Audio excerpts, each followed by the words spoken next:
And besides people in this room, there is many of our fellow citizens watching online. And for those watching online, you can register at the NATO's Public Forum website to ask questions, to interact with the forum throughout the day. And you are encouraged to communicate about the event on social media, follow up on the discussion, and amplify the conversation online by using the hashtag NATO Summit. Also, I want to mention that we have a couple of content creators who are conducting interviews in the YouTube studio backstage: Sam Ellis, Victoria Reichert, and Marvin Newman. Wonderful. And this is, of course, a team effort. Working together with NATO Public Diplomacy Division, and the US government was a team of co-organizers, which I want to recognize today and right now: the Atlantic Council, CNAS, GlobSec, the Hudson Institute, and my home organization, the German Marshall Fund of the United States. I would also like to acknowledge our corporate partners. We are truly grateful for their support. I'd like to thank our lead sponsors, Google, who is also supporting the YouTube studio on-site, AWS, Microsoft, and Northrop Grumman, and our generous partners, Boeing, Dataminr, Leidos, Lockheed Martin, MBDA, Oracle, and Saab. So as you can see, it takes a village to organize such an amazing forum. And I want to recognize also our institutional partners, those behind me, who reached out throughout the Alliance to make this forum happen and to let everyone know that this is a great program. So please also reach out to our institutional partners. And with that, to officially open the event, it is my great pleasure to invite on stage Marie Doha Besson-Sonnot, Assistant Secretary General for Public Diplomacy at NATO, and Amanda Mansour, Special Assistant to the US President and Senior Director for Partnerships and Global Engagement.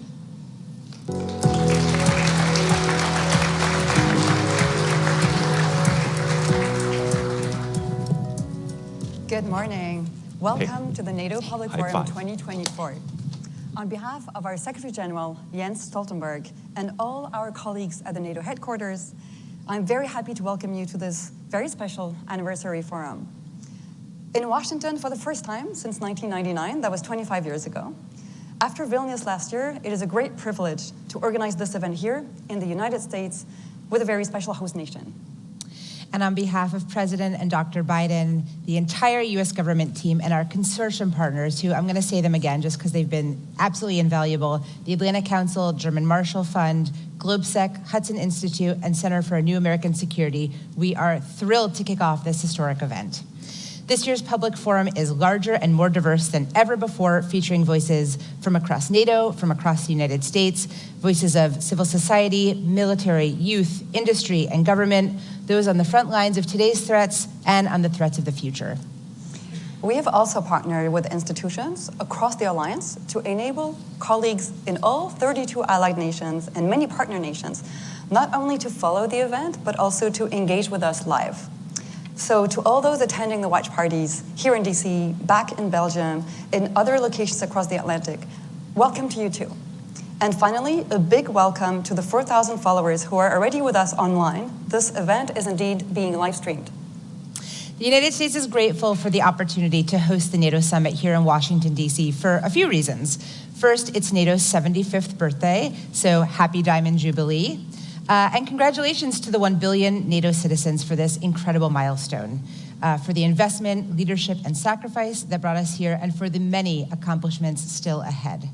Second, as you NATO nerds might already know, 75 years ago, the Washington Treaty was signed right here by the original 12 allies in Washington, D.C. And I'll note that last night, Secretary General Stoltenberg described the Washington Treaty by saying, "Never have so few words meant so much to so many." Last, but certainly not least, we are grateful to be this year's hosts because of the foundational role that alliances and partnerships play in US foreign policy. And there is no better example than NATO, the standard bearer for the world. Strengthening and modernizing our alliances has been one of the central projects of President Biden's foreign policy since he took office. So you can imagine how happy we are to spend a whole week with single-minded focus on just that. The Public Forum is definitely NATO's premier public event to connect friends and citizens across the globe to our alliance. So what to expect? What makes this edition exceptional? It will feature over 40 panels and conversations. That's a lot of quality time with leaders and experts just over 2 days. We are proud to host 10 allied partners, heads of state and governments. We are also very happy to host 21 ministers, 13 foreign affairs ministers, 11 from allied nations, 2 from partner nations, 8 allied ministers of defense, and we are especially honored to welcome senior Ukrainian voices like Minister Yermak and Stefanishina. We're also very grateful to the American senators and House representatives who agreed to join us, as well as 10 US government senior officials. We will also be joined by 13 senior NATO officials, including our 3 highest military leaders, general managers of our agency, NCIA and SPA, as well as our chief scientist. Because we want this forum to be inclusive and to be open to other geographies, we have prepared for you vox pop videos from the US heartland and from NATO's frontiers in the Arctic, in the East, in the South. We've also invited the youth to join from our very recent youth summit in Stockholm and Miami. So you will also hear their voices. And finally, you will also hear 8 corporate voices because the industry matters and because we have great corporate partners. As you know, the Public Forum is running concurrently with and right next door to the actual summit. Today, the North Atlantic Council, or the NAC, will meet to discuss NATO's deterrence and defense, as well as how we will continue to support Ukraine.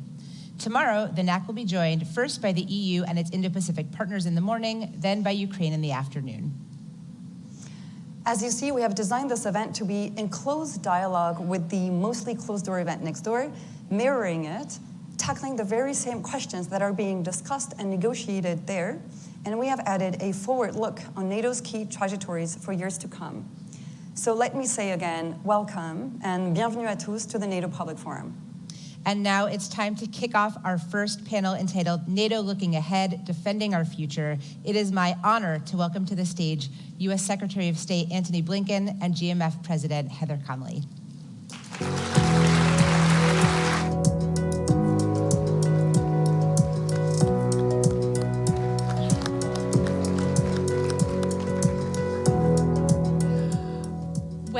Thank you so much, Amanda and Marie Doha. Warmest of welcomes to you, Secretary Blinken. And good morning, NATO Public Forum. You and I have an awesome responsibility here. You and I are sort of like the pace car for this 2-day race of the Public Forum. I'm counting on you, Heather. Well, I'm counting on you. So I guess we have to say, let's start our NATO engines and let's get going. And we have a lot of news to talk about, a lot of the most pressing issues on the agenda. But I just want to take a moment. I want to take a moment and honor this historic moment. So I looked back at those transcripts from 1949, and I discovered what the 51st Secretary of State said at the signing, Secretary Dean Acheson. He said, for those who participated in the drafting of this treaty, the Washington Treaty, must leave to others the judgment of the significance and the value of that act. So I just want to ask you very personally, no talking points, from one Europeanist to another Europeanist, what does this moment mean to you very personally? Well, first, good morning, everyone. It's great to be with you today. I don't think we've seen this kind of assemblage of, we heard the term, use it. NATO nerds. You're all here. We celebrate this. We celebrate it. And I proudly count myself among you, and have for more than 30 years now. Yes, sir. The moment means a lot of things. The moment means 75 years. Jens Stoltenberg said it yesterday. This is now the longest enduring alliance in history.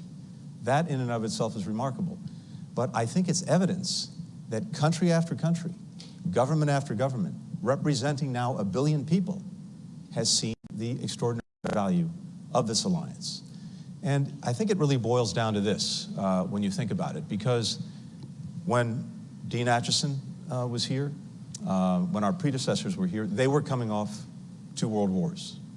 And the absolute priority for them was trying to put in place the understandings, the arrangements, the structures to prevent another global conflagration. And NATO was at the heart of that. And what is at the heart of NATO?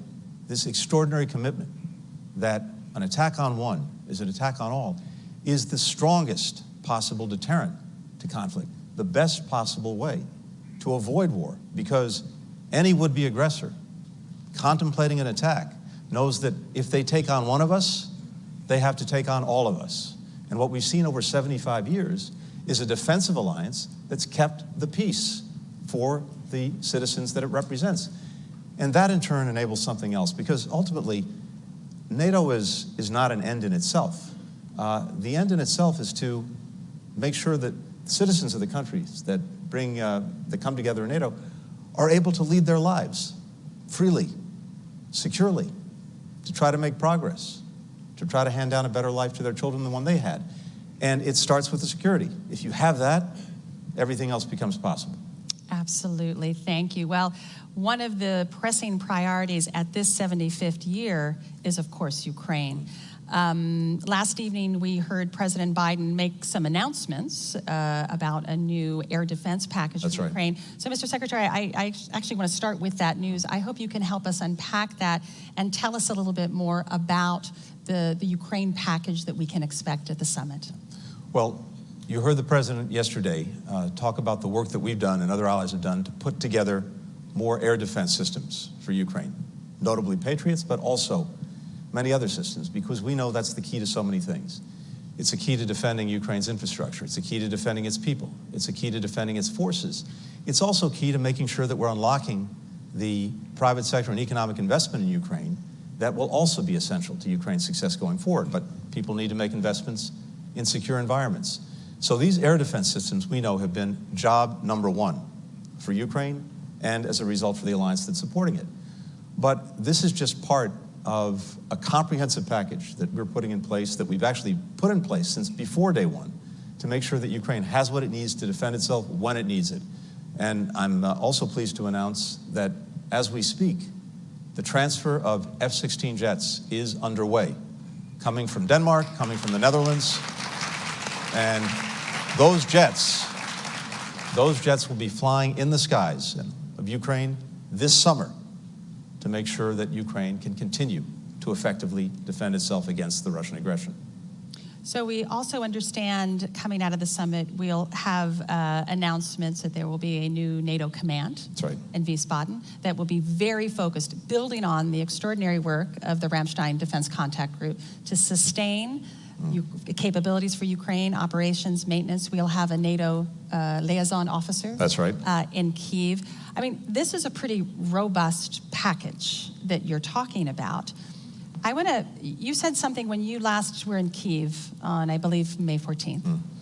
And you said, our strategy is that Ukraine must win. Is that package, and this is robust, but are the packages that NATO is putting forward, is it enough to fulfill that vision for Ukraine to win? Yeah, I believe it is. And let's talk about two things. Let's talk about what winning means, what success is for Ukraine. And in my estimation, at least, success is a strong, independent Ukraine, increasingly integrated with Euro-Atlantic institutions like the European Union, like NATO, and that is able to stand on its own feet, militarily, economically, democratically.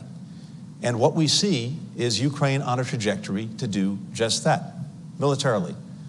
We have an incredibly robust package that will be unveiled over the next couple of days at NATO that builds a very clear, strong, robust, well-lit bridge to NATO membership for Ukraine, including, as you mentioned, the first time NATO's dedicated a command to helping an aspiring country join the alliance. This, in and of itself, is extraordinary. Just a few weeks ago, President Biden signed our bilateral security agreement with Ukraine. At the last NATO summit, on its margins, President Biden brought together more than 30 countries to negotiate and now sign these bilateral security agreements. What does that mean? It means that for the next decade, country after country has vowed to help Ukraine build its deterrent and defense capacity. That sends the strongest possible message to Vladimir Putin that he can't outlast Ukraine, he can't outlast Ukraine's partners. So the military trajectory is clear. The economic trajectory is critical, making sure that private sector investment is being driven into Ukraine. Our former Secretary of Commerce, Penny Pritzker, has been leading our efforts with so many other allies and partners. We just had a very strong reconstruction conference in Germany. But all of this is about making sure that investment is driven to Ukraine. I'm convinced that Ukraine has tremendous capacity, first, to develop a strong defense industrial base for itself, and for other countries, but also because of the extraordinary innovation of Ukrainian entrepreneurs, the Ukrainian economy, to develop a strong, robust economy. Of course, the air defenses are critical to make sure, as I said before, that investments that are being made, physical investments that are being made, are protected. And then finally, democratic deepening. The fact that the EU opened its accession process with Ukraine, the fact that NATO also requires, as Ukraine moves irreversibly along the path to membership, that it continue reforms, that's the strongest guarantee that the reforms that the Ukrainian people so strongly support will continue and will deepen. And that results in a Ukraine that is strong, that is independent, and that is the best possible rebuke to Vladimir Putin. Mr. Secretary, I'm so glad you talked about the well-lit bridge, because I think an enormous amount of energy is being expended upon verbal gymnastics in some ways, the irreversible path, the well-lit bridge, all of these terms.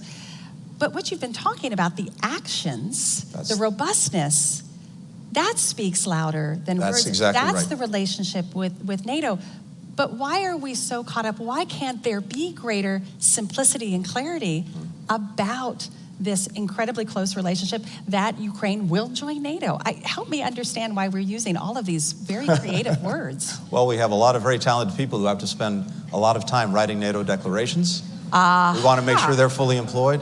So that's the secret. So, as someone who's done that myself in the past, in all seriousness, by the way, please. Our colleagues are doing extraordinary work because, look, we have 32 allies. This is a democratic alliance, an alliance of democratic countries.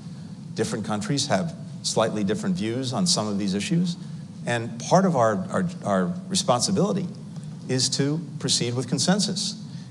The greatest strength that we have, the most valuable currency we have as an alliance, is our unity, but that unity doesn't just happen. It's the product of conversation, it's the product of listening, it's the product of talking, it's the product of building that consensus, and it gets reflected in these documents. But Heather, you're exactly right. I think it's important to look at the words, but it's even more important to look at the actions. As I said a moment ago, the first time NATO's had a dedicated command to helping an aspiring country join the alliance. And that has very practical components to it that will, I think, speed Ukraine's accession to the alliance. And we talk about a bridge. It's nice to have an image, a metaphor. As my colleague Jim O'Brien likes to say, it's a bridge that's going to be strong, well-lit, and with this command, I think it'll be a short bridge, too. So I'm going to sprinkle another historical quote, and this was by President Truman the year following the signing of the Washington Treaty. At his inaugural address, he said, and I thought this is a good definition, not quite that word salad that we were talking about, the main objective of the North Atlantic Treaty is to erase any possible doubt and uncertainty that may be lurking in the minds of potential aggressors. Is that package enough to deter Vladimir Putin on Ukraine? That's the question. Does that provide sufficient certainty? Well, first, President speaking clearly, speaking directly, and we'll try to live up to that example as best we can. But look, the proof will be in the pudding. I believe it should. But at the end of the day, what is so important is delivering these practical results, showing that Ukraine has the capacity, that its partners have the capacity. I mentioned a moment ago the fact that the F-16s are on their way. The transfer is happening as we speak. They'll be flying in the skies of Ukraine this summer. That's another very important proof point because, again, it concentrates Vladimir Putin's mind on the fact that he will not outlast Ukraine, he will not outlast us, and if he persists, the damage that will continue to be done to Russia and its interests will only deepen. The fastest way, the quickest way to get to peace is through a strong Ukraine. Absolutely. To sort of twist President Truman's words a bit, I'm wondering if the aggressor is starting to put doubts in the mind of some NATO members. And what I'm speaking about is these brazen hybrid attacks. We've seen a series of them. In fact, quite extraordinarily, U.S. bases across Europe had to go on high alert this last week. This is starting to be of greater concern. What does NATO have to do to try to get to that problem? Because that is, undermining NATO unity. It has to do, and it is doing, what it's always done, which is to adapt. When we came into office, one of the most important things to do from the outset, besides re-engaging the alliance, re-energizing it, and as necessary, reimagining it, was to put forward a new strategic concept, the first one in a decade, to take account for the fact that we're in a dramatically changed security environment with not only new actors posing challenges, but also new means, new methods. That strategic concept reflects the fact that we have these hybrid threats. Since we put out the strategic concept, we've been working to turn it into real plans, real programs that demonstrate that NATO is capable and effective in dealing with exactly these kind of challenges. That's going to be carried forward at this summit. More to be said about that in the next couple of days. But I can tell you from the meetings that we've had to prepare for this summit, every ally is acutely aware of this. Every ally is acutely focused on this. The fact that we've seen attacks in recent months, arson attacks, sabotage attacks, attempted assassinations, misinformation, disinformation, cyber threats. These are not one-offs. This is part of a deliberate strategy by Russia to try to undermine our security and undermine the cohesion of the alliance. It's not going to work because we see it and we're acting on it. I think we need to start acting on it. It's so concerning that these are increasing for sure. Let me turn a little bit to the broader elements of the summit and working with our Indo-Pacific partners. The largest land war in Europe since the Second World War is not simply a concern to the Euro-Atlantic community. We now, this week, have Chinese military exercising with the Belarusian military. We have reports of North Korean trainers coming into Russia. This is now a global alignment of our adversaries from Russia to China, Iran, and North Korea. Can NATO play that bridge between the Indo-Pacific and the Euro-Atlantic? This is the third summit where our 4 Indo-Pacific prime ministers are here. Their commitment is getting stronger. Can NATO play that role? Yes. And we are seeing it play exactly that role. You mentioned this is the 3rd summit in a row that we've had Indo-Pacific partners here at NATO. Australia, New Zealand, Japan, Korea. And it's a reflection of the fact of exactly what you said, that these challenges are linked, that our theaters of work together are linked. And maybe this was crystallized by Ukraine when Prime Minister Kishida of Japan said that what's happening in Europe today could be happening in East Asia tomorrow. When Russia committed its renewed aggression against Ukraine, and Japan stood up, South Korea stood up, Australia, New Zealand. This is a reflection of that recognition that these challenges are linked, and when democracies stand together, whether they're in Europe, Asia, or elsewhere, we're going to be stronger and more effective. So as we're gathering here in Washington with our Indo-Pacific partners, what this means is we are breaking down the silos between Europe, Asia, and the United States. And this has been a very deliberate objective of President Biden from day one. Not only building convergence with our allies, stronger convergence when it comes to how to approach Russia, and in a different way, how to approach China, but also break down the barriers, the walls between European partners and Asian partners. And of course, what's happened just in the last year and a half has only reinforced the imperative. Ukraine. We see, unfortunately, China not providing weapons to Russia to pursue its aggression, but being the major contributor to Russia's defense industrial base.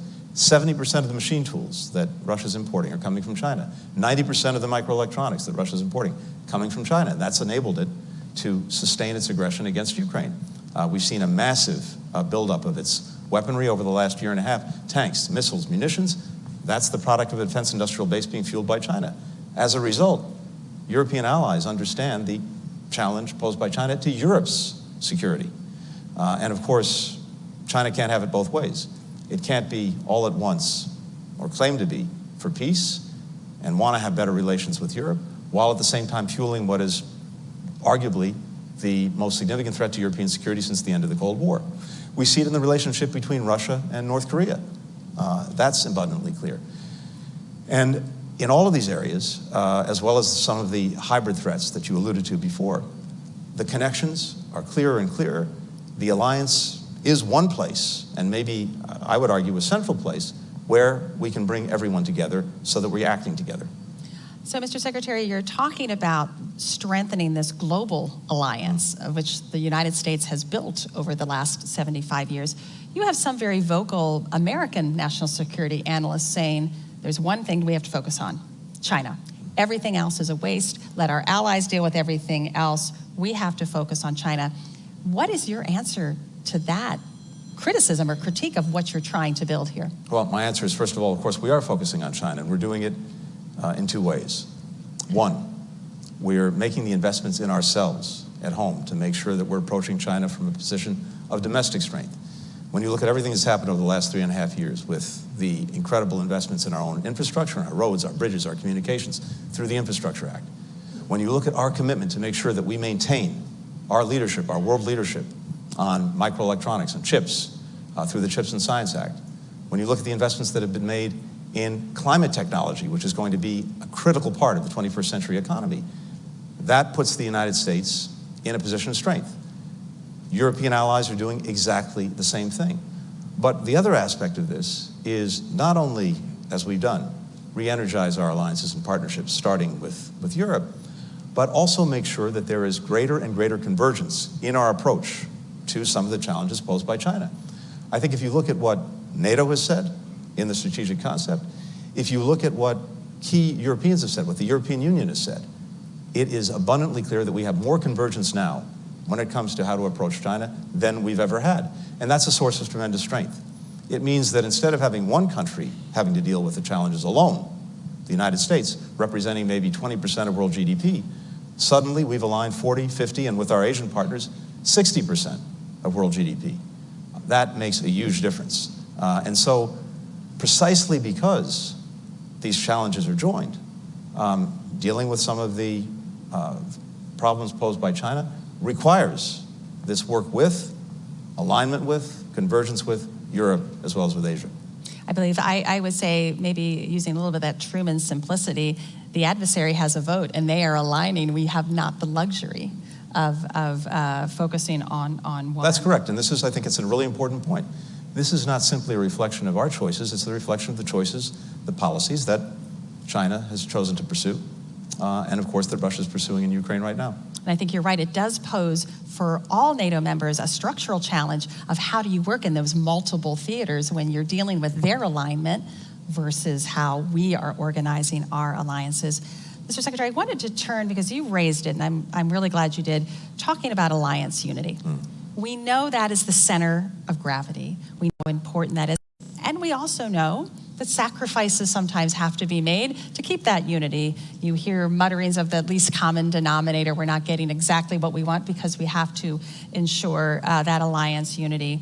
But I think over the last week, we're crossing a threshold where accepting unity, we're sacrificing or jeopardizing NATO security. You had one NATO member who has now visited Moscow and Beijing. He's talked about Beijing as being a strategic partner, has received by NATO and the EU an opt-out of support for Ukraine. You had another member this week suggest that they would like to be welcomed into a security organization that is also participated with Russia and China.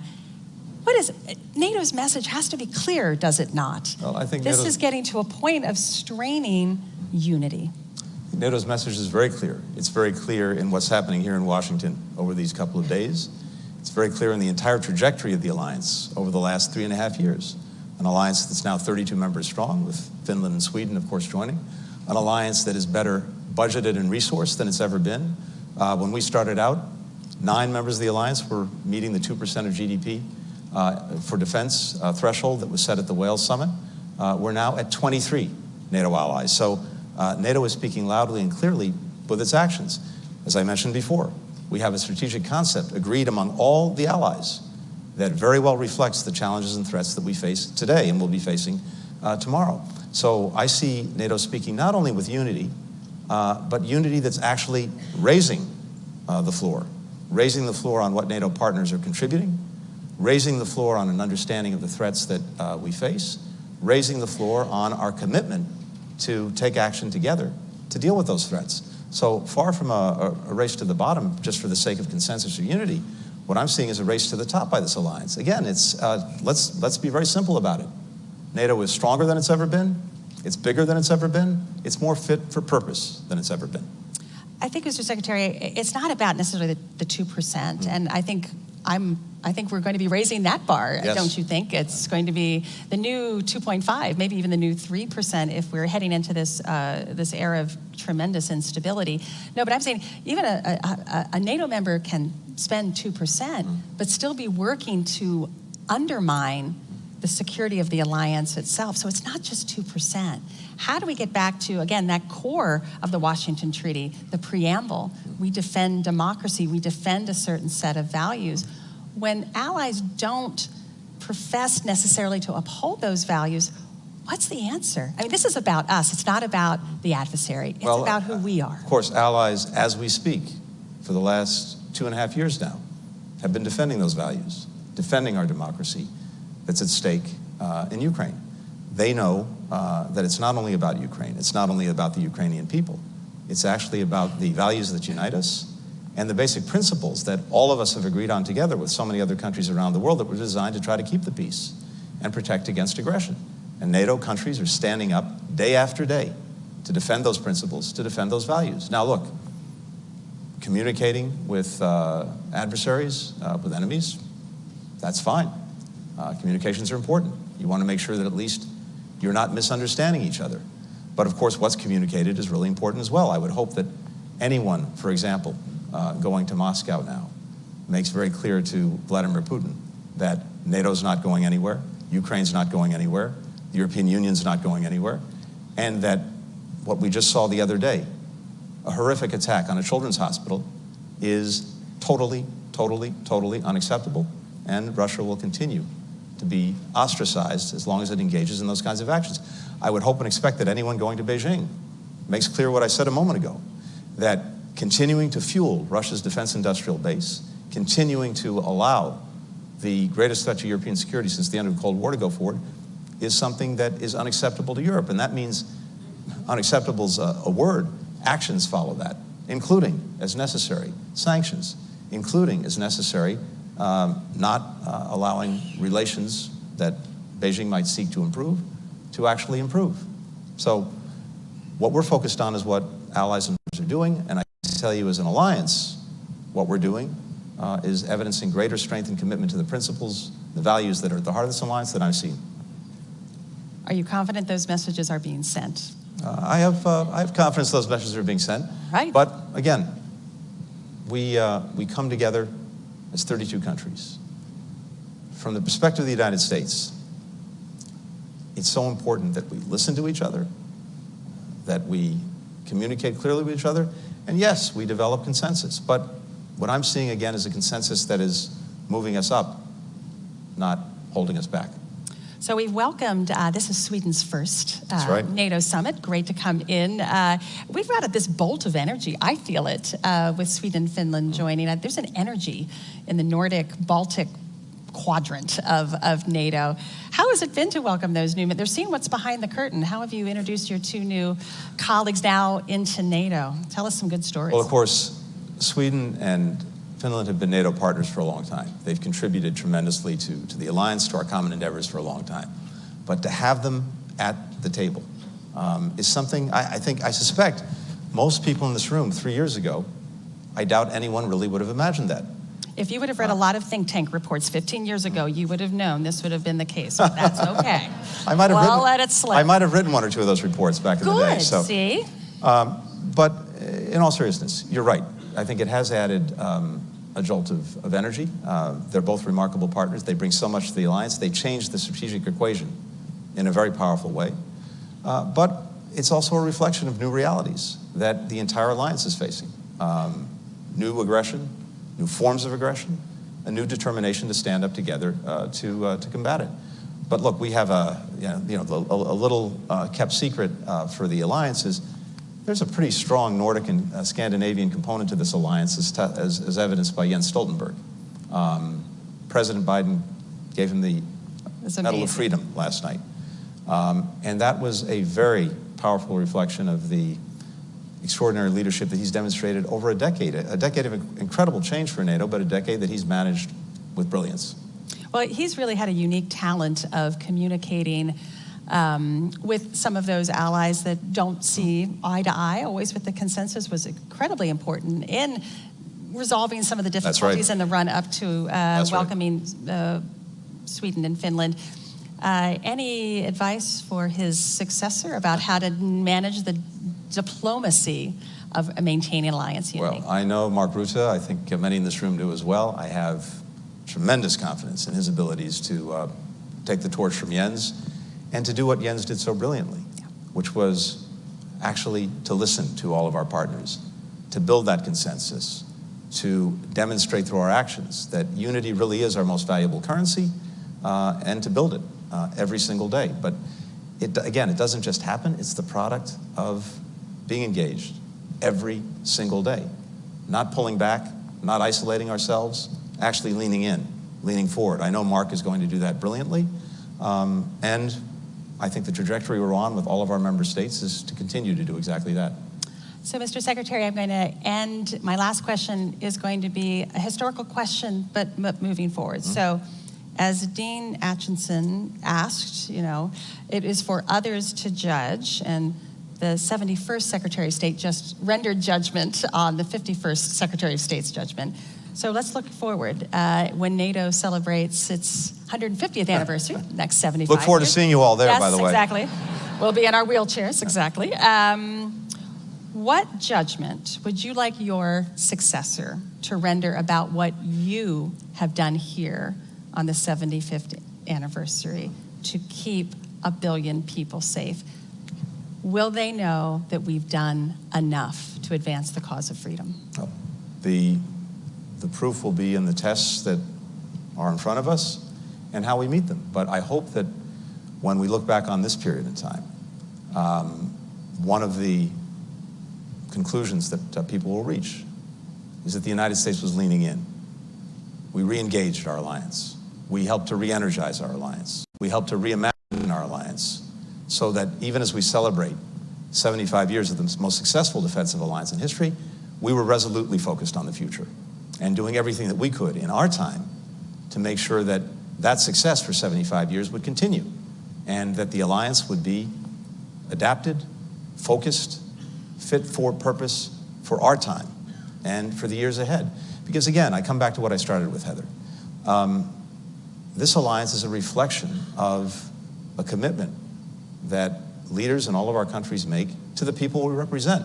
A commitment that we do everything possible to keep them secure, to prevent wars, to deter conflict, so that they can move on with their lives in freedom, in security. And so if we manage, as the result of the actions that we've taken over these last years and in this period, to do that in the years ahead, we will have succeeded. We will know we will do enough if Ukraine wins. That's right. Thank you, Mr. Secretary. This has been a great kickoff. I hope we've started things off. We've revved up our engines. I know you've provided a lot of food for thought. Thank you so much. I know you have to get back to start your summit, but first, will everyone please join me in warm applause? Thank you. For the Secretary of State. Thank you. Thank you. Thank you.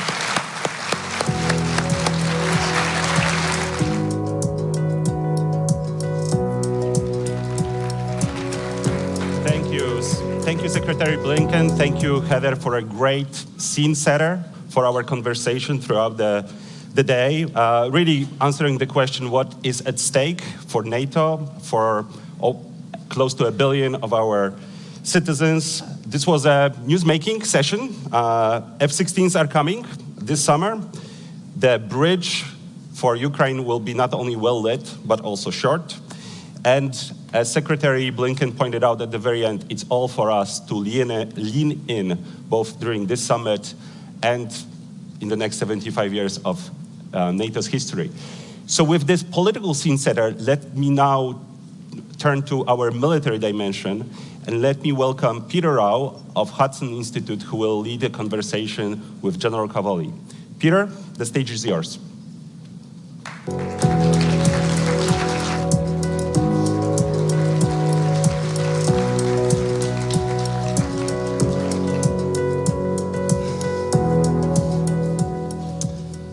Well, good morning. As mentioned, I'm Peter Rao, Senior Fellow and Director of the Center on Europe and Eurasia at Hudson Institute, and it is my high honor to be joined today by United States Army General Chris Cavalli, General Cavoli was commissioned into the infantry in 1987. He's had a long and distinguished career, culminating in his appointment to EUCOM, a position he took up on July 1st, 2022.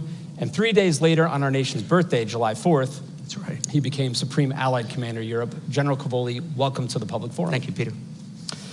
At public conferences like these that focus on European security, we tend to talk a lot about deterrence, how to preserve the peace that the alliance has forged for us over the decades. Yeah. But there tends to be less focus on warfighting capability, the ability to actually win a war should deterrence fail. So to rectify that imbalance a little bit, let me ask you, how confident are you that the alliance could be able to conduct high-intensity combat 10, 20, 30 days into a war with Russia should deterrence fail? Oh, I'm quite confident. So we have, over the last couple of years, based on the work of my predecessors, one of whom is sitting right over there. Hi, Scap, how are you, sir? We have been building out a strategic concept and then the enablement of that strategic concept for the deterrence and defense of the Euro-Atlantic area. So it started with the strategic approach, and then it's come down through a couple of major documents. In the last couple of years, what we've done is turn those into concrete plans. Traditional, classical operational plans that describe how we're going to defend specific areas of the alliance and what we're going to use to do it and what the sequence of events is. This is a big shift. The alliance had gone for many years without plans since the end of the Cold War, real significant plans to defend the territory of the alliance. That has produced a whole range of changes for us. As you know, after the end of the Cold War, the alliance refocused on out-of-area operations and crisis management. These tended to be smaller scale operations done on a predictable basis, so it allowed for a cyclical force generation model.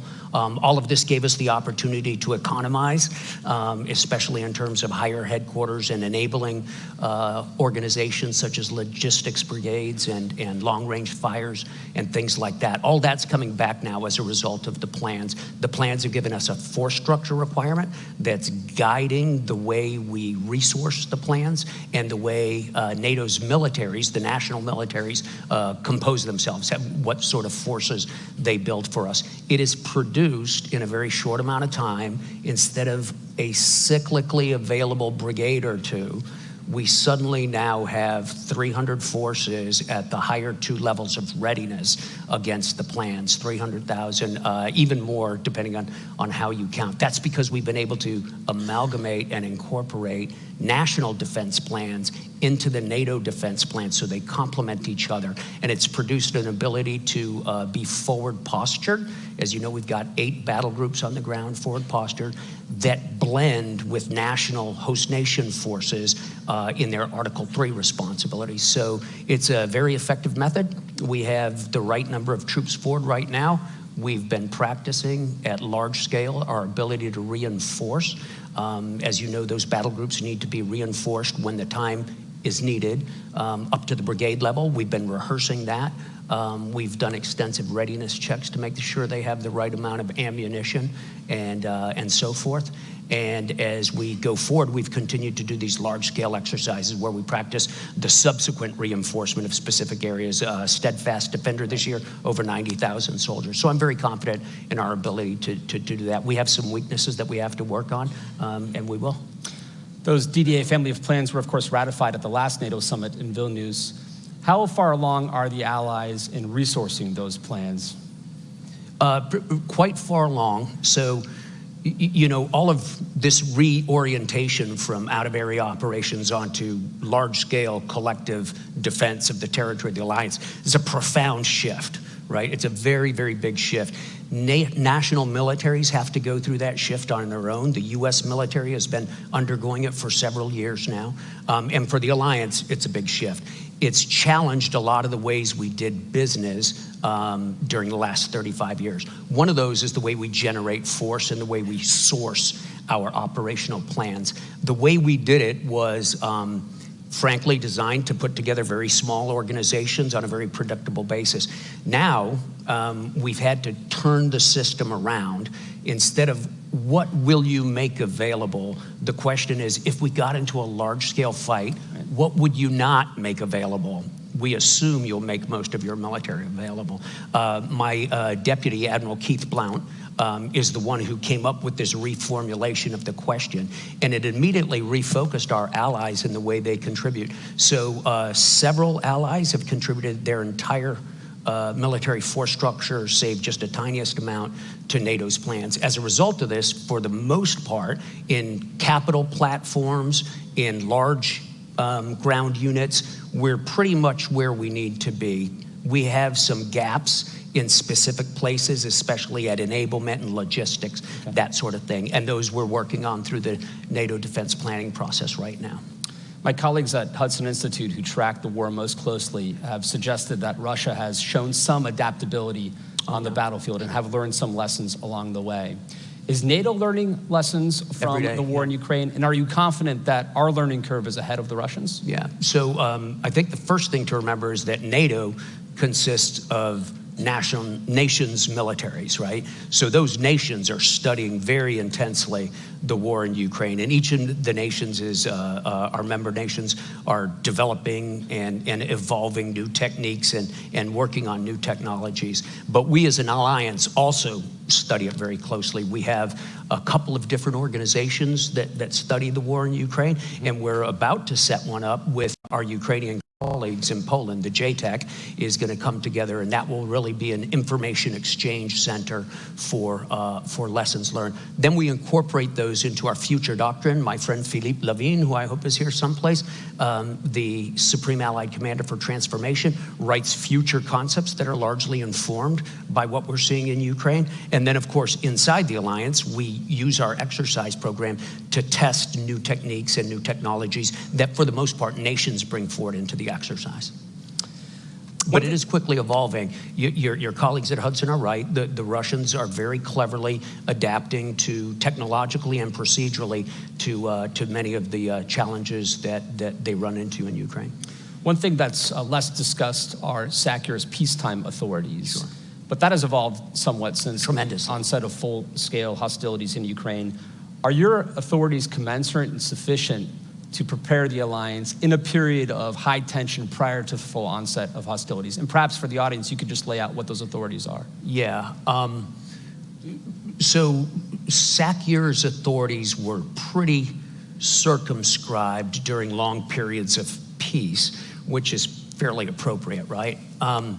At the beginning of this conflict, my predecessor, Todd Walters, petitioned the NAC to activate the 5 graduated response plans, which is a form of planning process that we had. When those were activated, General Walters suddenly got significant authorities to move folks around. For example, he got the authority to deploy parts or all of the very high readiness joint task force on his plan. He got the authority to perform specified enhanced vigilance activities throughout the AOR, so he could name an operation and then conduct it, defensive operations. As we came through the new family of plans, one part of the modernization of NATO's collective defense has been to change the way we grant authorities to SACEUR. And instead of going one by one through an incredibly arcane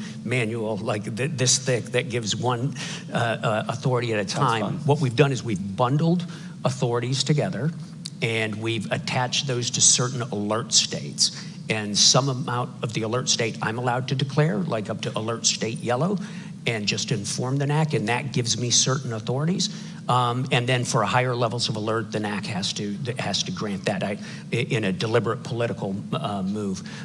So I have the authority to do everything I need to do right now, I believe, in the run-up to a period of conflict, to include deploying forces to deter the conflict, and then to be in position and be ready if the alliance should invoke Article 5. Yeah, I do think we've made a huge amount of progress in the past couple of years on that. Because it's so rare to have the opportunity to interview SACEUR, I asked a few of my colleagues for a question, and so I've gotten one from them. Can't they just raise their hands? They dare not show up given the question. I'm just kidding. Oh, no. The NATO force model is replacing the NATO response force. And at Tier 3, the new force structure is expected to field 500,000 troops in 30 to 100 days. Such a large-scale deployment at high readiness will require a thorough inspection mechanism. Do you have any such measures in mind, like SNAP exercises? Yeah, we sure do. We've already got a readiness program inside the alliance. The question is how vigorously is it exercised, and is there any compliance mechanism inside it? Compliance in the alliance is always, up to nations. It's a political act, how high a level of readiness they want to maintain. But I do have the authority and the systems necessary to go inspect readiness. We're changing some of the things we look at, right? So as we look in Ukraine, we've put in an increased emphasis on stockpiles and munitions and supplies on hand and readily available. We've extended the logistical systems necessary to deploy and to resupply to our troops. Instead of just looking at the sharp side of the sword, we're looking at the whole sword now. And we've developed teams that will become active very soon that will go out and check readiness based on my authorities to inspect the readiness of the forces under my command or that are to be under my command in a time of crisis. Yeah. We have a minute and a half left, so I'll ask you one final question. You mentioned the battle groups earlier. The president last night at the Mellon Auditorium discussed the 4 that were in existence prior to the full-scale invasion, the 4 new ones that have been put in place in the southern eastern flank of the alliance. We've seen what can happen under even short-term occupation by Russian forces in places like Bucha and Irpin. How confident are you that the forward land forces concept can guard against such a contingency in, say, the Baltic states? Well, the forward land forces concept is not the totality of our plans to defend, right? It's the beginning of it. It's the stuff that's in place. And it's only one domain. Those are just land forces. We have air forces, we have other forces, right? It's just the beginning. All of that gets reinforced at time of crisis, and in the case of a conflict, all of that would become reinforced. I'm very confident that it can defend forward. The plans are specifically designed, and the timetables are specifically designed to defend every inch of the alliance's territory. And I think when we look at what happened in Ukraine, in places like Bucha and Irpin, and places like that, Izium, I have a moral authority, a moral responsibility to defend every inch of our territory and all the citizens on it. General Cavoli, thank you for being here. Thanks, Peter. It's great. Thank you, sir.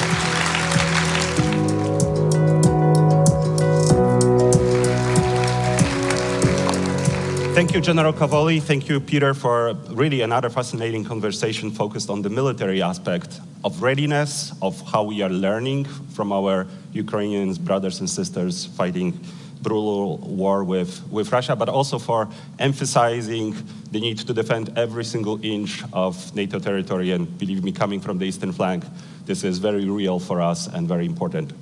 Now, let me welcome Frederick Kemp, CEO and President of the Atlantic Council, for a conversation with the Secretary of Defense, Lloyd Austin. Frederick, the stage is yours.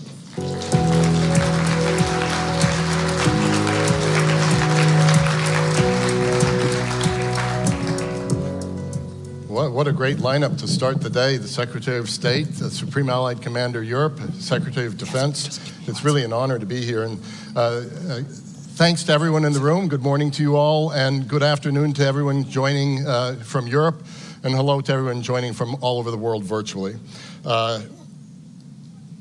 Since its founding in 1949, since NATO's founding, the United States has played a pivotal role in safeguarding transatlantic security, and the Secretary of Defense has always been at the center of that.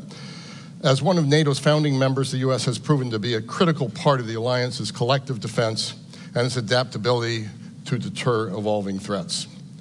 And they have been evolving. America has always stood ready to defend and protect the Euro-Atlantic area and beyond, continuing its commitments to the principles of the Washington Treaty. U.S. leadership was pivotal, particularly following Russia's invasion of Ukraine, mobilizing tremendous support, and you've heard more about that today, new Air Force batteries, F-16s, to bolster collective defenses on NATO's eastern flank, fortifying the commitment to NATO allies, and extending that kind of critical assistance to Ukraine. So it's my privilege to introduce a leader who embodies this commitment to transatlantic and indeed global security, U.S. Secretary of Defense Lloyd Austin. A graduate of West Point in 1975, Secretary Austin's career in the U.S. Army spanned more than 40 years. Throughout his years of service, he has led the command at the corps, division, battalion, and brigade levels in the U.S. Armed Forces.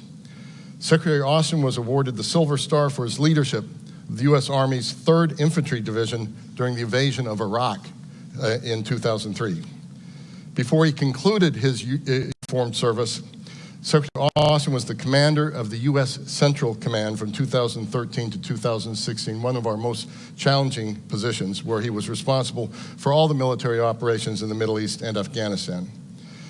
Under his leadership, the U.S. Department of Defense has adapted national defense strategies to address the greatest global challenges of our time. And it's reaffirmed the U.S. commitment to allies and its role as a champion of the rules-based order. In particular, and this is really important, Secretary Austin's late leadership in the Ukraine Defense Contact Group has proven invaluable in uniting over 50 nations to provide critical military support and security assistance to Ukraine. We saw Vladimir Putin's message to the NATO summit on Monday this week with a barrage of more than 40 missiles on Ukraine, including hitting a children's hospital. We've seen an answer in more air defenses. We've seen an answer in the F-16s. We've seen an answer in everything else that Secretary Austin and all the allies are doing. As President Biden has said, the world is at an inflection point with wars in the Middle East, Europe, rising challenge posed to China, biggest defense buildup, peacetime defense buildup in history from China. The Secretary of Defense is facing more simultaneous challenges than perhaps any predecessor. And we're lucky to have a man of his pedigree and capability at this historic moment. So with that, ladies and gentlemen, please join me in welcoming to the stage the 28th U.S. Secretary of Defense, Lloyd Austin.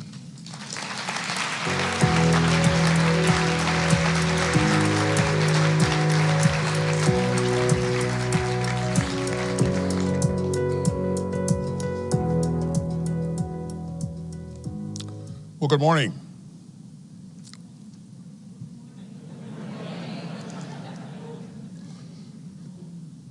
It's really good to be here with all of you. And Fred, thanks for that kind introduction. And for all that you've done for the Atlantic Council and for bringing us together on a pretty big week. It's a huge honor for the United States and President Biden to host this historic summit in Washington, just down the road from the site where the original 12 NATO allies signed the North Atlantic Treaty 75 years ago. And together, we're marking one of the great success stories that the world has ever known. On April 4th, 1949, those 12 democracies came together in the wake of 2 world wars and at the dawn of a new Cold War. And they all remembered, as President Truman put it, the sickening blow of unprovoked aggression. And so they vowed to stand together for their collective defense and to safeguard freedom and democracy across Europe and North America. They made a solemn commitment, declaring that an armed attack against one ally would be considered an attack against them all. Now, that commitment was enshrined in Article 5 of the North Atlantic Treaty. It was the foundation of NATO, and it still is.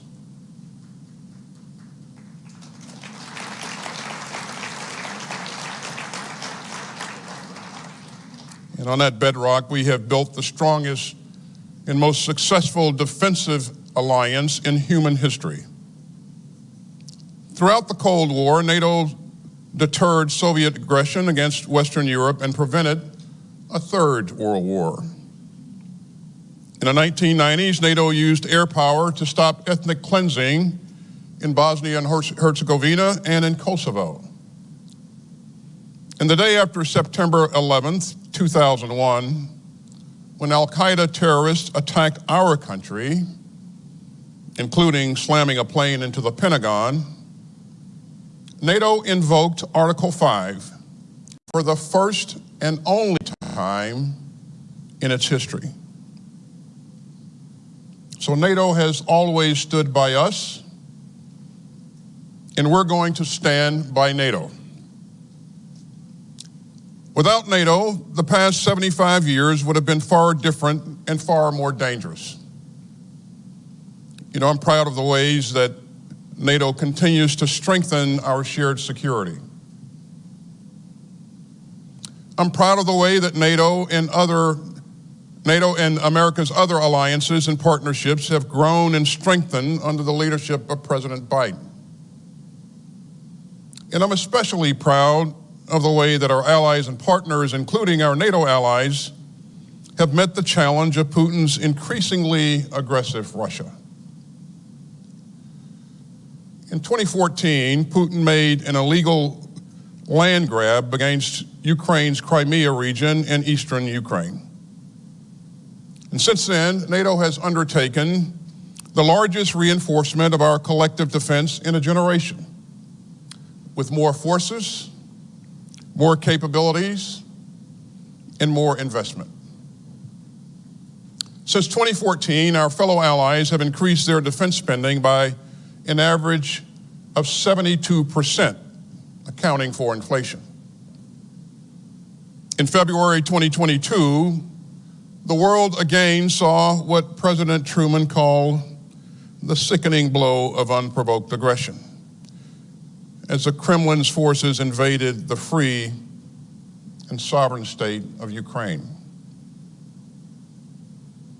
As this administration has made very clear, we will not be dragged into Putin's reckless war of choice. But we will stand by Ukraine as it fights for its sovereignty and security. We will defend every inch of NATO, and we will continue to strengthen NATO's collective defense and deterrence. In the wake of Putin's imperial invasion of Ukraine, we've bolstered NATO's forward defense posture with more troops at high readiness, larger exercises, sharper vigilance, and multinational battle groups in 8 countries. NATO is now larger than ever.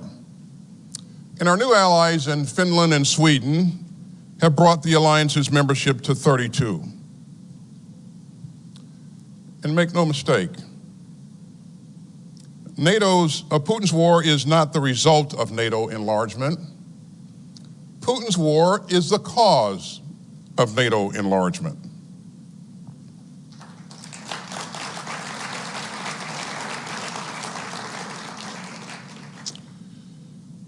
Over the past 3.5 years, we've also seen an historic increase in annual defense spending across the alliance by almost $80 billion. All NATO allies have agreed to spend at least 2% of their GDP on defense. In 2014, only 3 allies hit that target. In 2021, only 6 allies did so. But this year, a record 23 NATO allies are meeting the 2% defense spending target. Now, our NATO allies are not just spending more on their own defense, they're also spending more on America's defense industrial base. That means platforms and munitions built in America. And that's helping to revitalize production lines across our country and to create good jobs for American workers. Now, all of that progress is a testament to U.S. leadership and allied solidarity. But it's also a testament to the leadership of our outgoing Secretary General, my good friend Jens Stoltenberg. Throughout a decade of challenge, Jens has guided the alliance with skill and steel. And we are all deeply, deeply grateful. Now, we're going to keep building on our progress, and we've got an ambitious agenda this week. First, we'll continue to implement NATO's new family of plans, the most robust since the Cold War. And that will significantly improve our ability to deter and defend against any new threat. Second, we'll work to endorse a pledge to expand industrial capacity across the alliance.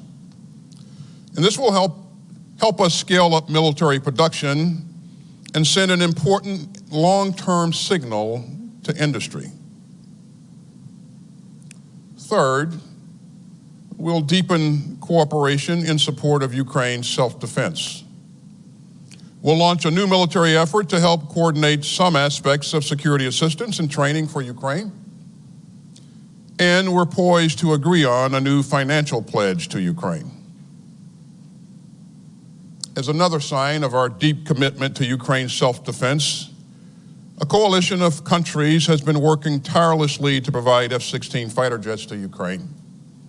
And today, President Biden, alongside the Dutch and Danish prime ministers, is proud to announce the transfer of F-16s is officially underway, and Ukraine will be flying F-16s this summer.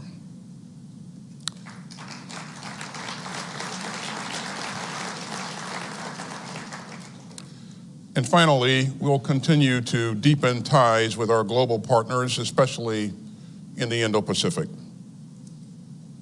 I know that we're all troubled by China's support for Putin's war against Ukraine. But that just reminds us of the profound links between Euro-Atlantic security and Indo-Pacific security. And it sends a message to the world that we are united in our values. So we have a lot to tackle together. But we're also here to mark this moment. We're here to strengthen an alliance that has kept millions of people safe for 75 years. And we're here to reaffirm the ironclad commitment that those 12 leaders made on April 4th, 1949.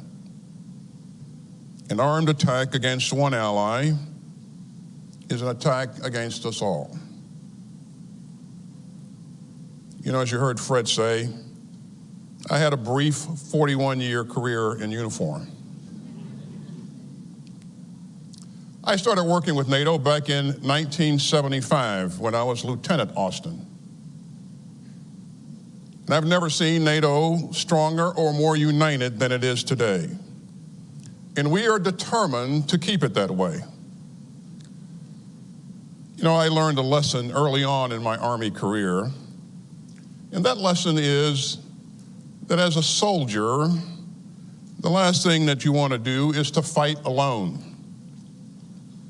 So here's the blunt military reality. America is stronger with our allies. America is safer with our allies. And America is more secure with our allies. And any attempt to undermine NATO only undermines American security.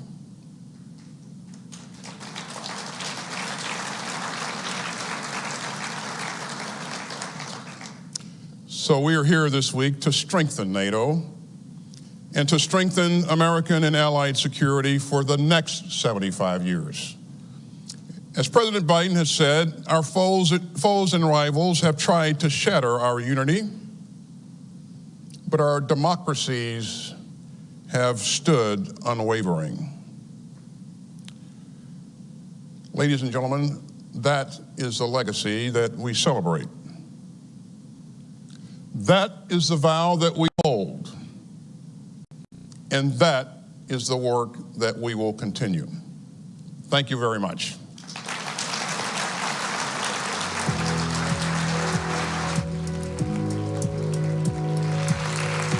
Secretary Austin, thank you so much for the speech, for your thoughts, for your leadership as well, for really underpinning and emphasizing the message that the last thing that a soldier would want to do is fight alone.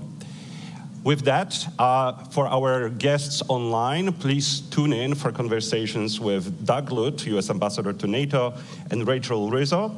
And for all of us here, there is a coffee break. Please be back at 10:35 and enjoy the conversations. Thanks.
Pacific, for example.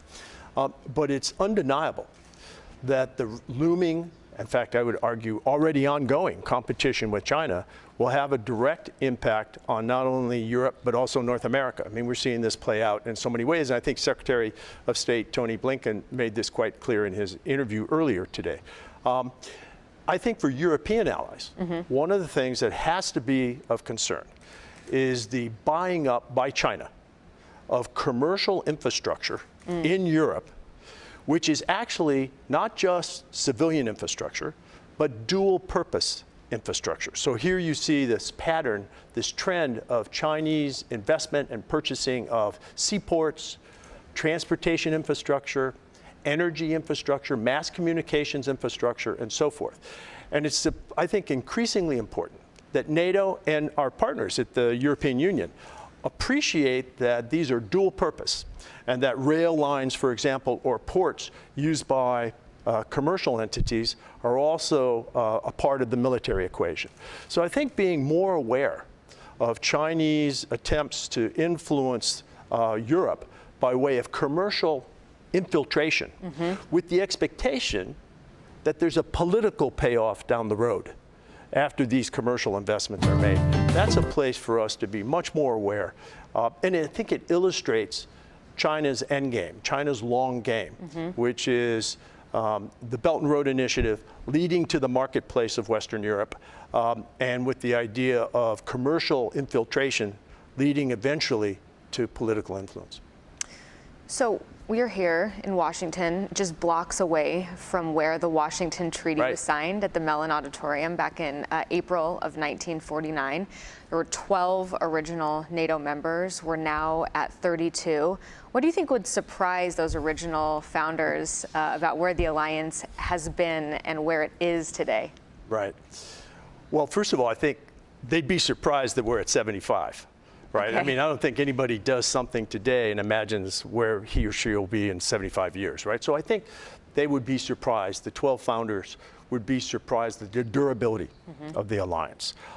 And I think that they would remark that the source of that durability is actually in the second sentence of the Washington Treaty that cites that all the signatories to the treaty will abide by and believe in 3 democratic principles, which I think are the glue of the alliance and largely account for how we made it to 75, right? And those 3 are democracy, individual liberty, and rule of law. Now look, NATO was at 12 and is today at 32, a alliance of democracies. But there's 32 varieties of democracies here. And each of those I would offer, and humbly as an American, citing American democracy as well, each of them is a work in progress.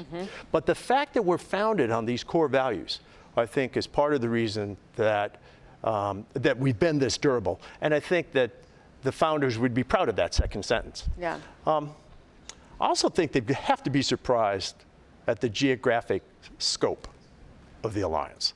I mean, I don't imagine any of them could have thought of 12 becoming 32. I think that they'd marvel at that.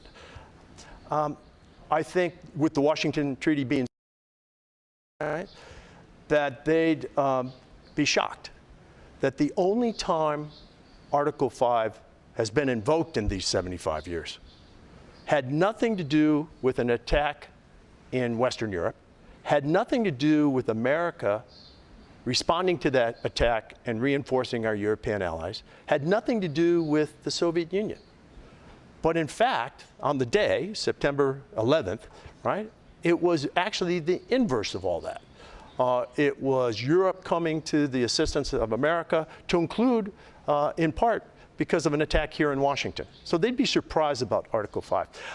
I'd also remark, though, these photos make clear that the 12 men who signed the Washington make clear that the 12 men who signed the Washington Treaty, I think would be surprised today at the role of women in leadership positions in NATO at multiple levels. So head of state and government, ministers, both foreign and defense ministers, the NATO staff, ambassadors, and so forth.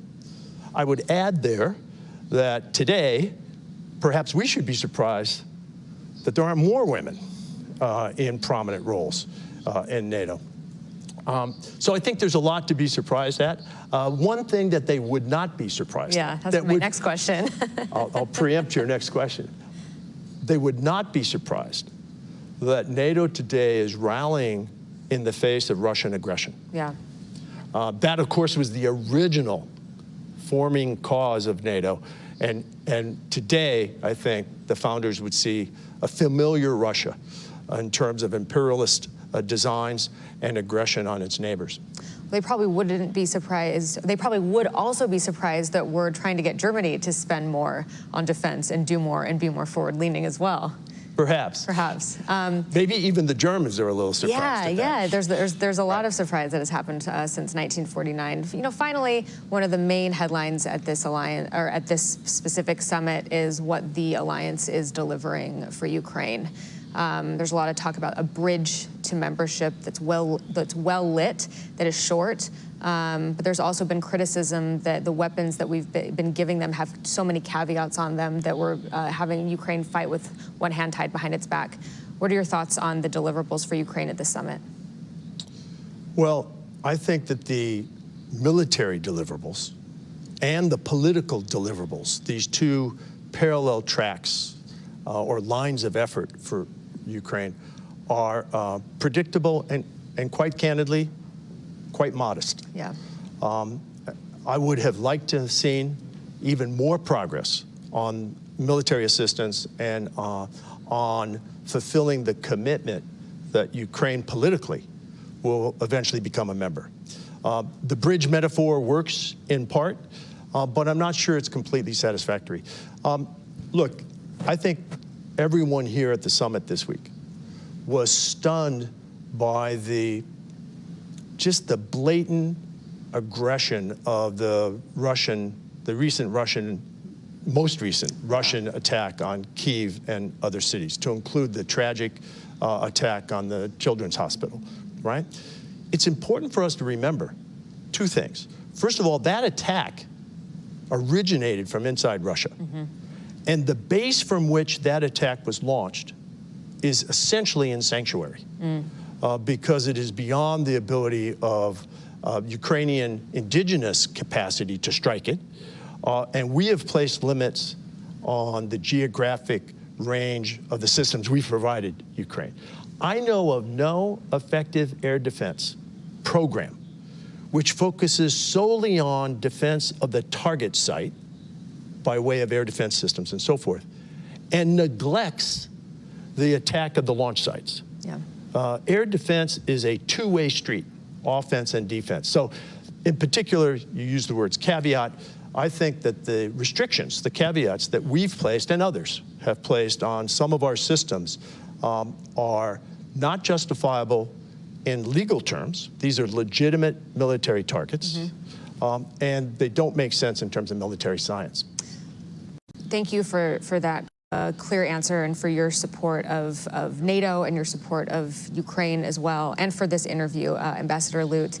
And to our audience watching online, tune in for another 2 days of programming here at the NATO Public Forum in Washington. Thank you so much.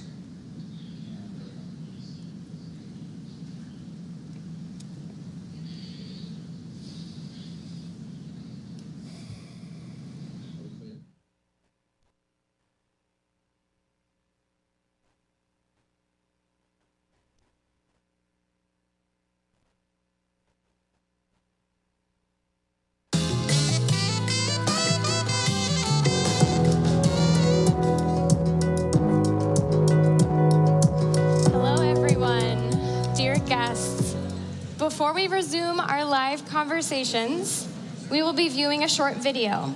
Over the next few days, you will be viewing several videos created by the organizing partners of the forum, bringing in voices on the ground from across the alliance on a variety of issues. Please join me now in viewing the first such video from the U.S. heartland.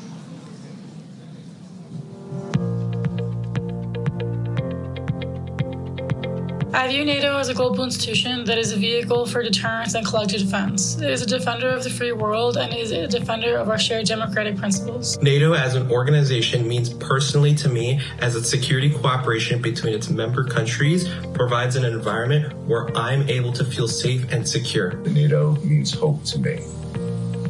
Hope that through strength of unity, we will no longer have world wars and have to send our young people to fight in them.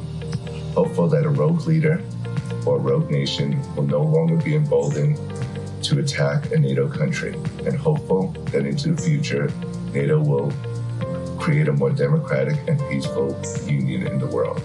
I feel admiration, I feel honor in that NATO was created after World War II.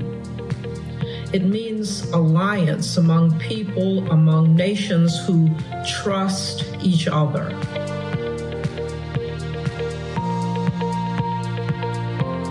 Apart from the obvious aim of peacekeeping and deterrence, it plays a crucial role in facilitating a coordinated effort to combat counterterrorism and cybersecurity. It is adapting to new threats, such as responding to disinformation campaigns and the weaponization of AI. In its 75-year history, NATO has been successful in providing and guaranteeing the security of its countries from foreign intimidation. I'm especially admiring the creation of NATO. Out of war came peace, and there were ideals of peace and harmony for the world in 1949, 75 years ago.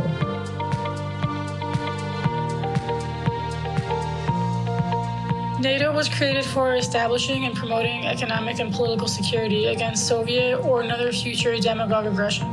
It's unfortunate that 75 years later, we are standing more or less in the same predicament with modern-day Russian military hostilities in Europe. What I hope for NATO, first and foremost, is for NATO to gain an ally in the next American presidency. And secondly, for nations in Europe to rise to the occasion and to meet the continued Russian aggression with the severity and seriousness it demands in order to protect Europe.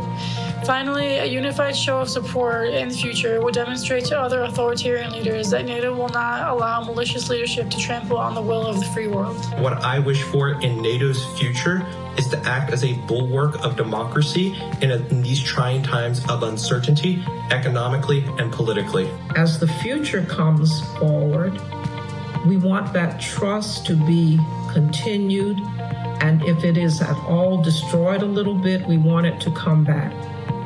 So I say to the NATO nations, thank you, and keep peace for us in the world. What a great way to bring the United States heartland.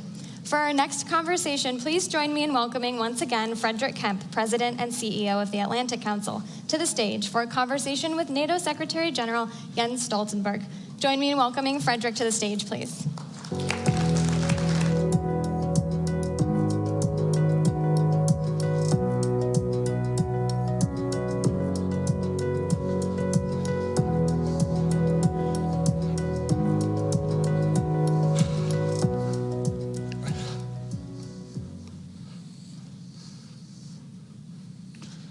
Good morning. It still is morning. It's great to see you all here in person. It's wonderful to have so many people here online from all over the world, and of course across all of our allies in Europe as well. So it's my honor to introduce someone I've known a long time now, the NATO Secretary General Jens Stoltenberg. And I'm going to moderate a conversation with you in a moment, something you've called a pivotal moment for our alliance. I was going to start by saluting you on something I didn't know about, which is your great arm, because you threw out the first pitch of the Nationals game, and it was an amazing. Yeah. I was there in the heat, sweating while I was watching you, but it was an amazing salute to NATO.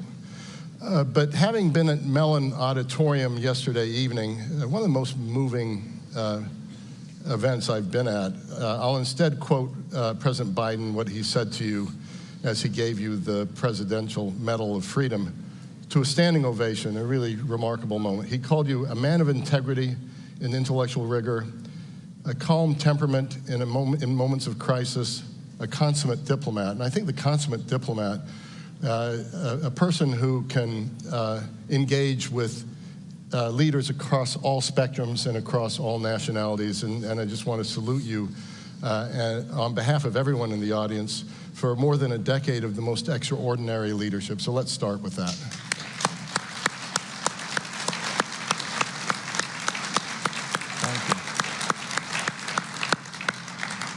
So we at the Atlantic Council gave you our highest honor, the Atlantic Council Distinguished Leadership Award in 2017, and I consider that visionary. We knew you'd already accomplished a lot in your life, and I won't go through it all. You know, Prime Minister of Norway, all the things you've done for NATO and at NATO in terms of strengthening its defense, strengthening the defense spending, and I think it would take too long to go on that, and you're a humble man, and I don't think you would even want that.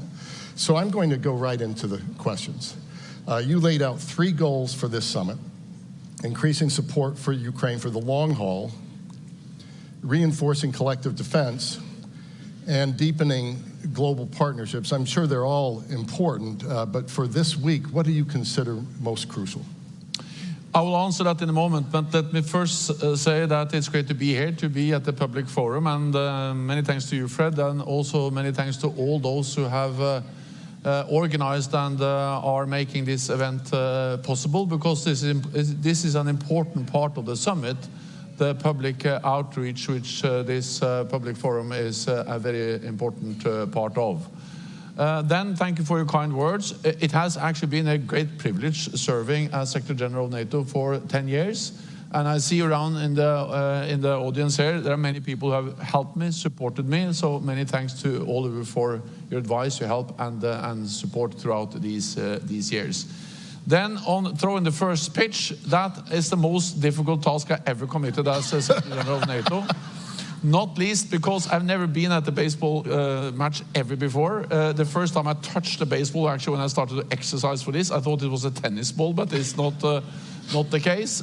So it was a very steep learning curve, and I think my future is not in baseball. I think my future is in something else. I was going to say in the introduction that it showed that NATO always sets lofty targets. Yeah. And we have to adapt to the challenges. Yeah. Then, of course, this summit, it's of course a summit we're going to celebrate the 75th anniversary of the strongest, most successful alliance in history. But the only way to truly celebrate that achievement, the 75th anniversary, is first to demonstrate that NATO is adapting, that we are changing when the world is changing, because we are the most successful alliance in history, because we have changed when the world is changing. And now we live in a more dangerous, more challenging security environment, and therefore NATO is changing again. And therefore we will make important decisions at this summit for the future, not only celebrate the past. And there are three main issues: is deterrence and defense, is our partnership with our Asia-Pacific partners. But of course, the most urgent, the most critical task at this summit will be everything we will do and decide on Ukraine, because this is really the time where we are tested. If we want to stand up for democracy and freedom, it's now, and the place is Ukraine. I expect that the NATO leaders will agree a substantial package for Ukraine. There are fundamentally 5 elements in that package. One is that we will establish a NATO command for Ukraine to facilitate and ensure training and delivery of security assistance to Ukraine. It will be 700 personnel. Will take over much of what the US have done so far in leading the coordination of security assistance and training. It will be a command in Wiesbaden in Germany, but also with logistical nodes or hubs in the eastern part of the alliance, to ensure that we have a more institutionalized framework for our support to Ukraine. Then it will be a long-term pledge to support Ukraine, not least to send the message to President Putin that he cannot wait us out, Because the paradox is that the stronger and the more we are committed for a long term to support Ukraine, the sooner this war can end. So that's the thing we have to do. Then we will have, and we have already seen some new announcements of military immediate support with the air defense systems, with F-16s and all the things that allies have and will announce. We have the bilateral, that's the third, also the announcement of more military aid. Then we have the bilateral security agreements, 20 agreed between NATO allies and Ukraine. And then the fifth element of the package for Ukraine will be more interoperability. We will have a new joint training and evaluation center in Bydgoszcz in Poland. We will have the comprehensive assistance package to help Ukraine implement reforms on the defense and security institutions to ensure that the armed forces are more and more interoperable with NATO. And together, the NATO command, the pledge, the bilateral security agreements, the announcement of new military support and interoperability, these 5 elements combined constitute a bridge to NATO membership for Ukraine. And later on today, we will see the language which we will agree on the NATO declaration on how to ensure that Ukraine is moving closer to NATO membership. So these are the 5 important deliverables on Ukraine that I expect allies will agree later on today. Not to press you on what's actually going to be in the document, because of course you can't reveal that, but we saw at the Vilnius summit, hearing it again in Washington, that allies closer to Russia or more eager to provide NATO membership sooner for Ukraine. And no doubt the bridge and all the elements of the bridge are pretty impressive, including the new command. But are Ukraine's NATO membership prospects sufficient? We did our own wargaming with our Estonian partners and the Estonian government. We found almost under any scenario Ukraine was safer in NATO, that Russia would respond in a way that would be less provocative with it in than outside. What's your thinking on that, and have we gone far enough with Ukraine? So first of all, the language you will see later on today in the NATO declaration, or the declaration for heads of state and government, of course that language is important because language matters. It sets an agenda, it points a direction. But of course, action speaks louder than words. So in addition to the language in the declaration on membership, which again is important, I think that what we actually do together with Ukraine is as important. And therefore, the fact that we now have a NATO framework, we'll have a NATO framework around the support. The fact that we have a long-term NATO commitment when we agree the pledge. And also the fact that we actually are delivering more weapon systems to Ukraine. All of that is helping Ukraine to become closer to NATO membership. Because when we now deliver F-16s, we don't only deliver F-16s, we deliver the training, the doctrines, the operational concepts that will actually move Ukraine closer to being fully interoperable with NATO on more and more areas. So again, language is important, but the elements in the package I mentioned, they are actually changing the reality, enabling Ukraine to come closer to membership, so we can then, when the time is right, when we have consensus and the political conditions are in place, so when an invitation then is issued, they can become members straight away. I cannot give you a date because, as you know, there has to be consensus in this alliance on membership. But what I can say is that when the fighting stops in Ukraine, we need to ensure that that's really the end. Because what we have seen is a pattern of aggression. First, Russia annexed Crimea. We said that was unacceptable. After some few months, they went into Eastern Donbass. We said that was unacceptable. Then we had the Minsk I agreement with the delimitation of the ceasefire line.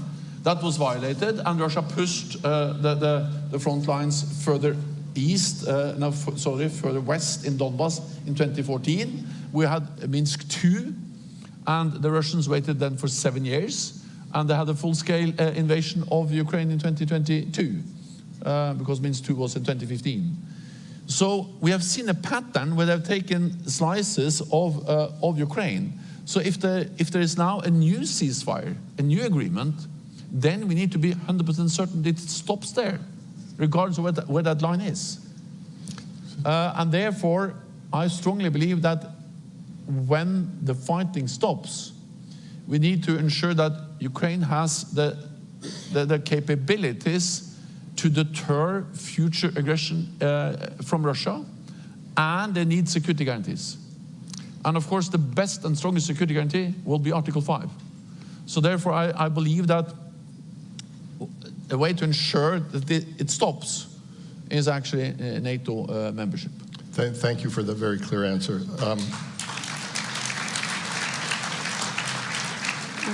One more brief question on Ukraine, and then we'll move on to Indo-Pacific. In a press conference you had with President Macron a couple of weeks ago, you noted recent gaps and delays and how they've led in funding and weapons and led to battlefield consequences. You said, quote, "We must give Ukraine the predictability and accountability it needs to defend itself." So 2 questions. Is everything you've talked about today that's going to be agreed enough? And secondarily, not just with uncertainties in US politics, which exist, but also uncertainties in European politics, do you worry at all about the sustainability of that support over time? So first of all, you are right that I have referred to, I also did that in Kiev in a meeting with President Zelensky earlier this spring, to the fact that during this winter and the early spring, allies didn't deliver on their promises to Ukraine. We saw the delays in the US, months agreeing a supplemental, but we also saw European allies not being able to deliver the ammunition and the support they have announced. So of course these gaps and these delays in military support to Ukraine, they created a very difficult situation for the Ukrainians on the battlefield. The good news in that difficult situation is that despite of the delays in our support to Ukraine, the Ukrainians have actually been able to hold the line, more or less. So the Russians have not been able to utilize these delays in really making any big advantage on the battlefield. Now we are providing more support, and I'm confident that allies will now actually deliver, and we see that, for instance, ammunition moving into Ukraine has been a significant increase over the last weeks. The purpose of a stronger NATO role in providing training and security assistance, the purpose of the command and the purpose of the pledge is, of course, to minimize the risks for future delays and gaps. But of course, you don't have guarantees, because at the end of the day, it has to be support in all the individual allied capitals and parliaments to providing this support. And at the end of the day, you have to go to the Congress, to the parliaments across Europe and Canada to get support. But I believe that when we turn this into something which is more a NATO obligation, a NATO framework, it is the threshold for not delivering will be higher than when it's based on more voluntary ad hoc national announcements. So the purpose of creating a stronger NATO framework is to make the support more robust and more predictable. It's also another part of this NATO framework for the support on the pledge and the command, and that is that it will visualize and ensure burden sharing. Because my impression is that, especially in the United States, there's this perception that the United States is almost alone in delivering support to Ukraine. That's not the case. When you look at military support, roughly 50% of the military support is provided by European allies and Canada. 99% of the support, military support to Ukraine, comes from NATO allies, but 50% of that comes from European allies and Canada. If you add economic, macroeconomic support, humanitarian support, the European allies are providing much more than the United States. So the point with the pledge is to ensure that we have some kind of agreed formulas for burden sharing, that we have more transparency, and also that we have more accountability, because then we can use NATO to count, to measure, and to ensure that allies deliver. It's not the same, but it's a bit like the 2% pledge.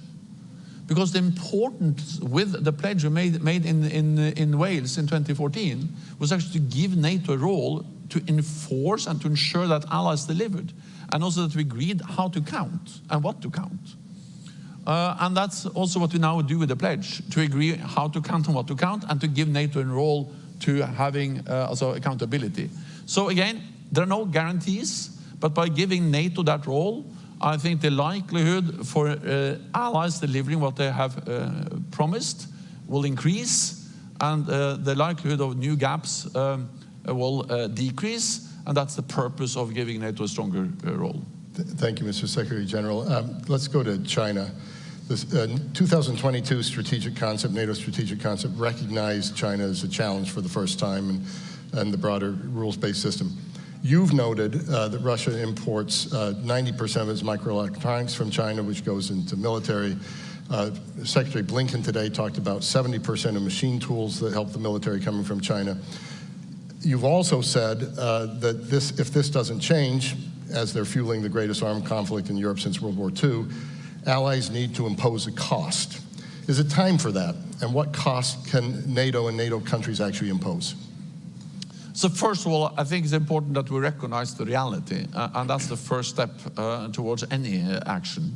And that is that not only are Iran and North Korea important when it comes to enabling Russia's war aggression against Ukraine, but China is the main enabler.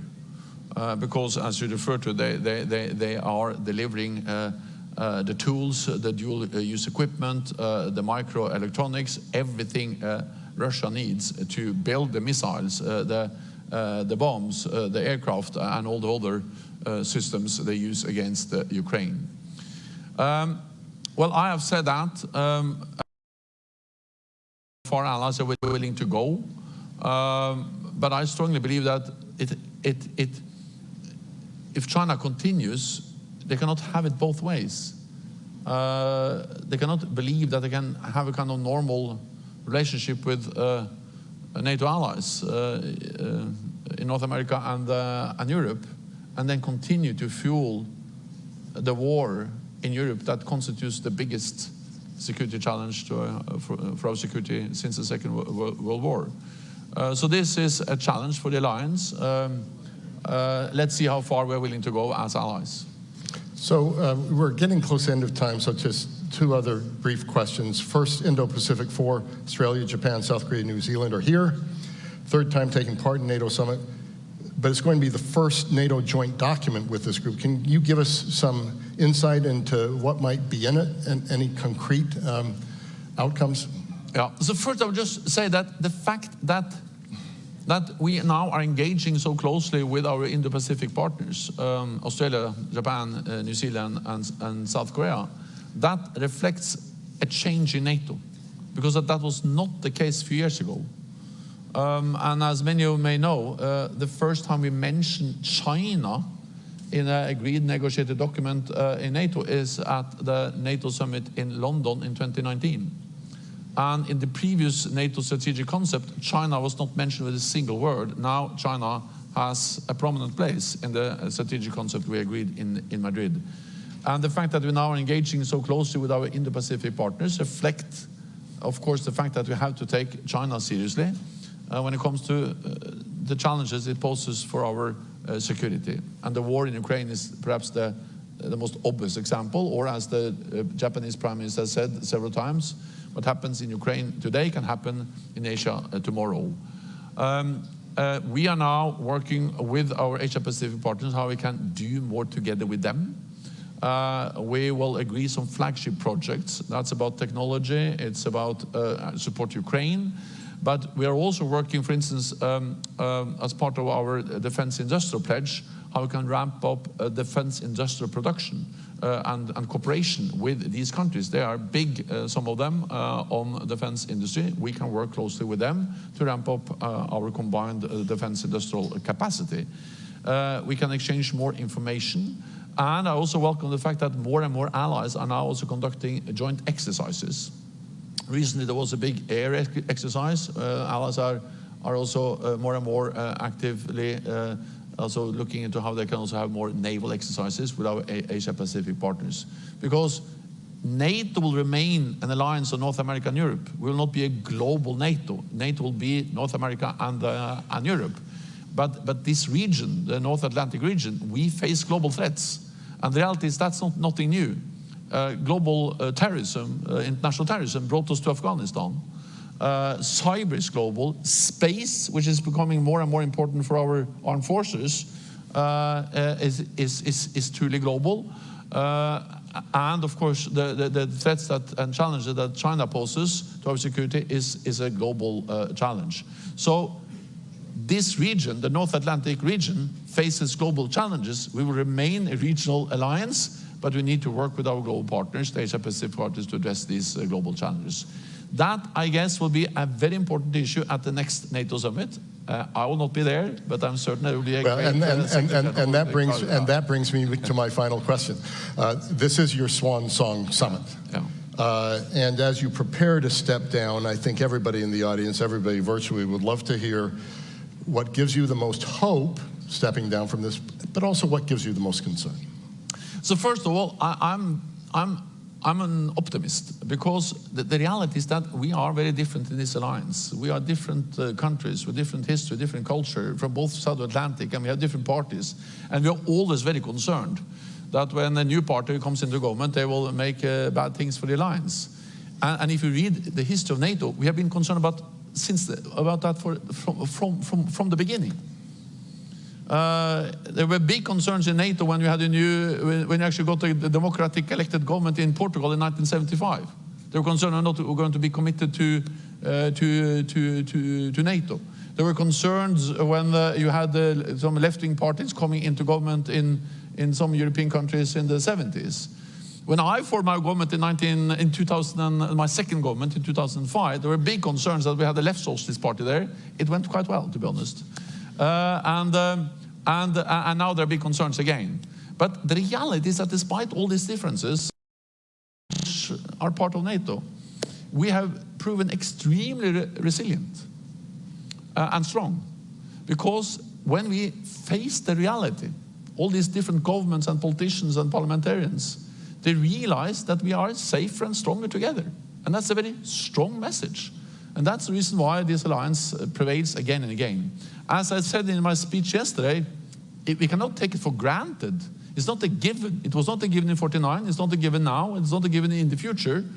But the reality is that we have so strong common interest in standing together. So therefore, I'm optimist for the future of this alliance. That was the first question. The second I've forgotten. I think I answered both of them. But I will only say one thing, and that is that I remember very well when I became Prime Minister in 2000.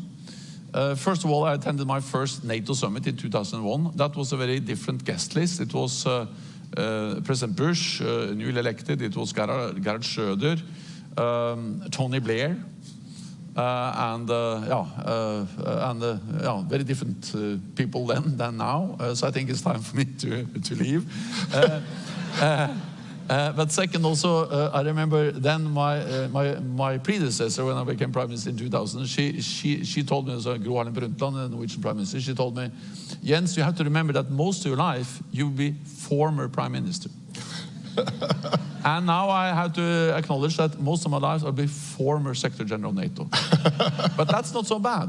And I will hang around and see you, and I look forward to then perhaps be part of this audience next time. Thank you so much.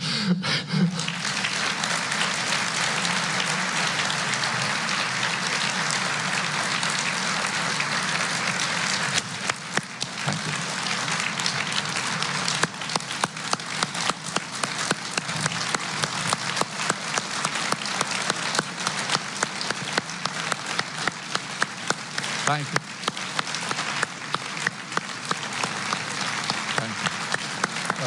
Thank you. Mr. Secretary General, nothing more need be said. No, thank you. Thank you.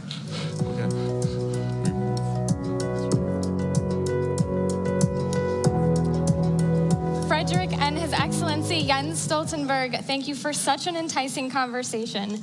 I personally loved the commentary on the first pitch as a baseball fan myself.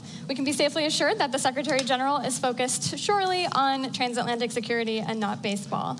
As you mentioned, the alliance is truly being tested, and he outlined some crucial elements of aid to Ukraine the alliance is working on, from joint training to defense assistance packages, and looking how to secure Ukraine not just now, but even after the fighting stops. Thank you again.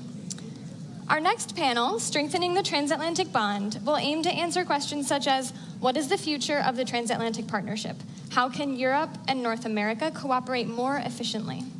How can the transatlantic bond be affected by recent elections? Now, please join me in welcoming to the stage Mr. Robert Vash, President of GlobSec, and the panelists.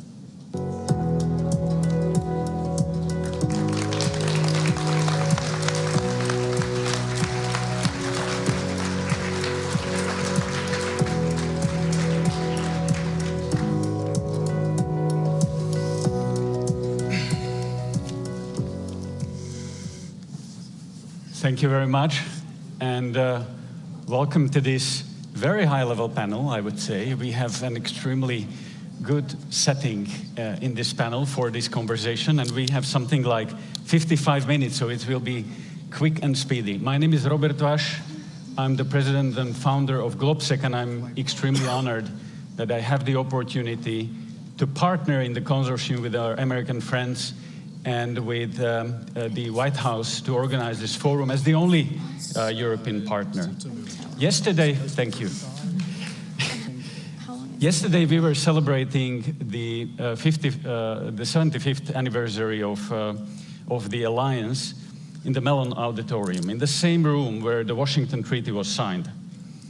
It is undoubtedly the largest, most successful, and longest enduring military alliance in the history of mankind. We are also celebrating 20 years of enlargement of NATO and the 25th of enlargement of NATO, and actually countries of Central Eastern Europe joined NATO 20 and 25 years ago. And I think that was a symbol of Europe whole, free, and at peace. Something that was not automatic, something that leaders needed to take hard decisions, and they needed to make bold decisions to make it happen. And 20 years later, I think it's a success. And the story of the enlargement is connected also to GlobSec, because we have organized our first conference 20 years ago, exactly in the year when we joined NATO. We have here, and I'm happy that I'm joined here in the panel by Peter Pavel, the President of Czech Republic. Welcome. Hello.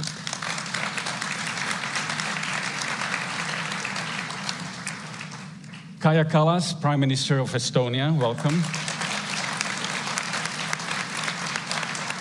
Mette Frederiksen, the Prime Minister of Denmark. And James Risch, Senator of the United States of America. He is the ranking member of the Senate Foreign Affairs Committee. Welcome.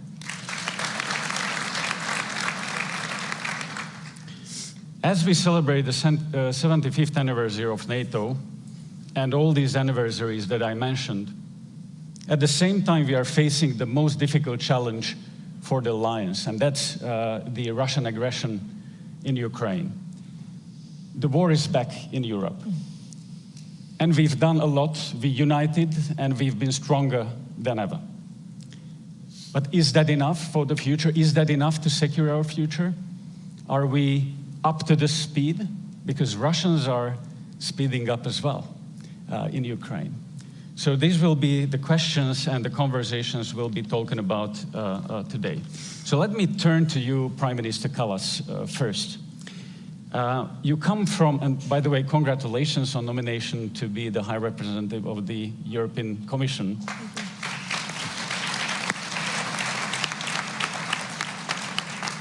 It's a great achievement, this nomination, as you're coming from an Eastern European country, a Baltic country, a small country, Estonia, who is really punching above this weight.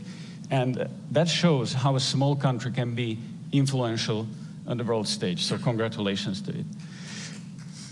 You have demonstrated incredible determination to whatever it can to support Ukraine, understanding that if Ukraine does not succeed, Estonia and rest of us in Eastern Europe can be the next. And you've been one of those who wanted all NATO countries collectively to be even more serious about our ambitions, about our collective defense. Emmanuel Macron at the GlobSec Forum last year in Bratislava said that NATO is not brain dead anymore, that it was revived by electroshocks in the East. And he also said that we should have listened to you more in the Central Eastern European countries. So what is your message now? What the other leaders from Western Europe and the United States should listen right now? First, I want to correct one thing, and that is I never say that the Baltics or the eastern flank is next, because we don't have any second or first class countries in NATO. We only have NATO countries. So if Russia decides to move on and really uses power to attack, then it's going to attack NATO and not single countries. And this is actually one of the narratives that Russia wants us to buy. Because they constantly separate, like the Baltics and the, the Warsaw-backed countries are separate, from the NATO. Like it's not like Germany or France. No, we are in NATO, and that's why we have the Article 5, and that means that attack on one is attack on all. But you're correct in that sense that this war in Ukraine and our response to it actually determines also whether NATO is credible or not, whether it is also acting as deterrence for Russia. Why we don't have a war in NATO's countries is because Russia is not taking up that fight. Why Ukraine is having this war is because they are in the gray zone. They are not under NATO's umbrella. And therefore, my conviction is that Ukraine will have to become a member of NATO when we want to have, get rid of conflicts and the areas of gray zones, because gray zones are sources for the potential conflicts, and I don't think it's good for the peace. Thank you, Prime Minister, and I will come back to you in the second round. But let me move to Prime Minister Mette Frederiksen. Denmark is a great example how a country can rather seriously change its approach to defense and rise up to the challenge. Denmark was supposed to reach 2% of defense spending by 2030, and you just recently announced that Denmark will do this this year, so 6 years earlier than it was planned. It's a pretty big increase from 1.3% that you had 2 years ago. Denmark has also been robust in supporting Ukraine, ranging from providing Ukraine with F-16s, fighter jets, and preparing its air force capabilities to making bold decisions to give Ukraine even maybe an entire artillery stocks. These are all very difficult questions to make. At home, you say no, which is good. It's a good leadership. It's not difficult. But my question is that how long can we sustain these decisions? Are we in the risk of Ukraine fatigue in the future? And how do we prevent it? Well, first of all, it's not a difficult decision. It's the right decision. Yeah, you have to do what is the right thing to do, and doing the right thing is never difficult. And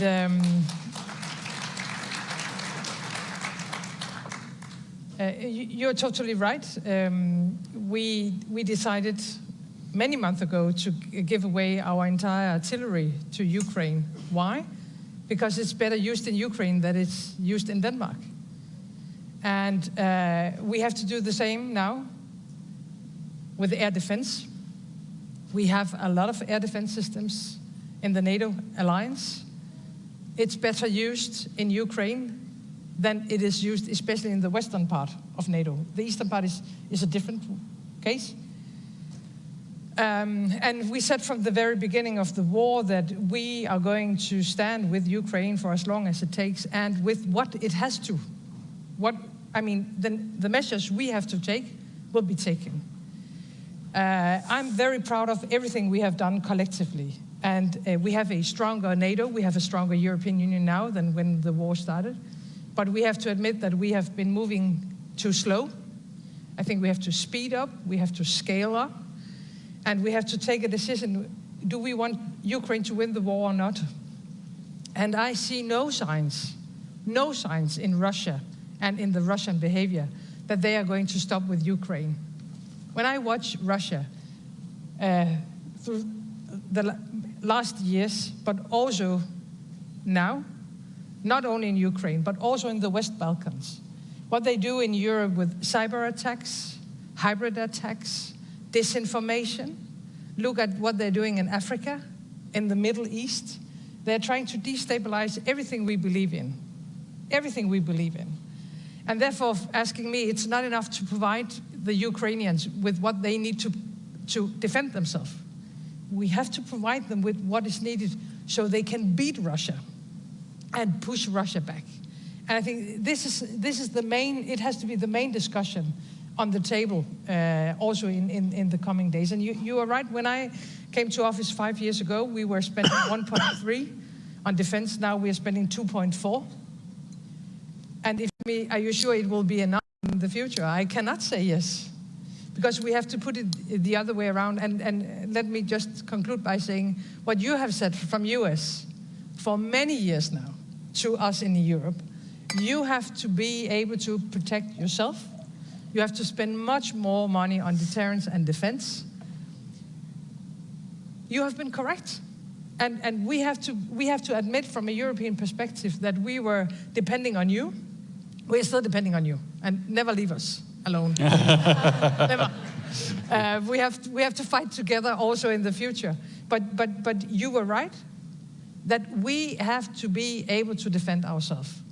And putting that question on the table, then you cannot say 2% is enough. Then you have to put it the other way around. Exactly. So Ukraine is... And that's exactly the leadership we really need in Europe, to say that Ukraine is not only fighting for its sovereignty, it is fighting for the very basic principles of international law and of the principles of European peace and security. If we give up on these principles, who will believe us in the future? So it's the part, so deterrence of any other parts, not only of the NATO territory, but of our allies, starts in Ukraine, absolutely, and winning in Ukraine. So thank you for that clear leadership. President Pavel, you are the president of Czech Republic, who is leading a lot of international initiatives supporting Ukraine, especially the ammunition initiative that has really caught interest internationally. So Czech Republic is also pushing or punching above its weight. You also spent all your career in military. You were also chairman of the NATO Defense Committee, and you will be hosting the next GlobSec Summit in Prague, and we are very glad. Thank you for that. But your voice has been among the boldest when it comes to helping Ukraine, defeating Russia, and building strong Europe's military strength. So, but you also said several times that we need to manage expectations on the war in Ukraine.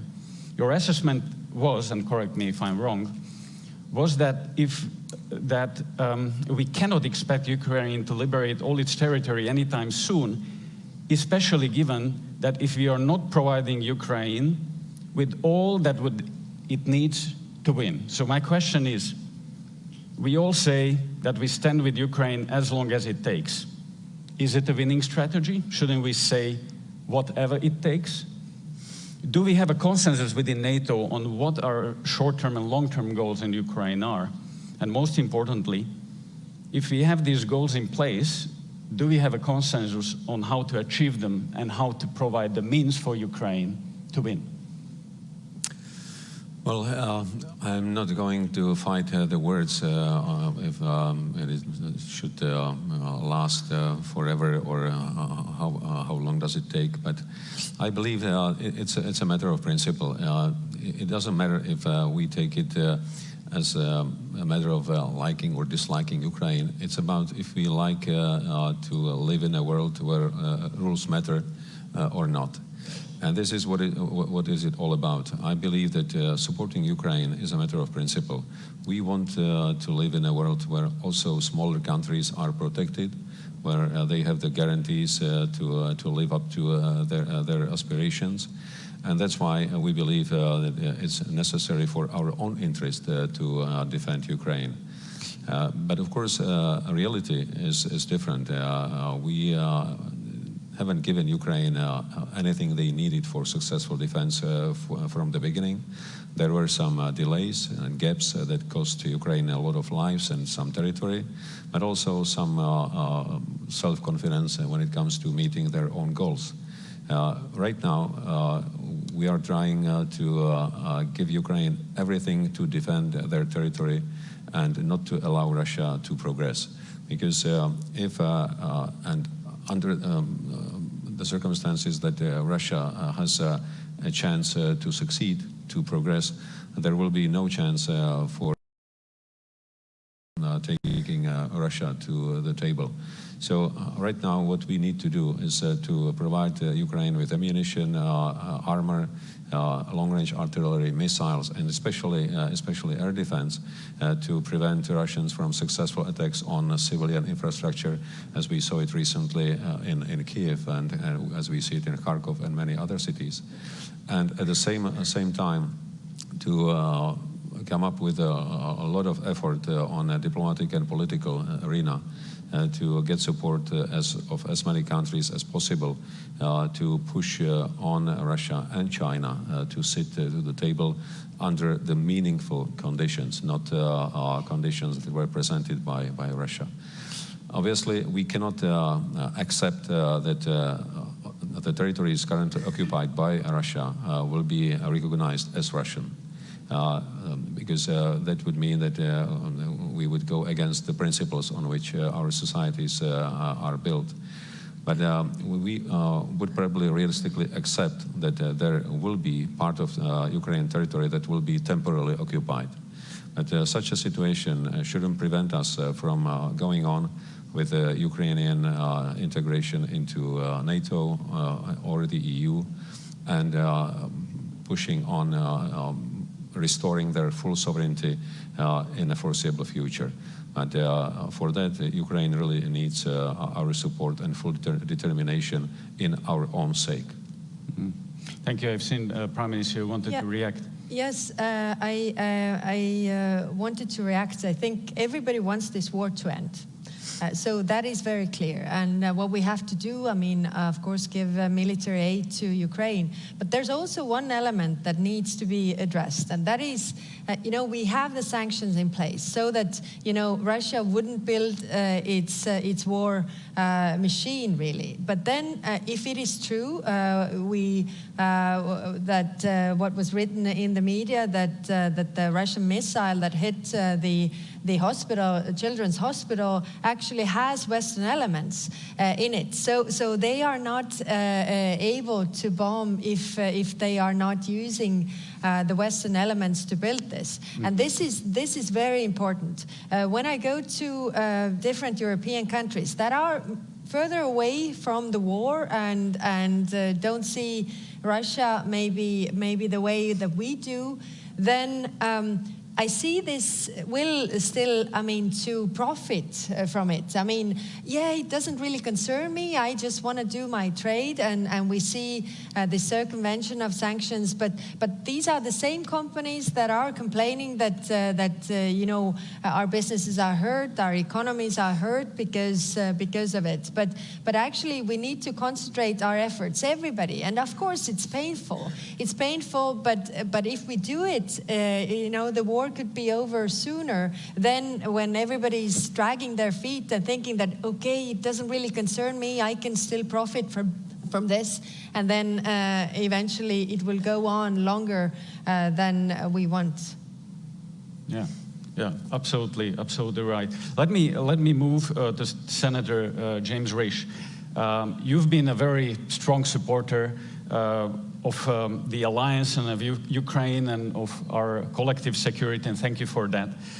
And all of the countries represented here at the NATO summit have done their utmost to support Ukraine and to raise the bar when it comes to the defense spending. The EU has provided economic assistance to Ukraine and has put Ukraine on the track towards the EU membership. Do you think we are doing enough? What can be done more? Let me take that on, but before I do, I want to respond very briefly to what the Estonian Prime Minister said right at the beginning regarding the Baltics. Right after the invasion, a number of people from the Baltics came to see us here in America, and they were concerned. And you know, NATO would be stodgy. We'd forgotten what it was formed for. NATO was formed for the exact circumstance we find ourselves in today. I told my friends from the Baltics, I said, look, Article 5 means exactly what it says. An attack on one is an attack on all, not 1 square inch, whether it's in the Baltics, whether it's in London, whether it's in New York, not 1 square inch. Mr. Putin, listen, Article 5 means exactly what it says. I make that commitment now for the United States, and the United States is there to meet that commitment if we ever have.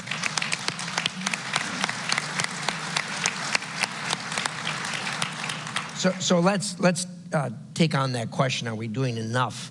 That's kind of a general question. I mean, enough for what? You've got to state what your objective is, and if the question is, are we doing enough to reach the objective? Well, you reevaluate that every day, whether you're doing enough or not. I would say that we are a robust democracy in the United States, just like the European countries are, and there are people who dissent from the view that we should be doing something in Ukraine. They have, in the United States, I think people are not as in tune with how we got to where we are as far as Ukraine is concerned. You have to go back to December the 5th of 1994, when the Budapest Agreement was entered into. We made a commitment. On that date, Ukraine was the second largest nuclear-armed country on the planet. It was the policy of the United States then, it's a policy of the United States now, and always has been, that as few countries have as few nuclear weapons as possible, so you have less of mischief on the planet. We said to the Ukrainians, as did the British at the same time, give up your nuclear weapons. They're going to cause you a lot of troubles for a lot of reasons. And if something happens, we'll be there. We said that, we meant it, and we have to keep that commitment now. And we have all the Europeans to help us do that because of concern over, because of Article 5. So, you know, are we doing enough? We need to continue to do more.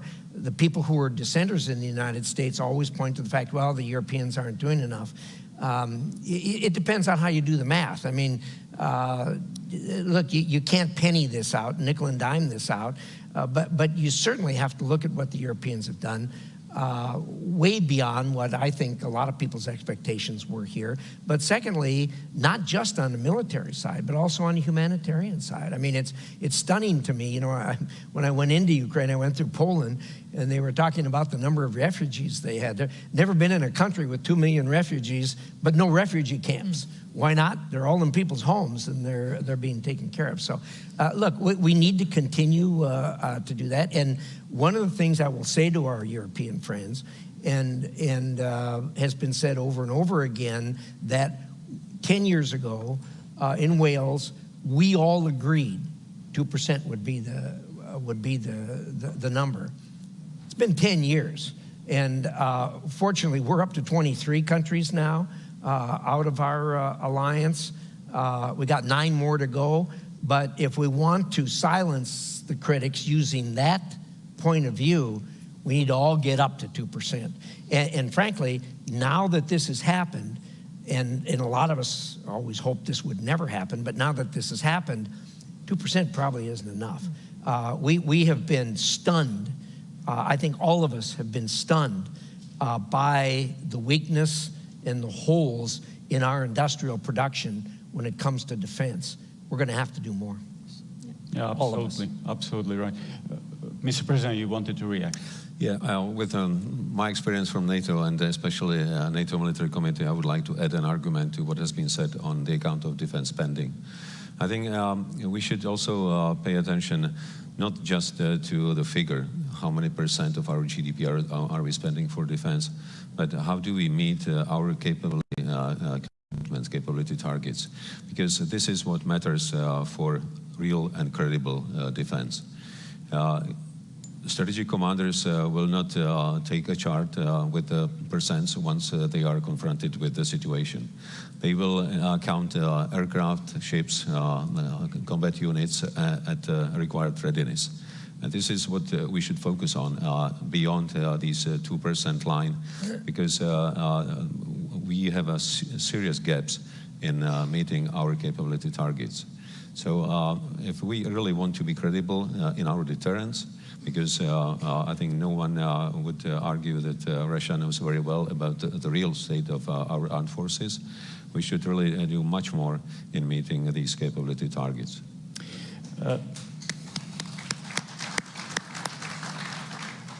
I will give you the word in a second, but I would like to follow up on what you said, because we at GlobSec in several reports, we've been saying that there are several transatlantic gaps.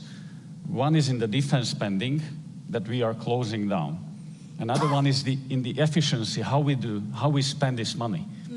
In Europe, we have a huge potential still to increase the efficiency of that spent money. And the third transatlantic gap that is not closing down, but is growing, is the technology gap. Yeah. US is much faster in the technological innovation than Europe, and Europe is lacking behind. This is going to create serious troubles in the future if we don't act now. And NATO has started with the Diana, with the Innovation Fund, etc.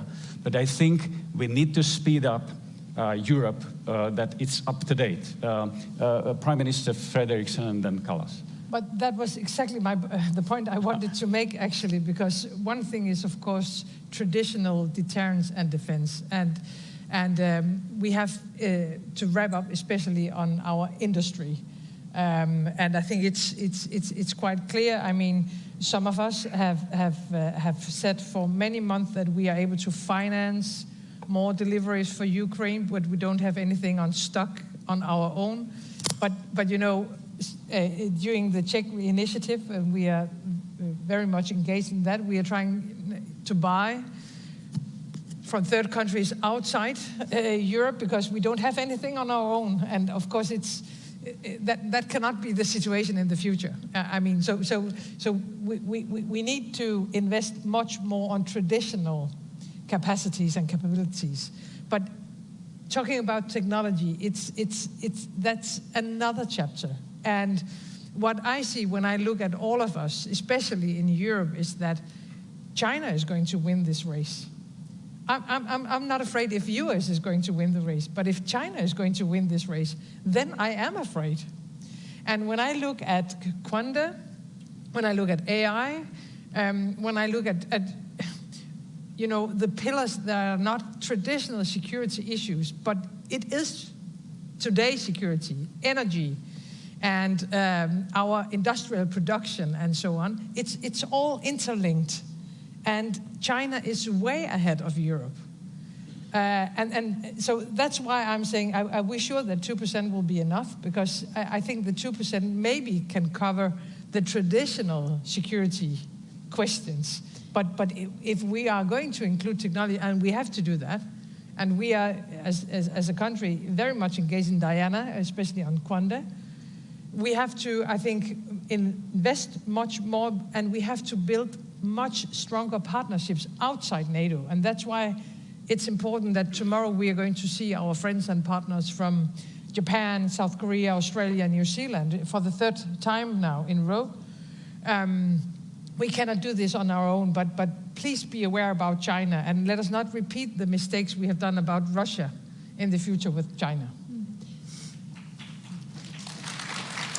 Yeah, I wanted to build on that because innovation is the key, and I think there's actually also the possibility take the costs down and be more effective. We have a very vibrant tech sector in Estonia. So what we did was to bring them together.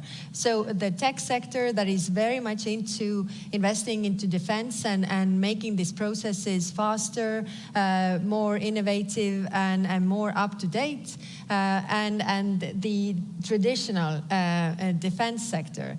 So combining the two is actually the key. But of course, what is the question is the access to funding. So because we have, defense investments are very much in the same category as pornography and for the funds, private funds. So you can't really use the funds for those. So we need to open up those. We need to open up the public funds as well.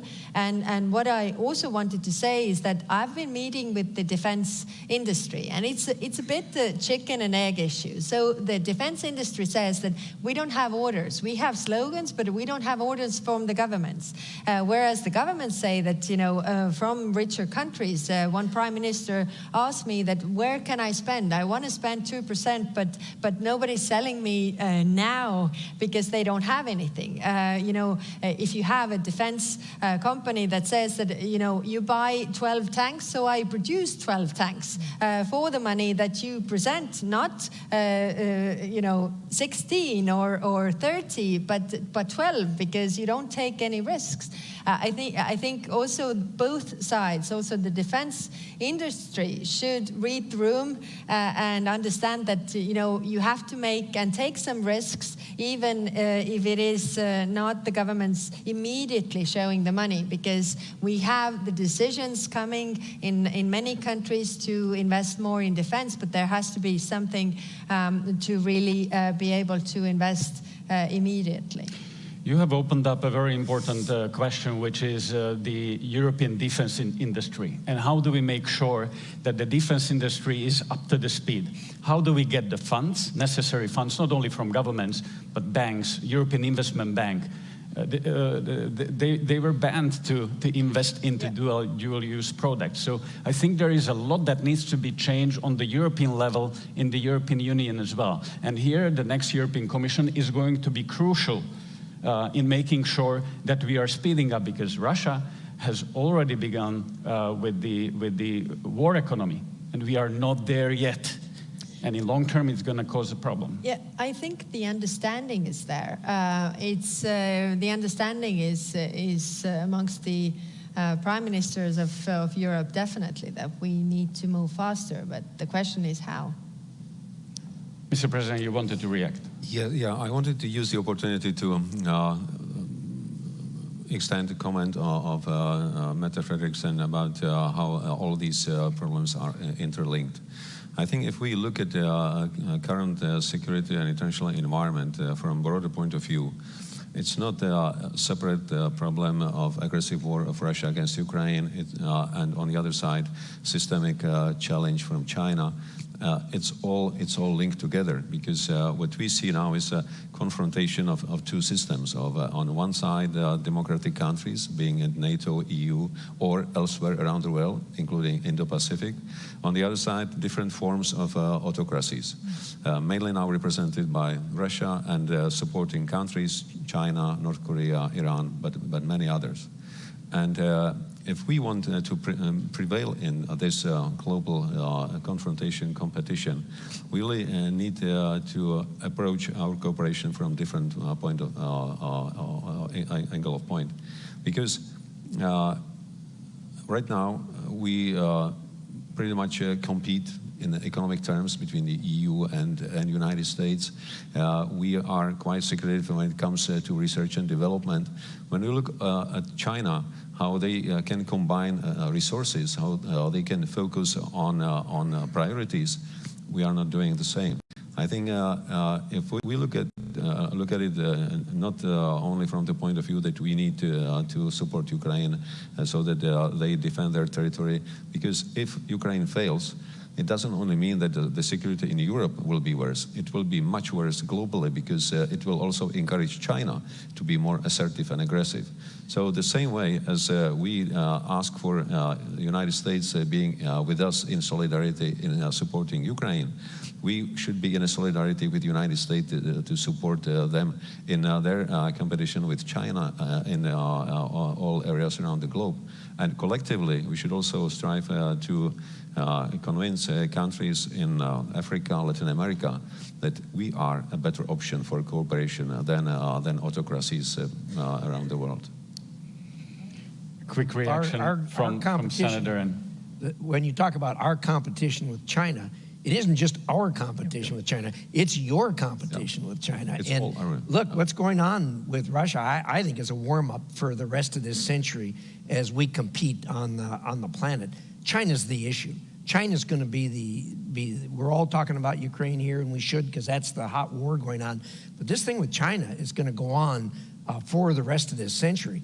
And the United States and Europe will be able to compete with China if we join together. And there is no more obvious ally for us than you, and there's no more obvious ally for you than us.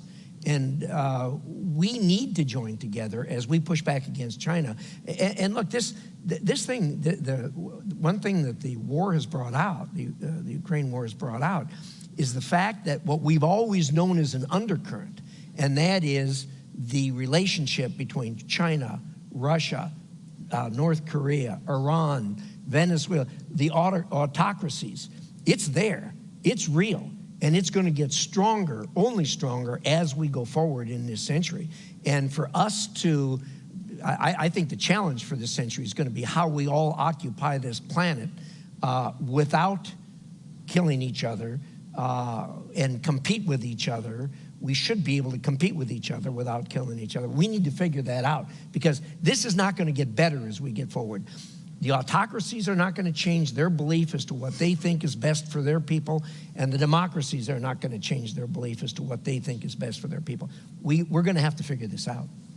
You opened a very important question of China, and we will see that there is an increasingly clear voice that how China is supporting Russia in its war to Ukraine. It's a problem for us, and it's a problem for NATO.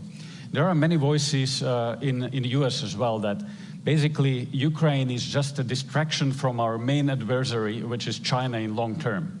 And it's decreasing our focus on the main challenge. Well, I like the argument of my friend Ben Hodges, who said Ukraine is all about China. Because if we are sending a wrong signal now that we are not able to defend a country on our borders, who will trust us whatever we say in the future about Taiwan or anything else? So the future deterrence really starts here. So I would say even the future of the West is now being decided in Eastern Europe, in the East. Interesting you should mention that now, because yesterday there was released a document titled Next Steps to Defend the Transatlantic Alliance from Chinese Aggression. The author is one of the distinguished thinkers and actors in the 21st century, myself.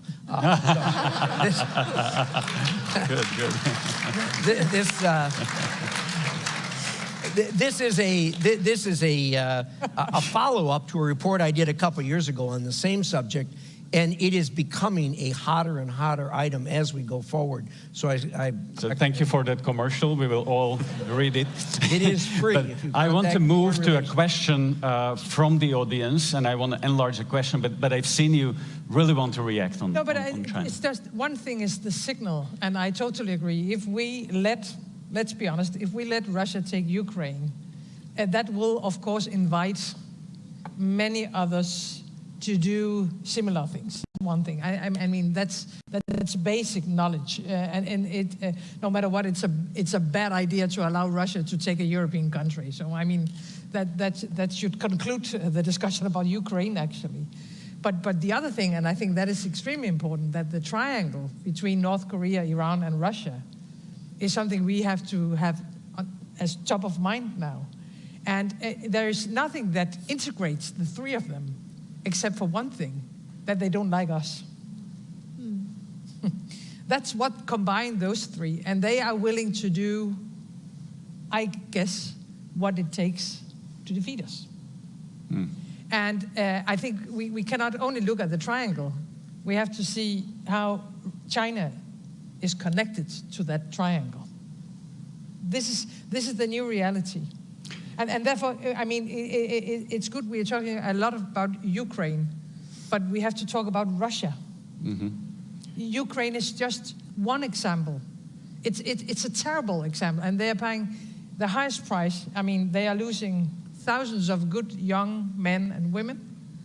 So they're paying the highest price, therefore we have to talk about it, but it's just a part of something bigger. And I think we have to understand that it's more a question about Russia than it is a question about a single European country, unfortunately. And all of these conflicts are somehow connected, and that's why we have this conversation exactly. So let me turn to the questions from the audience and online audience who are watching and listening us. There's a question from Matt Burton. What measures are in place to counter the internal and external actors that continually work against the West and NATO with influential disinformation campaigns? So let me enlarge the question a little bit.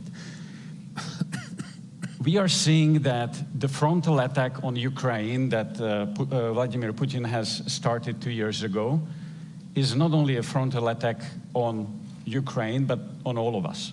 He clearly said that his goal is to dismantle the Western-led world order. And he has opened several front lines. We are seeing the physical front line in Ukraine, but there is another front line of the same war inside of our societies, in information space, is the same war, is a hostile against us to divide us. There is another front line in energy, in economic dimensions. So we have to win in all of these dimensions to be able to help to Ukraine. We are seeing that Russia is increasingly active with its agents in Europe. We've seen bombings in Czech Republic, actually, in Vrbětice. We see a lot of hybrid war actions in Europe. Is this a new normal? Are we a subject to the aggression as well? Are we at war, or is just Ukraine at war? Because hybrid war and information war is also a war. And as my friend from UK said, that if two parties are at war and only one recognizes it is at war, it tends to win.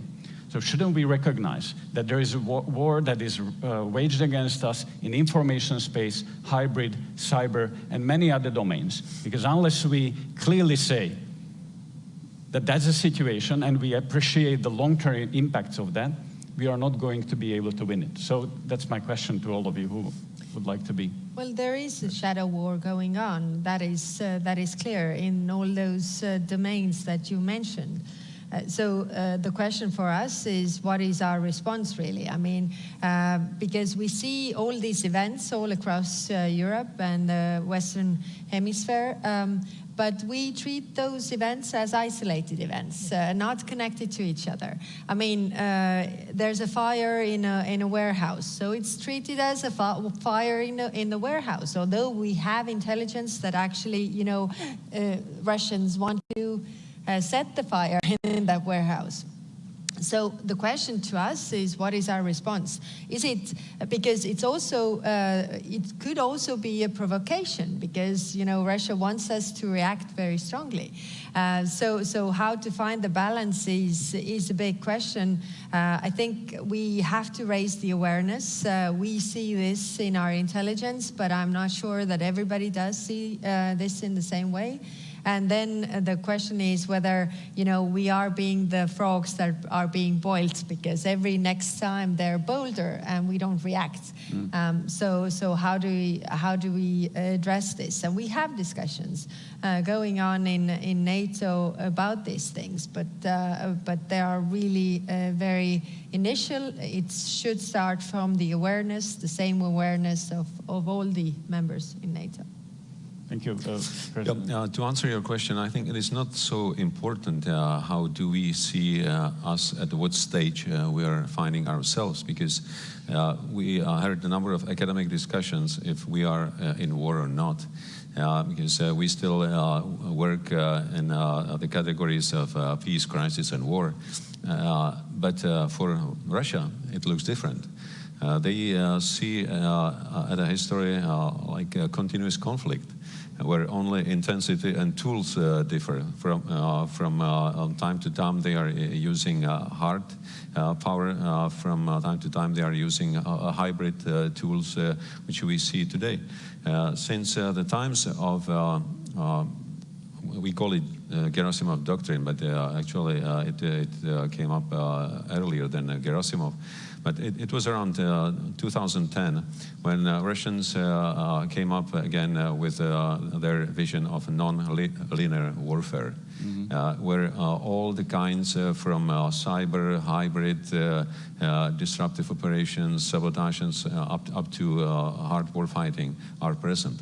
So actually what Russia is doing against us is a continuous conflict, that they are using tools that are available, that are much cheaper, quite often more effective than hard weapons. If you look at information operations that they are doing now, all of these disruptive events within the hybrid warfare across Europe, they are to make us unsure, not trusting our institutions, and being always under pressure.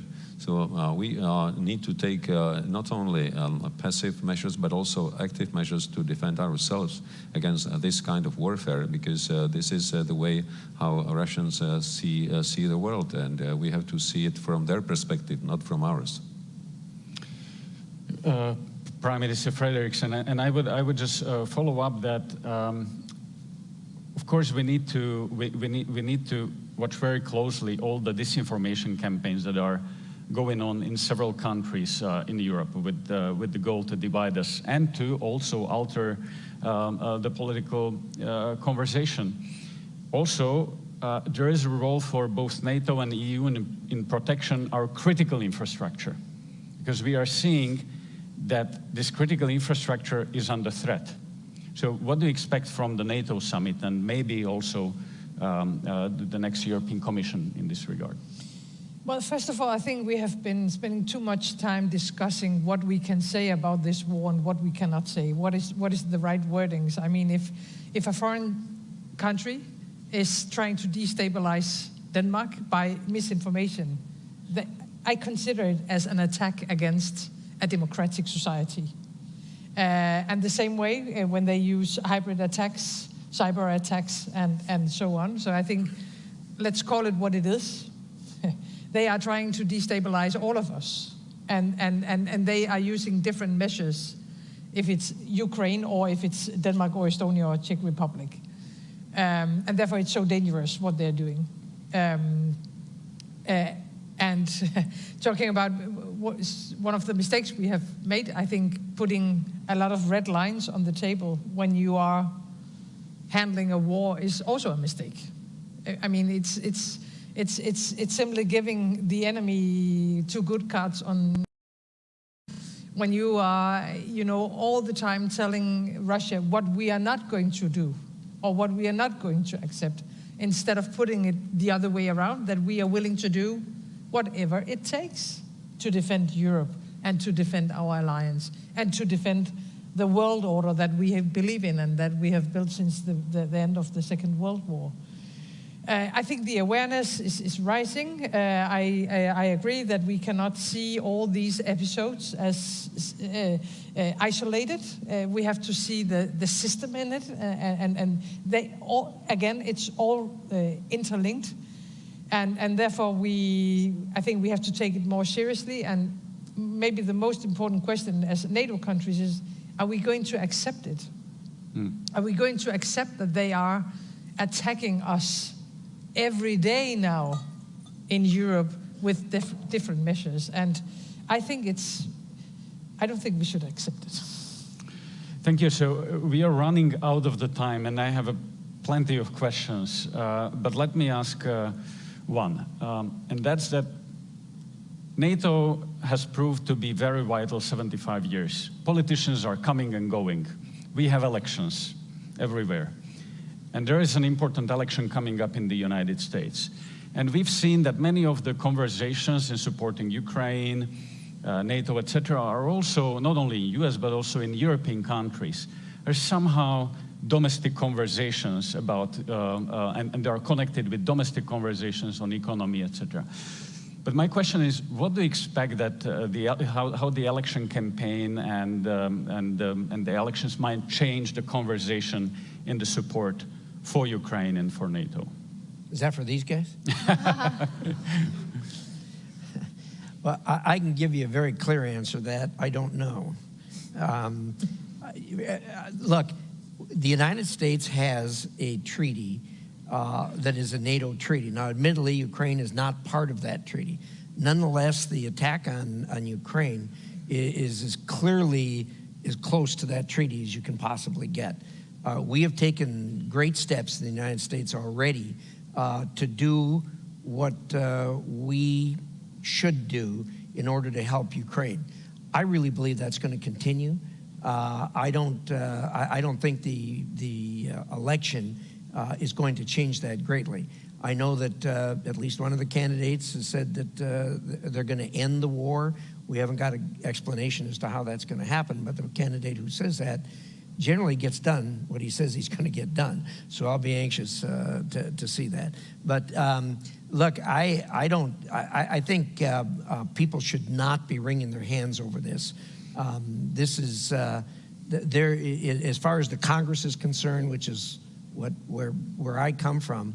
The vast majority, and it's only a small minority, are saying that we shouldn't be doing what we're doing. I mean, look, this is the right thing to do. America generally does the right thing that should be done. And given that, I have confidence we'll be there. Thank you very much, Senator. And let me thank all of the panel, because this was a wonderful conversation, and this shows that we had the US and 3 small countries of Europe who have shown the way how to raise up to the challenge and how to support Ukraine. And I think there is an increasing understanding of the situation we are in, that we are going to be in a difficult situation, but we all understand that we are stronger together, and that we need to do whatever it takes to secure Europe and Ukraine. So with that, thank you very much for the conversation.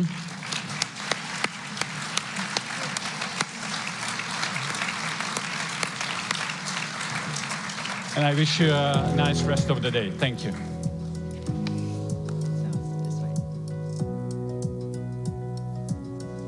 Thank you so much to our panelists and our moderator for such an engaging conversation.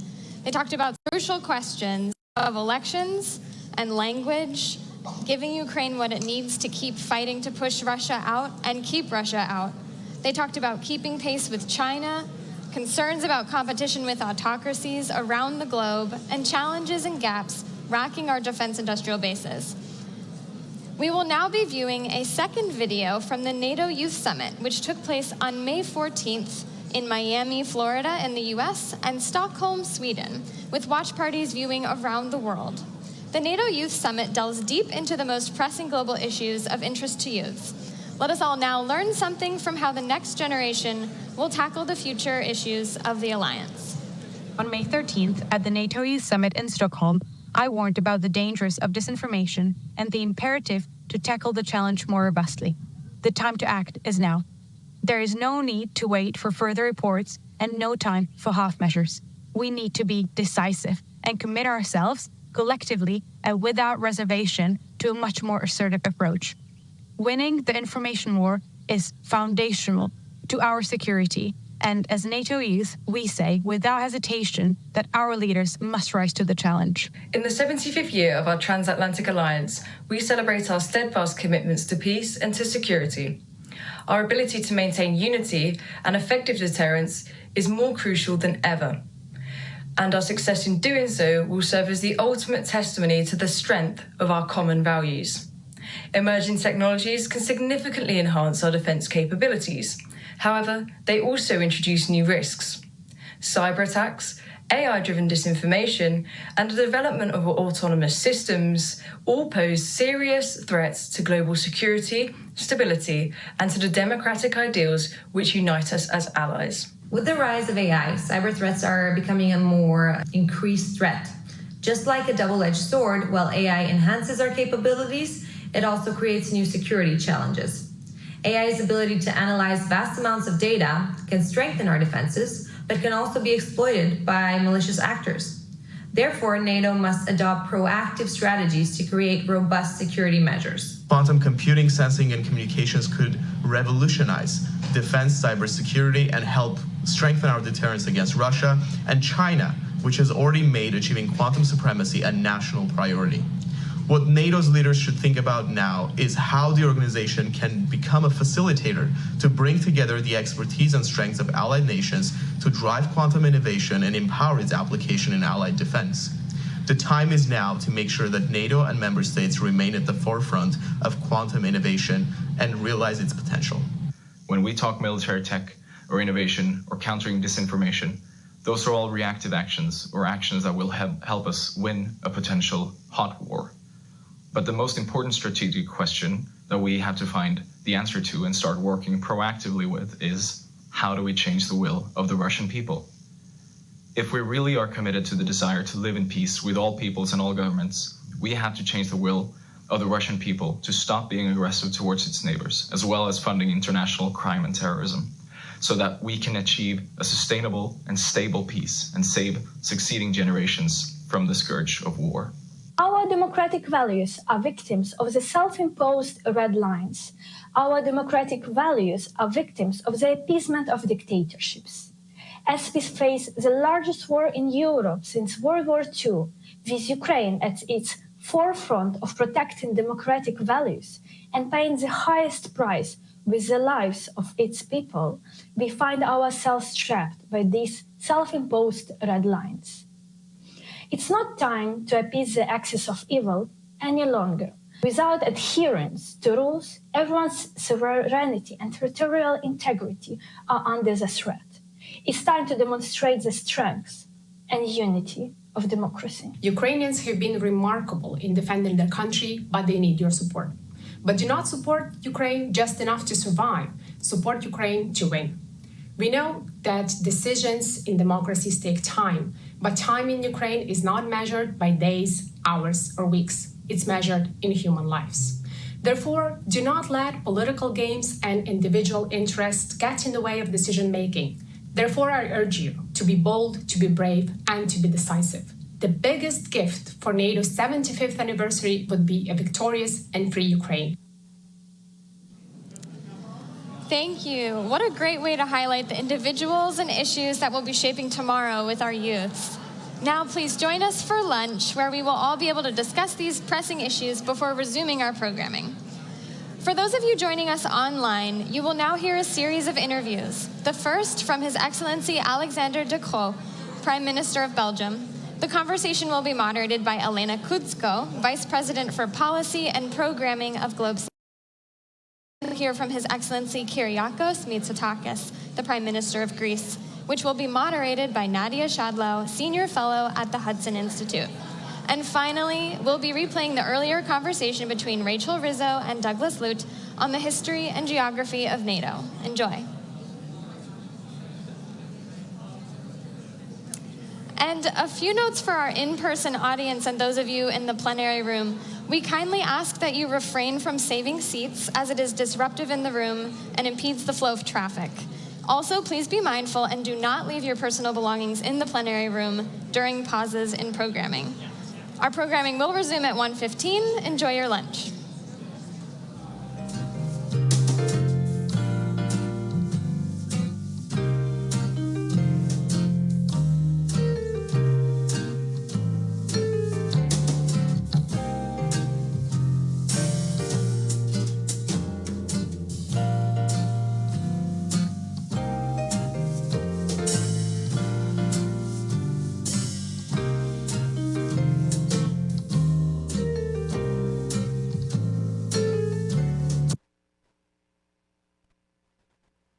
side in 6 out of the 10 domains that are of the general request of Ukraine. It is about military capacity, but it is also about reconstruction. It is also about humanitarian supports. It's a very broad scope. Of course, a lot of people talk about is the delivery of the F-16. So we have committed to at least 30 F-16s that will be delivered between now and 2028. That is contingent on the deliveries of our new planes, which are the F-35s. And we hope that we would have deliveries. I mean, we will aim to have deliveries this year of a couple of F-16s. We will do that. And there's not that many countries that do it. Right. The Netherlands does it, Denmark does it, and Norway. We are already involved in the training mission with our planes. And we hope that we will deliver a few this year. With the 30 that we committed, we will be the biggest contributor to the fighter jet capacity of Ukraine. And of course, the sooner they arrive, the better.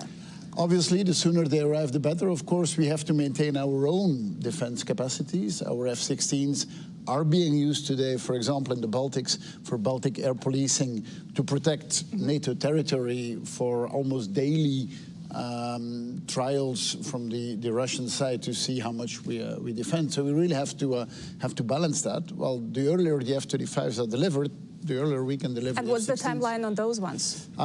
So we have 4 that we have now for the moment already. They are in the United States here for training purposes for our pilots, and we will start getting those during the course of next year.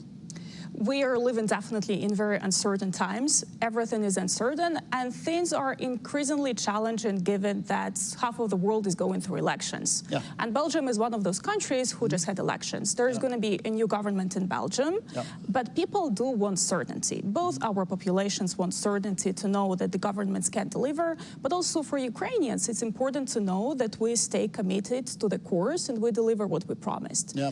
Are you certain that your new government is going to stick to the pledges that you've made?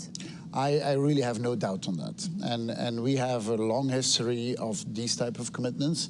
And these type of commitments were always maintained, even if you get new governments. And really, the public debate that we've had over the past months related to our election about Ukraine, there was really almost no doubt, no difference between the different parties. So I'm really confident that the agreement that we signed, and we signed that agreement, I mean, that is something that needs to be respected, whichever government is there. So yeah, democracy leads to changing governments. That's how democracy works. But stability and long-term commitment with our partners is something that we will respect. This is very reassuring to hear. We all have a lot of doubts how long we can carry on for, that the public getting tired, but it's good to hear that regardless of the government, Belgium can stay the course. But you address an important element, is indeed the support from our home citizens.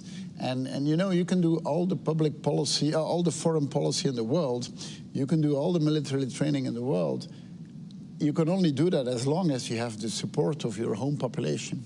And this is something that I think we need to put much more effort on, is to explain why are we supporting Ukraine, why it is so important to do so. It is important, of course, for the Ukrainians that are fighting for our values, for our security, but it's also a very important signal we give to the rest of the world, is that we Europeans, we will defend our way of life, and we will do so together with our American friends and other NATO friends. And it's more important than ever to explain what we are doing and to maintain the support from our home population. I'm not saying that because I feel that it is under pressure, but the moment you lose it, it's too late. And of course, the other side is doing everything possible to make sure that there is no public support, trying to sow doubt and make sure that we do not stay committed. Support for Ukraine is one side of the dimension. The other side is, of course, our commitment to our own security, and that comes with defense spending as well. A lot of allies are coming to Washington saying that they will deliver the 2% pledge this year. I think it's 23 out of 32 this year. Belgium is not there yet. How do you explain that, and are you going to get there? So we're not there yet.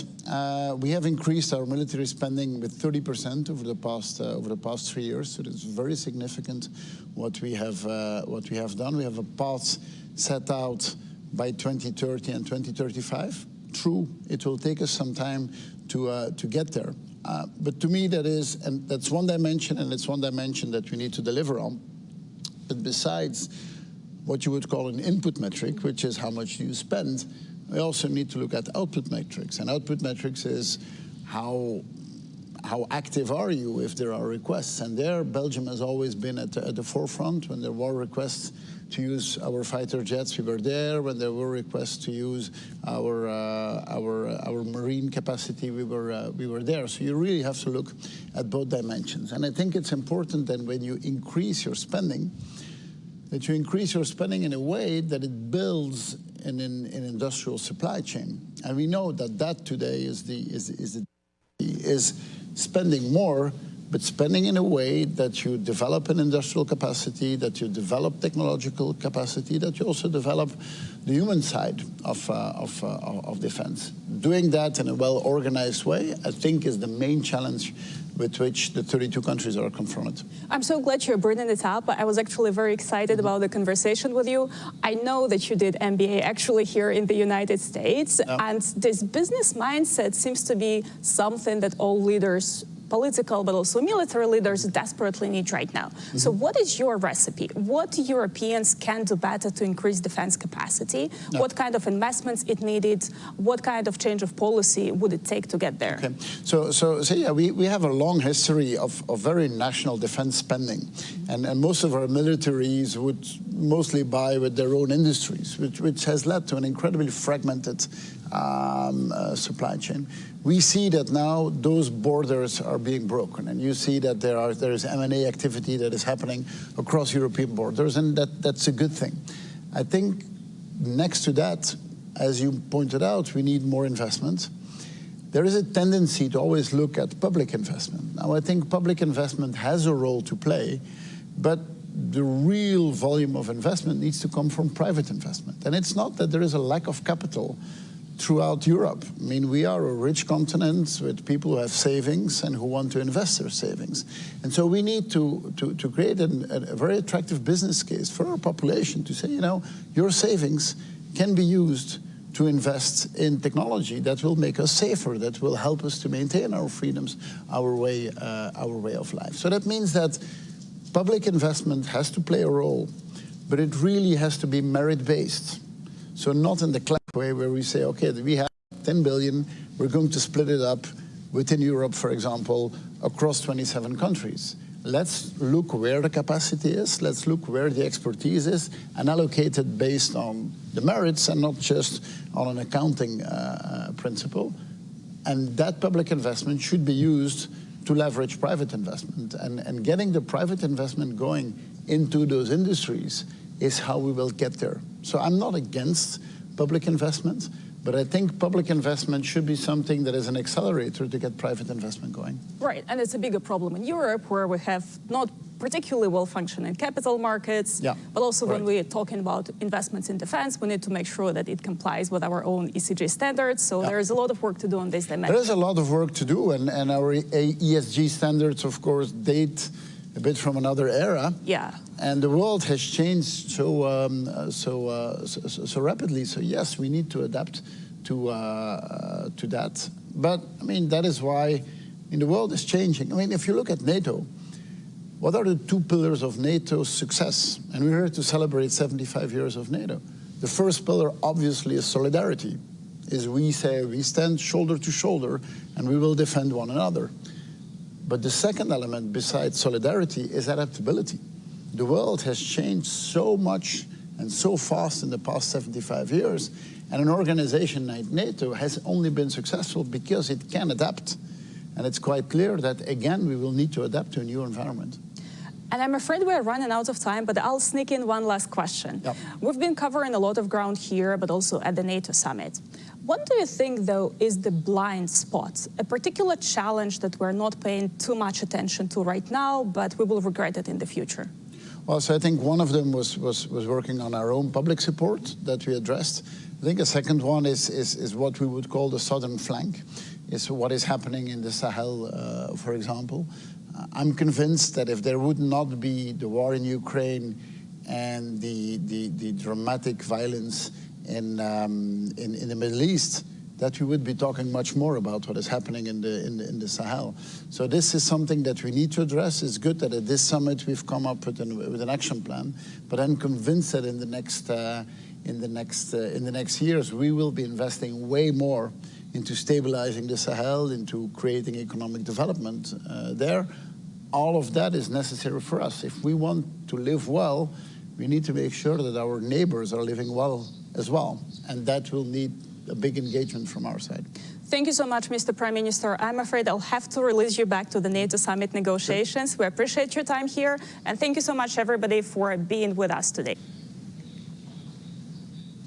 9, 8.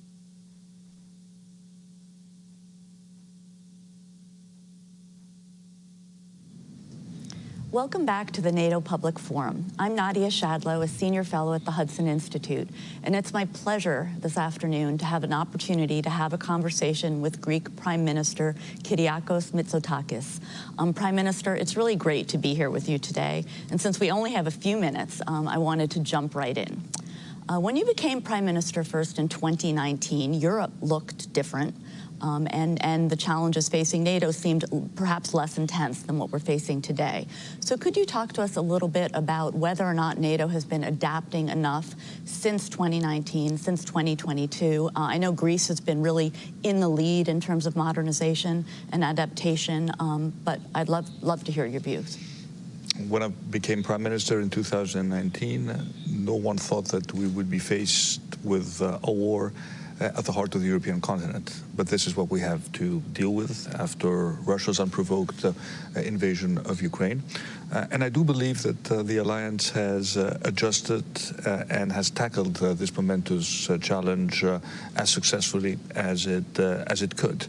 Back in 2019, we were still faced with the question of whether enough European countries would meet the 2% commitment, 2% of defense spending as a percentage of GDP. Now most countries have already met that target, and those that haven't have made very clear pledges that they will do so. Greece has been one of those countries that has surpassed the 2% threshold ever since essentially we joined the alliance. We'll be spending 3% of our GDP on defense, significantly modernizing our armed forces, and thus contributing to the overall capabilities of the alliance. So new challenges force us to think differently, also in terms of what this means for the collective European security as a pillar of the overall NATO integrated structure. And I think this discussion is advancing at a very fast pace in Europe. Yeah, so you mentioned European security. How do EU defense measures complement NATO, or how do you see the relationship between EU efforts to increase and substantially increase its defense and NATO? Is the relationship complementary, and how so? In my mind, it is fully complementary. We need to spend more, but we also need to be smarter about how we allocate our defense spendings. When I look at the European defense industry, I see a lot of fragmentation. I don't see enough interoperability. I see a lot of, sometimes maybe, I wouldn't say a necessary competition, but certainly too many weapons systems that don't necessarily talk to each other. So we need to spend more, but we also need to be smarter about how we integrate our spending. And I guess I do think that at a time when the Russian invasion of Ukraine poses an existential threat for Europe, we also need to be creative in terms of finding new sources of funding in order to support our defense spending. It is not just going to be enough to rely on national budgets as we have done so far. And that is why I've been one of those strong proponents that we need some sort of European facility that will complement the defense spending that we undertake at the national level level with more European funding. So this combination of public and private initiatives, in my mind, is going to be necessary if we build a solid European pillar when it comes to NATO's overall defense capabilities. So would that be some type of European fund, or how do you envision that mechanism? We have submitted with President Donald Tusk a proposal for a flagship European project, which would essentially be a European Iron Dome that would complement the existing air defense capabilities that we have, which could be, again, I stress the word could be because we clearly don't have agreement at this stage, which could be funded through some sort of European joint borrowing. When we faced COVID back in 2020, we took the momentous decision to raise 750 billion euros to address the economic downturn that COVID caused to all of our economies. And this money is currently deployed. This was a European facility. So it seems to me that if we have raised 750 billion euros for the green and the digital transition to support our competitiveness, to protect jobs, it would be reasonable if we could raise a significantly lower sum at the European level to strengthen our European defense initiatives. Right, and that would get us beyond always a discussion about the 2%, right? Also, it's ways to get to the 2%, but also ways to increase capabilities and integrated capabilities. And of course, also ways to strengthen also our European defense industry at a time when we talk a lot about strategic autonomy, when the issue of competitiveness is at the top of our agenda, bolstering European defense cooperation, European innovation. We've made some first steps at the European level in that direction, but we clearly need to do more. And speaking of doing more, Greece has done an incredible amount for Ukraine. You're one of the leading states in terms of providing the Ukrainians with missiles, with ammunition. What more do you think NATO needs to do quickly, and how can we get there, right? A key theme throughout this past year really has been speed and NATO's ability or lack thereof to get things to Ukraine fast enough. And that's been a problem we've had in the United States too. How do you think things might shift over the next few months, or what could be most meaningful to get us to act faster? Well, first of all, I think Europe has stepped up to the plate and has delivered. Back in 2022, I think many, including many in Moscow, would have placed bets on the inability of Europe to remain united when it comes to supporting. They were wrong. Europe remains united. We are providing Ukraine with European financial assistance, 50 billion euros. It's a significant package that we agreed a few months ago, but also member states are providing Ukraine with defense capabilities to the best of our abilities, and we will continue to do so. And initiatives such as the Czech initiative, for example, have proven to be very efficient in terms of delivering aid to Ukraine as quickly as possible. But at the same time, we need to look at the holes this has created to our own defense capabilities. And as much as we talk about sophisticated systems, we also need to make sure that we have the basics. I mean, Ukraine demonstrated how important, for example, 155 shells are, and that not everything is going to be sort of as technology-driven in a modern war as many people thought. So making sure that we also streamline production, strengthen our stockpiles, while at the same time having the capability to support Ukraine. This is a challenge that we have to meet. Right. Quantity matters. Quantity and quality. Yeah. Can you tell us a little bit more about the Czech initiative that you just mentioned in passing? Well, I think the Czech initiative has proven to be an efficient way of transferring weapon systems to Ukraine. Many countries have joined that initiative, and as you pointed out, now it's just up to speed and making sure that the necessary transactions, whenever they involve, for example, sale of equipment, take place as quickly as possible. And it seems to me that this is one avenue which is worth exploring further. So as we close, what is your hope for the 75th Public Forum? What do you think, NATO, what would you like to see out of the 75th Anniversary Summit? Well, first of all, I think it is important to take stock of what we have achieved. NATO has been successful because it has been able to adapt and occasionally even reinvent itself. And this is exactly what we need to do now. For me, the most crucial aspect of NATO has always been the strength of the transatlantic partnership. And I think it is very, very important that we maintain this mutual commitment, but to also recognize that in an alliance, we all need to do our own part. There are no free riders, and that is why meeting the 2% commitment is so important, at least for those countries that have always been very consistent with this target. And maybe at some point we will need to discuss about raising it. Maybe 2% is not enough. Maybe we need to get to 2.5% if we really want to deliver everything we want to do within the alliance. But the one thing which is certain is that at a time of great uncertainty, being part of an alliance that is strong, defensive, and capable of defending us all against external threats is as important as it has ever been. Well, thank you so much. Thank you. It's been a pleasure. Thank you. Thank you.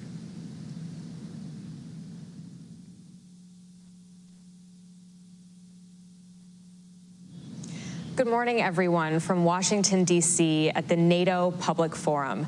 My name is Rachel Rizzo, and I am a non-resident senior fellow at the Atlantic Council's Europe Center. And today I am thrilled to have with me Ambassador Doug Lute, who served as the U.S. ambassador to NATO from 2013 to 2017. Ambassador Lute, thank you so much for being with us today for this interview. Well, it's great to be with you, Rachel. Absolutely. So we're celebrating a huge milestone here in Washington for this NATO summit, 75 years. Now, you've talked a little bit about how there's 3 different versions of NATO, NATO 1.0, 2.0, 3.0. Can you talk a little bit about that and your ideas around what that looks like for NATO? Right. So, 75 years is a long period of time to absorb. And so I think it's useful to unpack the 75-year history of the alliance, now the longest-serving alliance in modern history, right, into these 3 periods. And 1.0, 2.0, 3.0 is sort of a nod to the next generation, right? I count the first period, the first segment of NATO history, marking from 1949 for 40 years to 1989. And obviously the fall of the Berlin Wall, and then the aftershocks of the fall of the Berlin Wall in November of '89, which eventually 2 years later saw the dissolution of the Soviet Union. And during NATO 1.0, you had the bipolar global standoff between the West and the Soviet Union, most prominently with the Iron Curtain running north to south and dividing Europe itself. And this was a period of the zero-sum game. If something was good for one side, it was bad for the other. And it really spoke to the original purpose of NATO, which was the defense of the 12 allies itself. I think that period ended in the '89 to '91 period, and the post-Cold War period, or NATO 2.0, dawned with the dissolution of the Soviet Union. I count NATO 2.0 as running for about 25 years, so from roughly 1989 to 2014. And in that NATO 2.0 period, we had some dramatic changes. I mean, the original cause of NATO, the threat from the Soviet Union had disappeared, at least briefly. We'll come to that, right? And NATO began to question its purpose, its standing in the world, and so forth. And it found its feet. It did so by, first of all, enlarging its membership. So this is a period when the first Central and Eastern European countries joined the alliance. Now the first 3 are celebrating their 25th anniversary, also simultaneous with the NATO 75th anniversary this week. It also saw NATO look beyond its borders and make a very simple, logical statement, which is that the allies themselves are more secure if beyond our borders, our neighborhood is more stable. And this ushered in the idea of NATO partnerships. This began, of course, in the early 1990s with Partnership for Peace, and now it's extended to some 40 partners that range geographically from Mauritania to Japan. And these diverse set of partners really bring a great value to the alliance. They give us not only insight into regions beyond our borders that are critical to NATO security itself, but they also gain by way of access to NATO military standards, essentially the gold standard of military interoperability, access to the NATO school system, and so forth. So this two-way street of NATO partnerships began in this NATO 2.0 period. And we even fashioned a partnership, as unusual as it may seem today, with the Russian Federation, the successor to the Soviet Union. I think that partnership was well-intentioned. It was exploring the potential that NATO could actually have meaningful, reliable relations with its largest geographic military neighbor. And I think that experiment, that exploration actually marked the end of NATO 2.0 with the Russian seizing and illegally annexing Crimea, destabilizing the Donbass, and so forth. And so I think in 2014, we really began to see a move towards NATO 3.0. And that's the period we're still in. Okay. And much of the substance of this summit has to do with this transition from NATO 2.0 to NATO 3.0 and how NATO will continue to adapt as we face new challenges. So we're at 75 years, the longest military alliance in history. The next big milestone is going to be 100 years.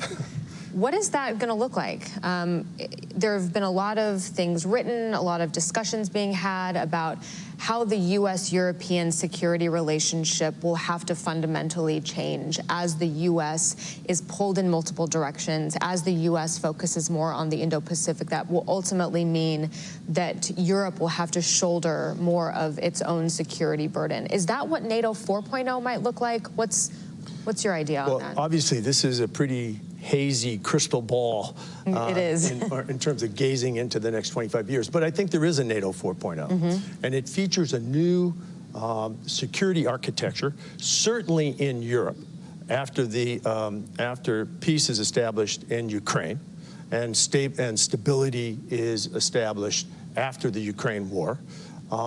I think it has to account for the fact, the geographic reality, that Russia will remain NATO's closest neighbor, nearest neighbor, most militarily capable neighbor, and will have to settle on some sort of security architecture that provides stability on both sides.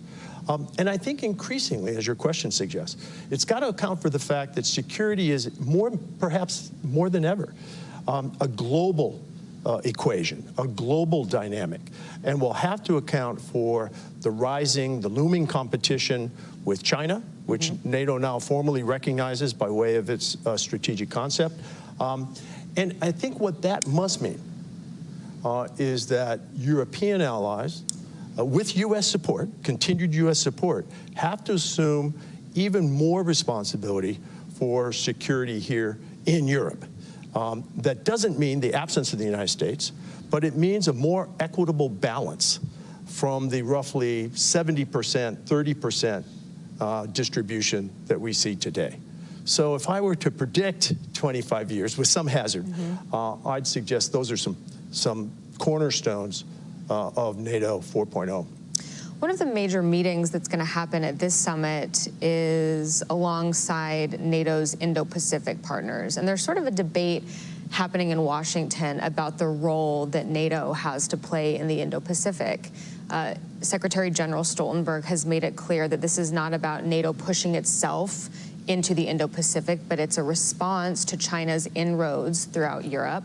But there's also another side of that debate where people say, look, NATO's main area, its main theater of operations is the European continent. Its main adversary is Russia, and that's what it should be focusing on. What are your thoughts on how NATO should navigate this new geographical challenge when it comes to China and the Indo-Pacific?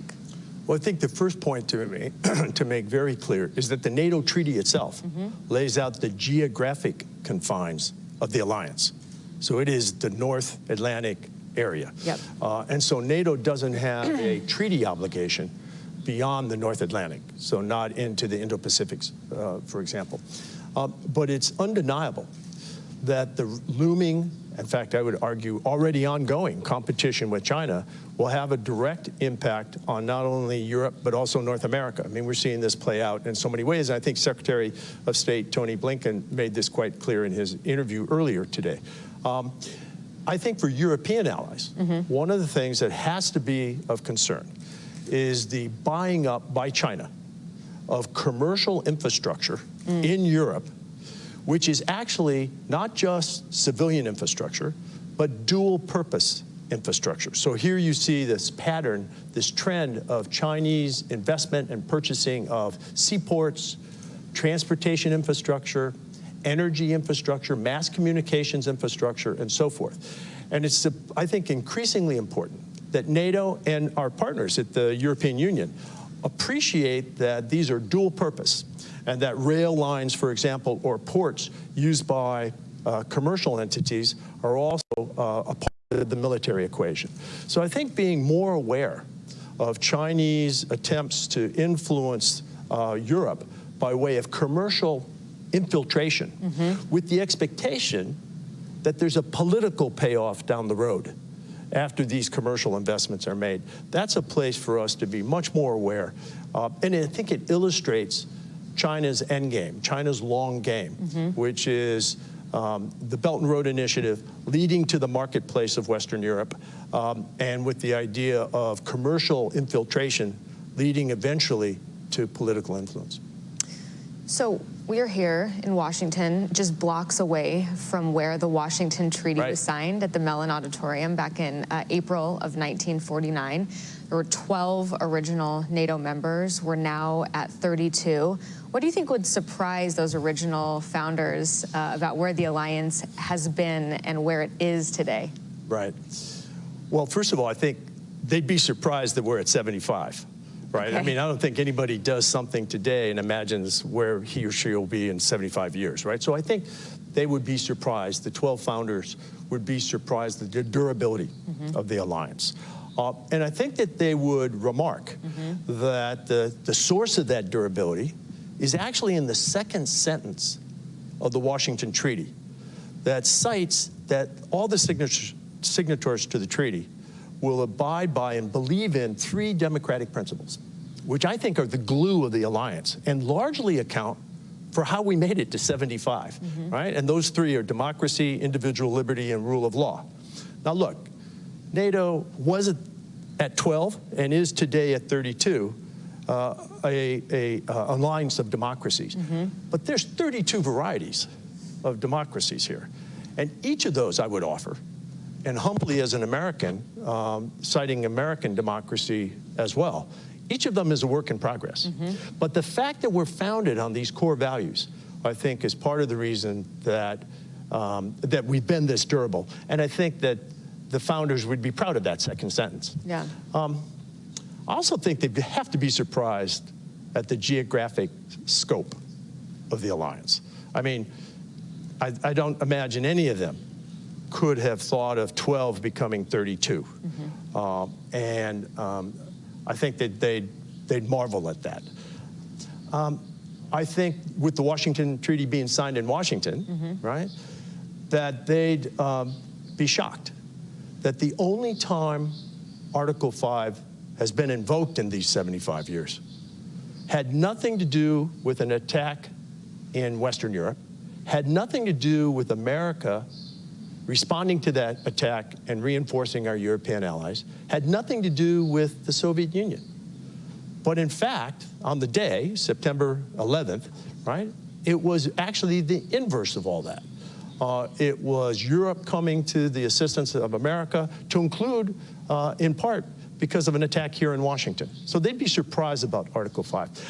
I'd also remark, though, these photos make clear that the 12 men who signed the Washington Treaty, I think would be surprised today at the role of women in leadership positions in NATO at multiple levels. So head of state and government, ministers, both foreign and defense ministers, the NATO staff, ambassadors, and so forth. I would add there that today, perhaps we should be surprised that there aren't more women in prominent roles in NATO. So I think there's a lot to be surprised at. One thing that they would not be surprised at. That's my next question. I'll preempt your next question. They would not be surprised that NATO today is rallying in the face of Russian aggression. Yeah. That, of course, was the original forming cause of NATO. And today, I think, the founders would see a familiar Russia in terms of imperialist designs and aggression on its neighbors. They probably wouldn't be surprised. They probably would also be surprised that we're trying to get Germany to spend more on defense and do more and be more forward-leaning as well. Perhaps. Perhaps. Maybe even the Germans are a little surprised. Yeah, there's a lot of surprise that has happened to us since 1949. You know, finally, one of the main headlines at this alliance, or at this specific summit, is what the alliance is delivering for Ukraine. There's a lot of talk about a bridge to membership that's well lit, that is short. But there's also been criticism that the weapons that we've been giving them have so many caveats on them that we're having Ukraine fight with one hand tied behind its back. What are your thoughts on the deliverables for Ukraine at this summit? Well, I think that the military deliverables and the political deliverables, these two parallel tracks or lines of effort for Ukraine, are predictable and quite candidly, quite modest. Yeah. I would have liked to have seen even more progress on military assistance and on fulfilling the commitment that Ukraine politically will eventually become a member. The bridge metaphor works in part, but I'm not sure it's completely satisfactory. Look, I think everyone here at the summit this week was stunned by just the blatant aggression of the most recent Russian attack on Kyiv and other cities, to include the tragic attack on the Children's Hospital, right? It's important for us to remember two things. First of all, that attack originated from inside Russia. Mm-hmm. And the base from which that attack was launched is essentially in sanctuary, because it is beyond the ability of Ukrainian indigenous capacity to strike it. And we have placed limits on the geographic range of the systems we've provided Ukraine. I know of no effective air defense program which focuses solely on defense of the target site by way of air defense systems and so forth, and neglects the attack of the launch sites. Yeah. Air defense is a two-way street, offense and defense. So in particular, you use the words caveat. I think that the restrictions, the caveats that we've placed and others have placed on some of our systems are not justifiable in legal terms. These are legitimate military targets, and they don't make sense in terms of military science.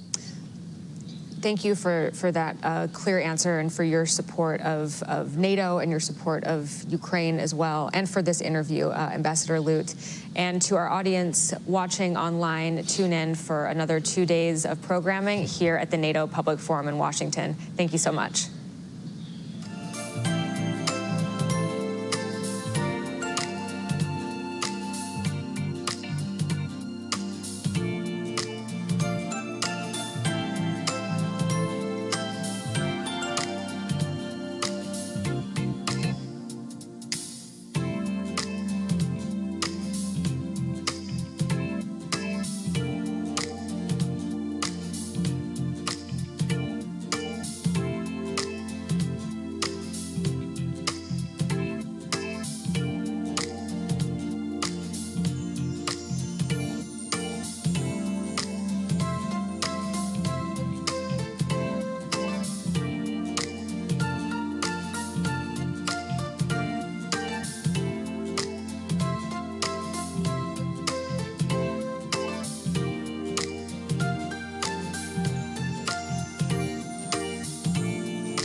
Welcome back.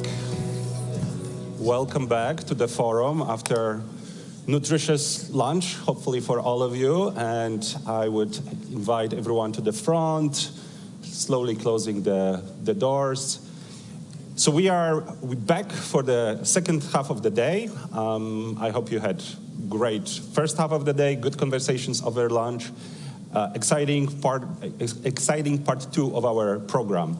Before we start with our next panel, I'm going to invite you to watch a video, one of our video productions on the pressing issues of NATO's eastern borders. So please watch the video with us. Thanks. As a fighter pilot, it's an honor to be here in the Baltic Air Policing mission in Lithuania in Sile Air Force Base. Especially this year, which is the 20th anniversary of the BAD mission and the 75th anniversary of NATO, an organization which works for the freedom and security of all its members. I perform my part of the collective defense effort of all allies, just in order to deter possible aggressions and defend the population and territories of our alliance. This duty makes me feel very proud, and if required, and as a part of the deep commitment that all of the members have with this organization, I would love to be here again with my friends for the 25th anniversary of the BAD mission and even for the centenary of NATO. Thank you. I believe that for young people who have only ever known peace in their countries, the challenges that NATO is facing may seem distant and foreign. We must not create spaces for our enemies to sow fear and distrust, but we must ensure that our societies are prepared for the threats that we are facing. As NATO reaches its 75th anniversary, the alliance has a lot to be proud of. Yet its greatest accomplishment is providing security and defense to the former captive nations of the Soviet Union. Through the credible deterrence and security provided by NATO, the countries of the eastern flank, including my country, Latvia, have been able to prosper, escape Russia's imperial orbit, and the Iron Curtain we see today. This mission, however, has not yet been completed. Our Ukrainian friends deserve the same. This is the first big anniversary Finland is celebrating as a member of NATO. But NATO has been important to Finland for over 75 years. By keeping the peace in Europe during the Cold War, and by preventing Soviet efforts to dominate Europe, NATO contributed to Finland remaining independent. Today, Finns across the political spectrum are determined to safeguard democracy, individual liberty, and the rule of law. And as allies, we're ready to do this across the transatlantic space. Finland has always been ready to defend itself. As one of some 900,000 reservists, I am so happy we no longer have to do it alone, but together with our allies. Thank you. This larger occasion contains within itself the 20th anniversary of NATO's eastern expansion in 2004, and this represented a major milestone in Bulgaria's and Central and East Europe's process of Europeanization based on deep-seated military modernization and democratization of security policy. And moreover, as a country located on the southern and eastern flank of Europe, Bulgaria now enjoys an unparalleled level of security, which was, however, critically missing in its difficult past, defined by wars and foreign authoritarian domination. NATO should pay ever more attention to the eastern flank and encourage societies in member states to be proactive about their security and freedoms. The alliance can create a reflex against authoritarianism, something that is especially needed now. I believe that the Black Sea region is still not a priority, unfortunately, and this must change as soon as possible. The ongoing Russian invasion in Ukraine is turning the Black Sea into an increasingly dangerous and an inaccessible arena for NATO. For Turkey, the Black Sea holds critical importance as a significant economic artery, a buffer between Russia and Ankara, and a critical security flank.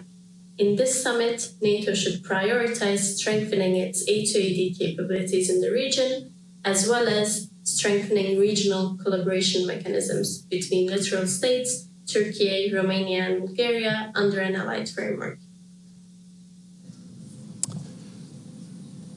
Great.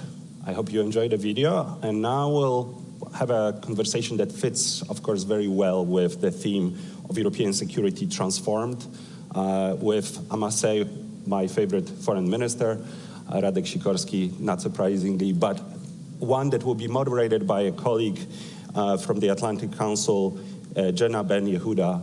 Jenna, the floor is yours.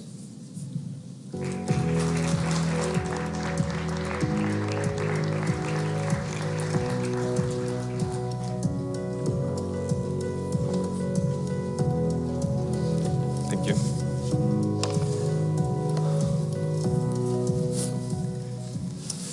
Welcome back. We're delighted to have you all here at the NATO Public Forum. I'm Jenna Ben Yehuda, Executive Vice President at the Atlantic Council. We are here to talk about Russia's brutal war in Ukraine and how it has fundamentally changed the security landscape in Europe. And to discuss these changes and the future of the alliance, we have with us really tremendous speakers here today. To my right, we have His Excellency Gabrielius Landsbergis, Foreign Minister of Lithuania. Welcome.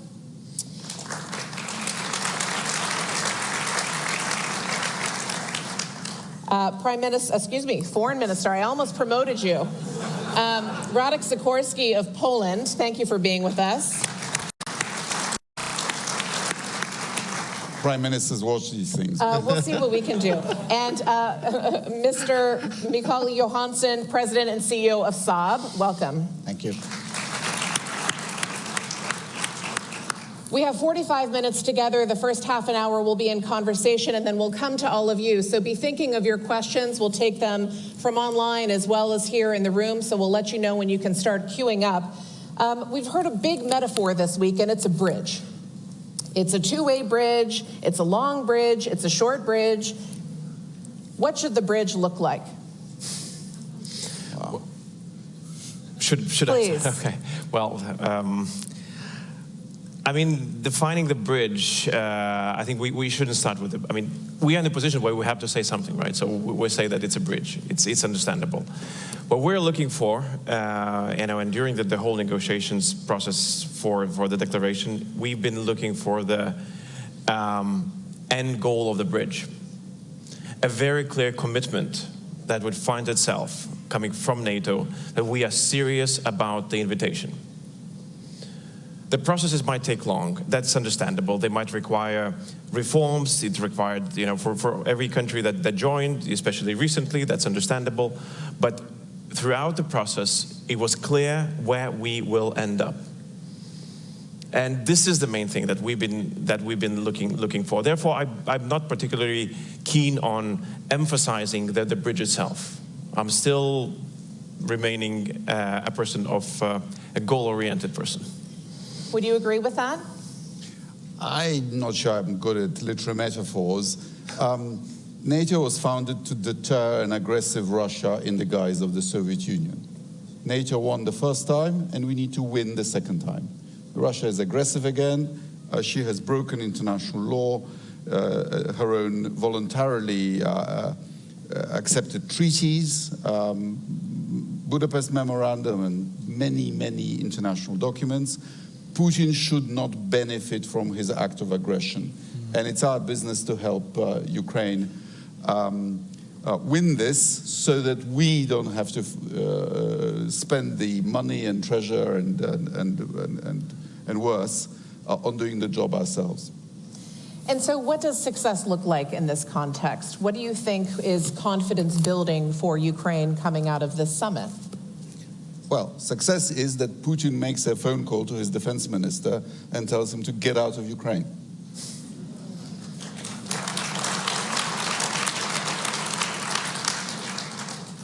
Will that happen this week? I don't know. What does success look like within a summit context for each of you? Let me turn to you, Mr. Johansson. What can be achieved this week that is confidence building, that leaves folks feeling as though the 75th anniversary is not just a marker of what's been in the past, but a really strong future yet to come? Well, many have said it, but I think we, as industry, I mean, we're doing everything we can to support our nations, to donate and to raise capacity and all that, but to really make sure that we give them something that makes them win the war, rather than not to sort of lose the war. It's still a little bit of hesitation on that in terms of may it escalate, or how do we treat that in terms of can we avoid to keep that stuff ourselves, or can we actually donate things? So if we can come to giving them really sophisticated things going forward to make them win the war, that's probably the best thing that can come out of this, I think. We heard Secretary Blinken say from the stage just this morning that the F-16s are coming. This was reiterated by Secretary of Defense Austin. Last night, we heard President Biden say that Russia is losing this war. Additional material support is on the way. Do you agree with that? Is Russia losing right now?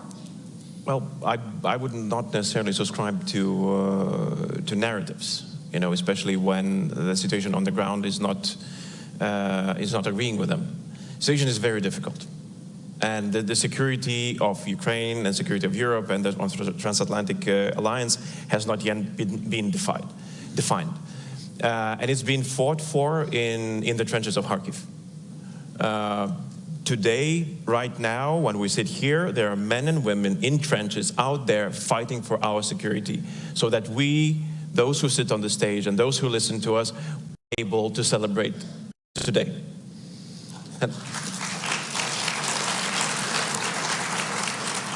And it's, this passage of history has not yet been written.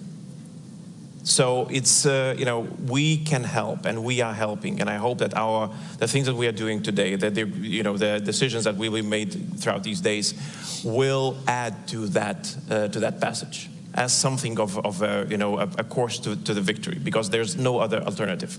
You know, if it's not the victory, then it's lost. If it's lost, it's our loss. It's not, you know, just Ukrainian or anybody else. It's everybody who is here will lose that. And, you know, for defining what could be a success of these couple of days in Washington, Putin sent a very horrible and bloody postcard to each and every one here. What he thinks of us being gathered here, with an ultrasonic missile that attacked a children's hospital in Kiev. That's on us, if we're going to react to that. If we're not, then it's out there, behind our back, left for these couple of days as a reminder. What is actually happening while we're here discussing.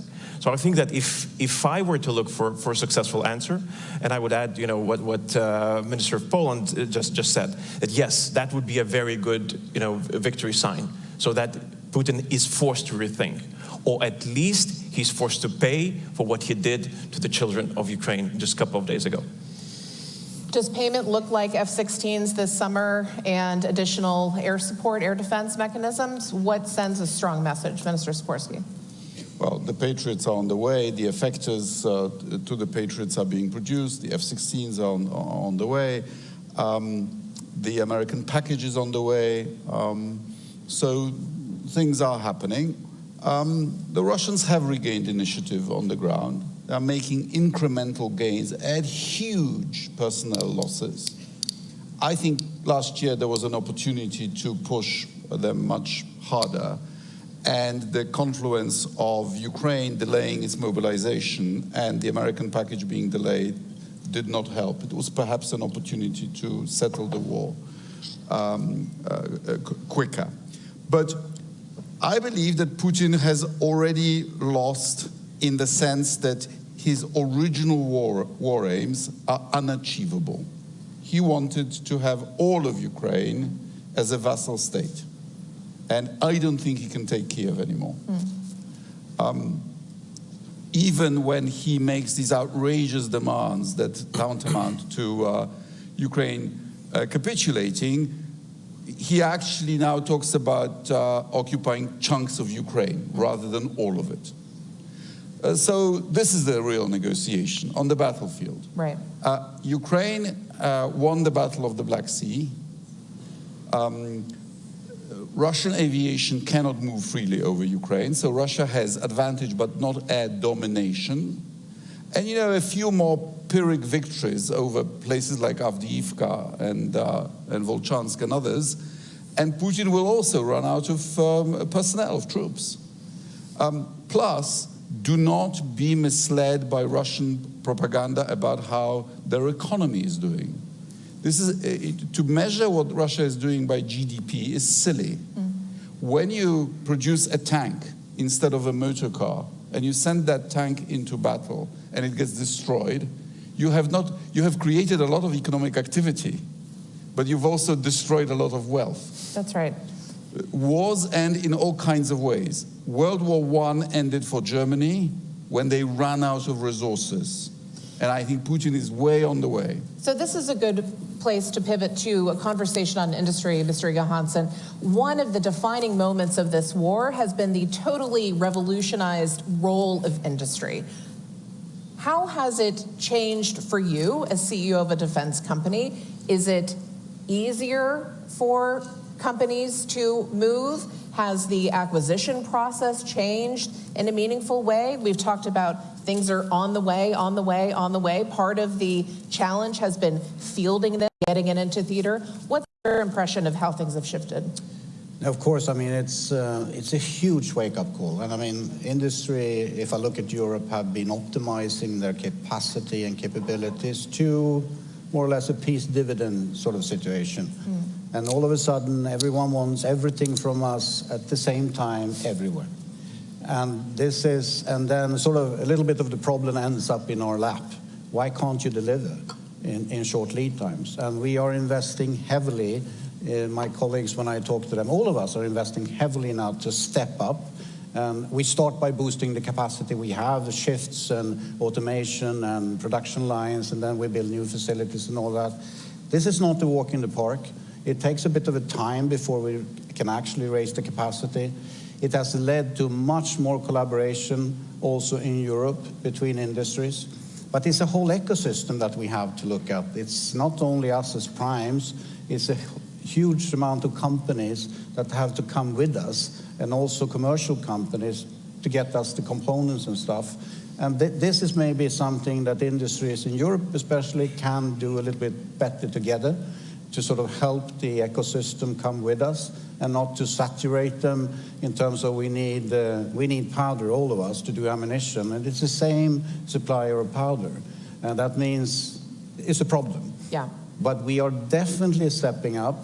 The problem is, are we doing enough as industries? Probably not. So the big discussion is now, okay, what do we need long-term guarantees? What kind of guarantees do we need to actually take the really big investments? Because I think we have a paradigm shift here in front of us, not sort of a step-by-step approach. But I can honestly say this has been, the last 3 years has been nothing like I've ever experienced before. Certainly. It's like crazy in terms of how fast we move. No doubt, and the numbers certainly bear that out. And if I could draw you out a little bit, you are also Swedish. So you were here as part of Sweden's first fully exceeded summit in that way, although Sweden's been a long-time partner. Minister Sikorski, of course, of Poland. We have, you talked about the gains in the Black Sea. Let's move to the Baltic Sea. There is an opportunity for Nordic-Baltic cooperation, which is obviously dramatically strengthened by the accession of Finland and Sweden. What do you see as the capabilities between your nations, and what is first out there that you really want to see in the next 6, 12, 18 months as a result of accession? What can the Baltic do now that it couldn't before? I don't think we have a problem in the Baltic at all anymore. Russia has these 2 narrow points of access to the Baltic. There are 8 NATO nations now around the Baltic. If you look at what Ukraine, without a navy, has done to the Black Sea, think of what we can do to the Baltic fleet. They have a problem. So it's a NATO lake. Yeah, I agree. It's a NATO lake. I think, though, that we could do a bit more to have the deterrence that we need going forward, even though we have a lot. And, of course, Poland and Sweden and Finland and the Baltic states can sort of do this together. I strongly believe that what we lack, because we're inside the bubble, many of us are, of the Russian bubble of sort of the threats that they have. So we need an integrated air and missile defense system of real sophistication level in like an onion with several layers. That would probably be the best thing to invest in going forward now. One of the big conversations here in Washington, and I'm sure each of you have heard this week, is the talk of 2% and who is hitting that threshold. Poland has been there for 20 odd years. You're 4%, heading on 5. There are still a number of NATO members, although fewer than before, who haven't yet met that threshold. We often talk about how we make the case about the imperative for Ukraine to be victorious in this war beyond Europe. What do you say to partners who aren't yet meeting that commitment within Europe? Well, the only thing that we can say is offer our example. And as Poland, as you mentioned, already in the past, we've just reached 3% in Lithuania by actually adding even some additional taxes to the people, because there is no other way to, how can we fund the procurement that is needed for our country. But when you look at the region, Nordic Baltic region, the countries around the Baltic, you would see that there is no big debate whether we should be funding our defense. So that tells you something, that means that political decision makers do understand the threat, that there is most likely a huge and wide support by the population, and it is geographic. That means that for us, the threat is very real and very tangible. So with that, when we're trying to influence a debate that is taking place here, for example, in Washington, it's not that we're saying, look, let's all of us find a way how to finance. We're saying, look, we are already doing this. A tiny Lithuania is 3%, 3.03%. Estonia is there. Latvia is there. We talked about Poland.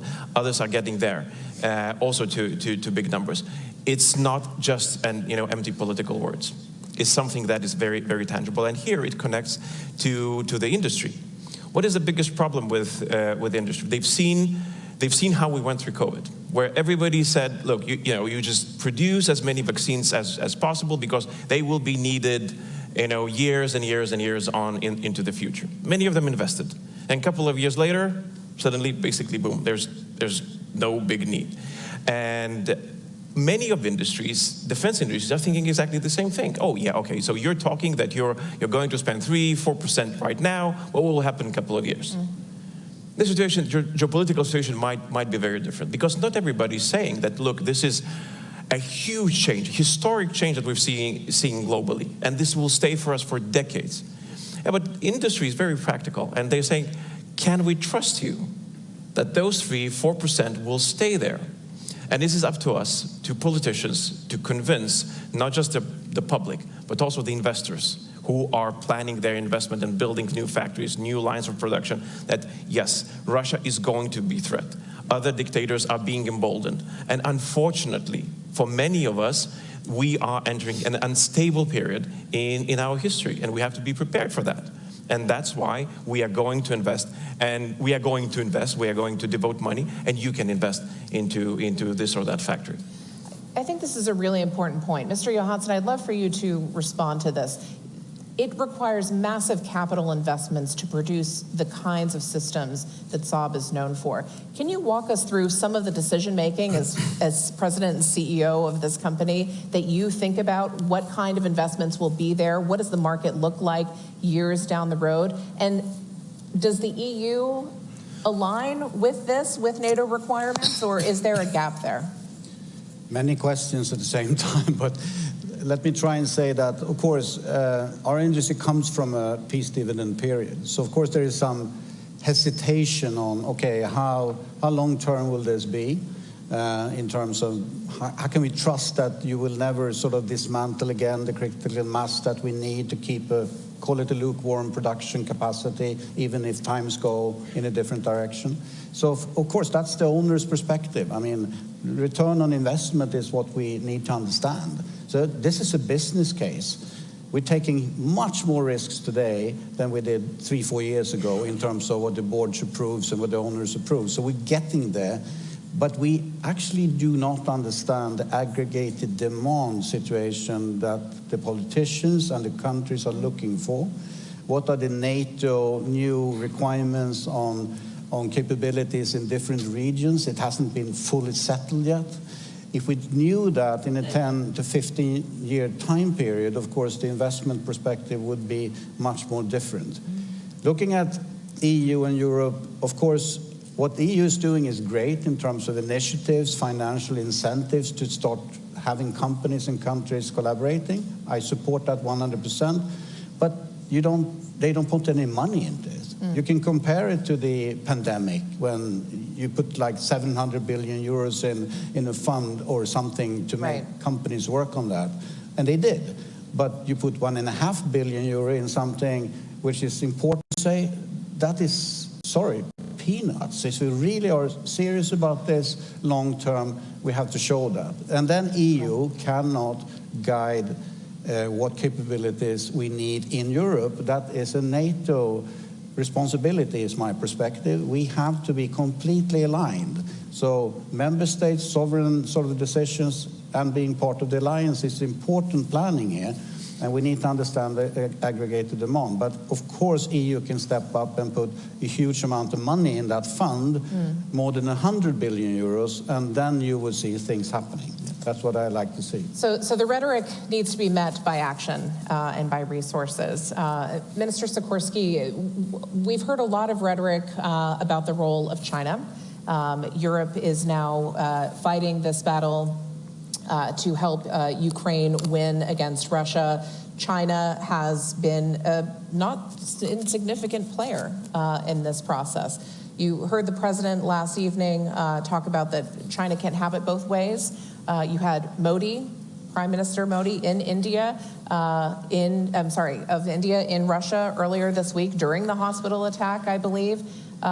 Should India get a pass too? What does it look like for some of these partners who are engaged in providing dramatic material support, especially for purchases of Russian energy?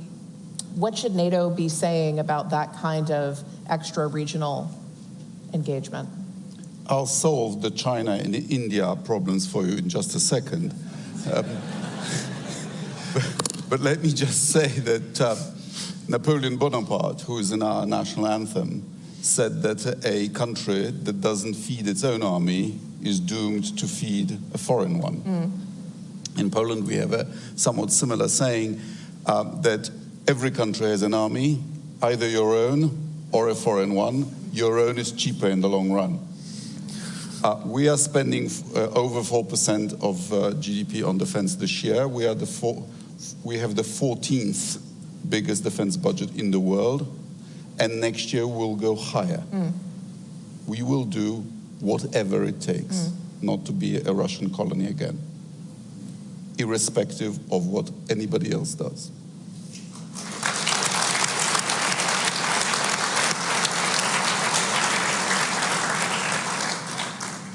India, I think, sees its role as the leader of the non-aligned movement, traditional. And by buying Russian oil for rupees, I hope it is making President Putin realize that he's lost his most lucrative market for his oil and gas, which is the biggest sanction that we have imposed. China is also driving a very hard bargain in terms of the gas price. China is respecting our thickest red line, namely is not supplying actual weapons or ammunition to Russia. Components, yes. Dual goods, yes. UAVs, yes. But actually it's selling them to both sides, because I've personally seen Chinese drones on the Ukrainian side. China, I think, is getting a vassal on the cheap. My friend and mentor here in Washington, Zbigniew Brzezinski, used to say that Russia's choice is to be either an ally of the West or a vassal of China. But to be an ally, you have to respect some rules, like not invading neighboring countries. Details, yeah. And if I were a Russian nationalist, I would be furious at Putin for putting Russia into this position vis-à-vis China. And I hope they recalculate in future.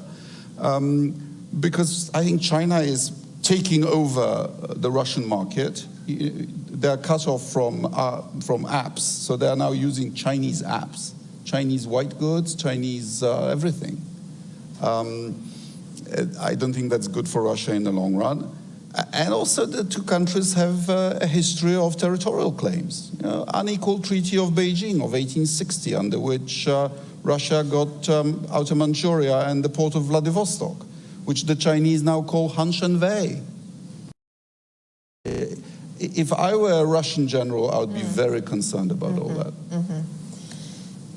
Let's pull back to some of the broader nature of the conflict. We've heard a lot about these gray zone attacks. Those acts short of traditional warfare. We have commercial air traffic that has been grounded in Finland because of GPS jamming. We've seen massive waves of cyber attacks by Russia across Europe. Is NATO doing enough to respond to this dynamic? What should be done, and what does success look like? How do you really wrap your arms around this? Because it feels like a drip, drip, drip on a national level, but collectively is generating dramatic losses. Well, that's a very good question, and I'd like to focus on some specific events that took place in my country and in some of our neighboring countries. These are, we call them sabotage, but basically it's arson against civilian objects in my country. And I'm not sure whether it can be called just hybrid events or gray zone event any longer, because it's quite clear a terrorist attack sponsored by a hostile neighboring country against one of the NATO countries. The problem is at this stage that when you're saying this, you immediately have to say what you're going to do about it. Right. And this is currently, and I'm happy that it's being addressed right now in the summit. It is the first time that we are going to address this in that respect, that we have to find an answer, and it has to be, Putin has to be notified. That we're just not just seeing, we're not just registering, but we are going to act. And in this, I'd like to remind that the only time that Article 5 was invoked was because of a terrorist attack. So we have to be very clear that we'll make no definition. When it comes, when we'll decide that it's needed, we'll do it, and there will be an answer. So should these attacks be called terrorism? I mean, if it is terrorism, yeah, definitely. I mean, burning down a shopping mall, and paying a person to do that, and the money is coming from Russia, then yeah. How else can you call it? It's not just arson. They're sending death squads that kill people. That's definitely terrorism. Yeah, and I mean, in our case, Russian opposition representative in Vilnius, he was attacked. So it is clear, and I would not shy away from calling what it is, naming very clearly what we are going to do about it. Because if we don't do that, we have two problems. One is that Putin will escalate, because every time we keep silent, he takes it as a weakness and pushes forward. The second thing is that countries will be forced to formulate their own strategy. Their own strategy, because this is what our people in our countries will demand. You cannot just, expect the people just to be okay with something happening in your country. So therefore, this is one of the reasons why we're in this alliance, and we have to have a common answer to this. Please. One footnote. I expect the worst from Putin, but on the GPS signal, we had a brilliant briefing at the Council of Baltic Sea States by a Finnish specialist. I'm no specialist, so correct me if I'm wrong, but what he told us is this, that the GPS signal is in fact very weak coming from satellites, just above background. So it's actually very easy to interfere with. It's a pretty dumb instrument, if you will. And so if the Russians are protecting their own bases and assets, say around St. Petersburg, from these long-range Ukrainian strikes, which are sometimes very successful, that would have a spillover effect pretty widely, and is not necessarily deliberate. So, and Ukraine, of course, does it too. So when I was last in Kharkiv delivering the front last year. And there was a Russian drone attack on Kharkiv. The Ukrainians would switch on GPS jamming in order to make that job more difficult. And your Google Maps suddenly go crazy. And you have no idea how disorienting it is. Of course. Well, you raise a really important point, which is that there is an element of this where attribution becomes pretty fuzzy. And we see this in cyber too, which is part of what makes it effective. It's damaging the system, but its origins may be unknown. And what I'm hearing is that naming it is critical. Is there some kind of proportional response element that needs to be clarified as well? Well, I think that what wouldn't work probably is that if every time Russia does something, we go against every single event, because their capacity, and they've shown that, their capacity is vast. And they can, they can wreak havoc in Lithuania, Latvia, Estonia, Poland, wherever they want, because with social media, they can reach very wide audiences, and find people who would do their job for them in those countries. But we have to create a very clear deterrence for these sort of events, so that then the next time they start planning, they know that there is an answer ready, prepared, signed on the table. And if you do this, this will be the answer. And now, currently, I mean, the easiest way, I mean, I've got this question so many times, like, what would you, suggest? Right. How do you manage this sort of escalation? Now we have a country that's willing to manage escalation for us. They're actually asking here in Washington today, allow us to strike deeper into Russian territory. We will manage your escalation for you. And they're saying, look, no, not right now. So I think that this is mistake. If we cannot find any other reason, no other reason, no children's hospital, no kindergarten, nothing for why to allow them to attack deeper into Russian territory, then at least this. Absolutely. If they attack us in any way that they think of, then let's allow Ukrainians to attack them. I understand that.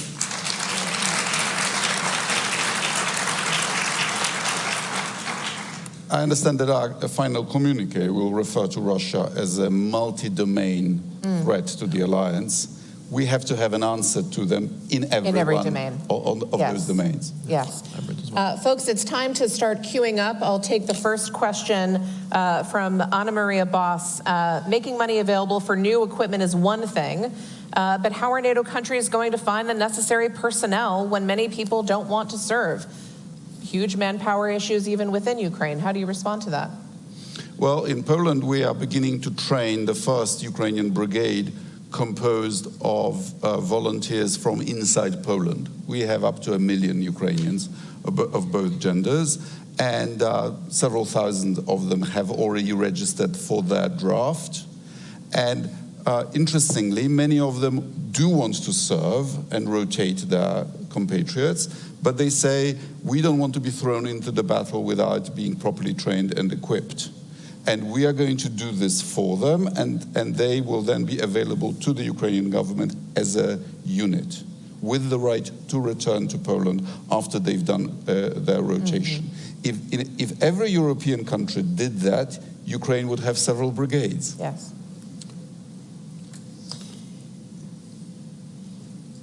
I want to take us to the future, but first go back just to this morning.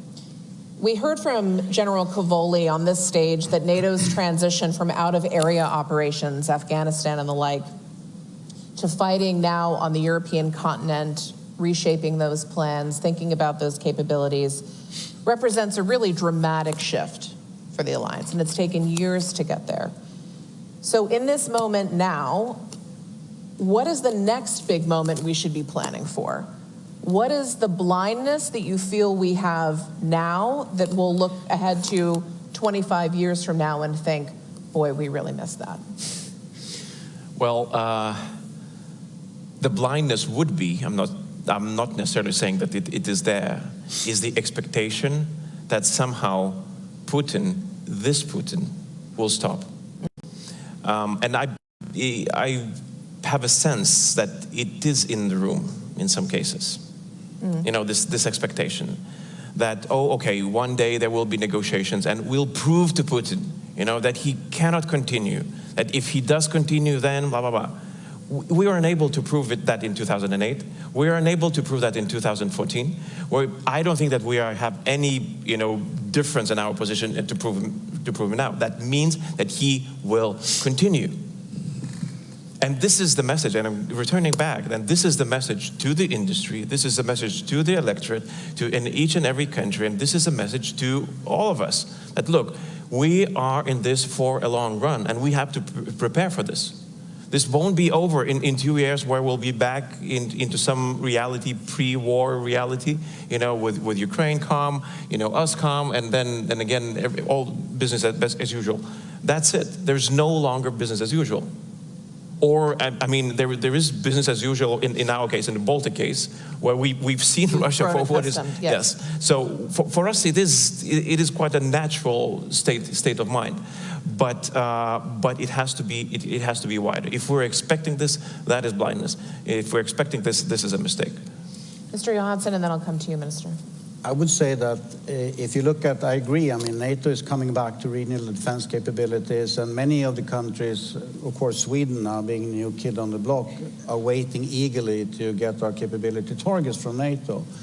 Now, there are two parts that I think I would like NATO to discuss more, and that is looking at security of supply as a capability target, meaning that NATO could sort of decide where will we have in our sort of geography capabilities to ramp up production or production of drones, or who should take that responsibility? Because today you give different capability targets. I would like to see that as you give them security of supply type of capability targets. That would be great. Then more coordination, more alignment towards on the that future. in terms of setting up a regional defense again. Then, of course, the interoperability question is huge.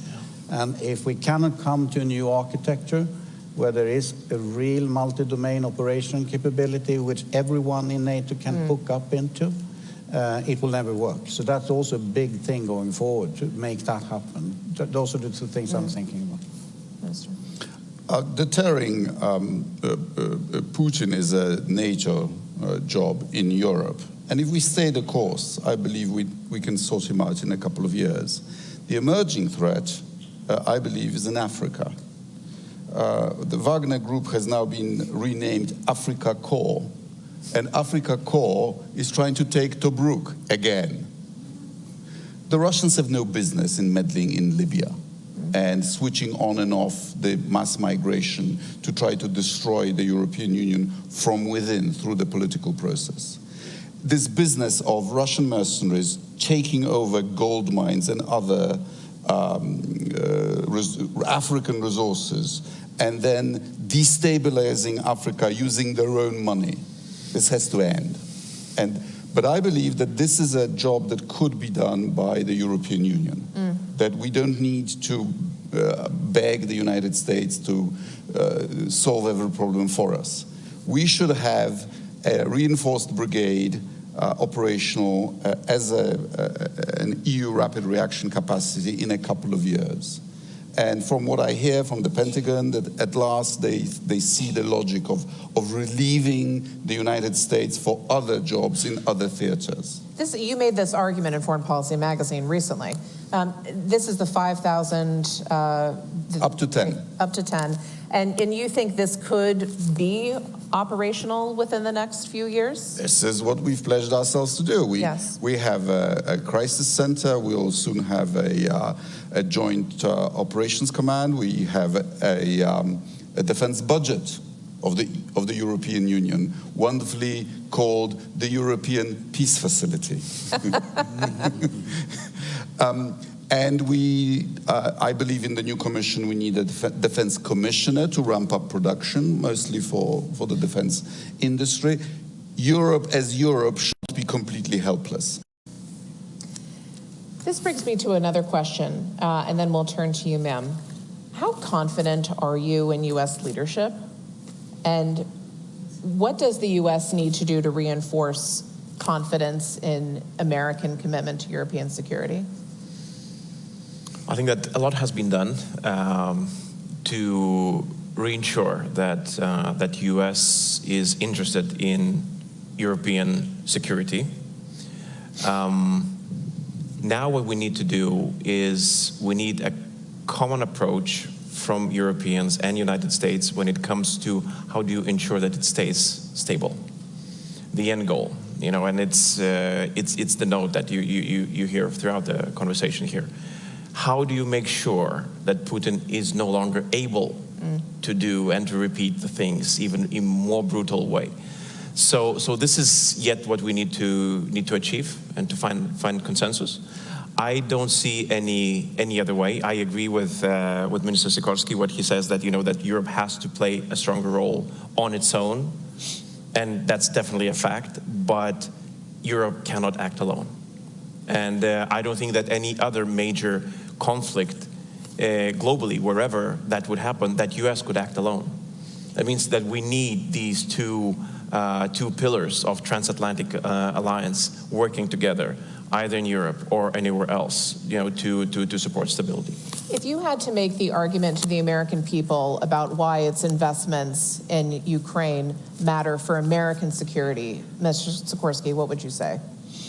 Well, I could make it crude and say that you're selling us a lot of weapons made in the United States. But I would make it more strategically by saying that if Putin captured Ukraine and used the resources of Ukraine, both human and industrial, to go further, then the price of deterring him would rise. And Ukrainians are doing our fight so that Americans don't have to go to Europe in greater numbers. And also, if Ukraine wins, it'll send a powerful signal to the Far East that recovering what you might regard as a renegade province is much harder than you think. So don't do it.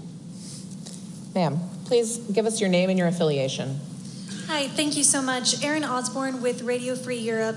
And we've heard from Secretary Kavoli and Secretary General Stoltenberg today that there will be a Ukrainian Information Exchange or Joint Training Center in Poland. So a question to you, Minister Sikorski. Well, thank you all so much for being here. But to Minister Sikorski, how will that help deter Russian aggression and make sure that Ukraine is ready to stand on its own 2 feet? Thank you. Well, I'm very pleased that JTEC, the Joint Analysis and Training Center, is coming to my hometown in Poland, which will be a second NATO institution in Bydgoszcz.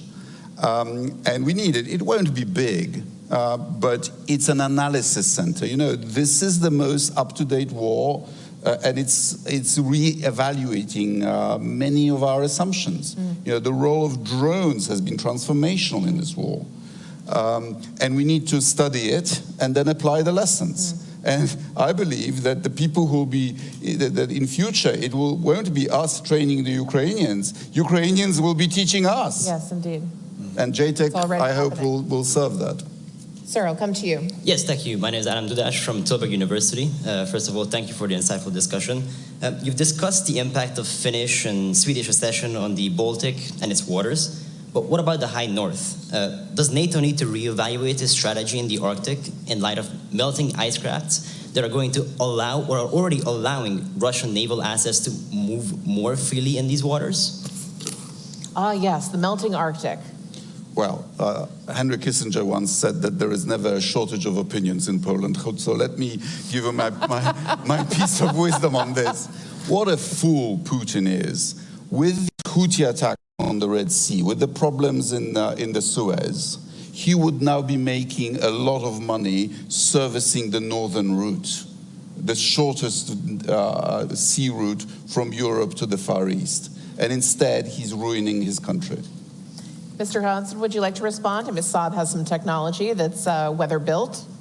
I think we're moving in the direction of looking at much deeper collaboration between the Nordic countries, so to say, in terms of how to at least have 24/7 coverage of what's happening there in terms of airborne early warning and all that. So we are doing a lot in that area. And we do have the expertise of how to operate in that Arctic condition. So us coming into NATO being the alliance, I think will mean a lot. And we're already seeing movements in that direction. So that's one of the capability targets that I hope that now we as countries in the Nordic will get. So yes, well, we will provide technology to do that. We are almost at time. I want to turn to each of you for a quick final word. What do you want folks to take away? What should they remember from this summit in this moment? What do you think is the key message that you want them to know from you? It's very easy. Ukraine has to win. Ukraine has to win. NATO prevailed in the confrontation with a much more powerful Soviet Union. We can prevail again. No, give Ukraine what they need to win the war, and industry is there to support. And the industry needs to give and sell and do contracts with Ukraine directly. We cannot only do donations, but I'm prepared to give everything we have to make them win the war. Please join me in thanking.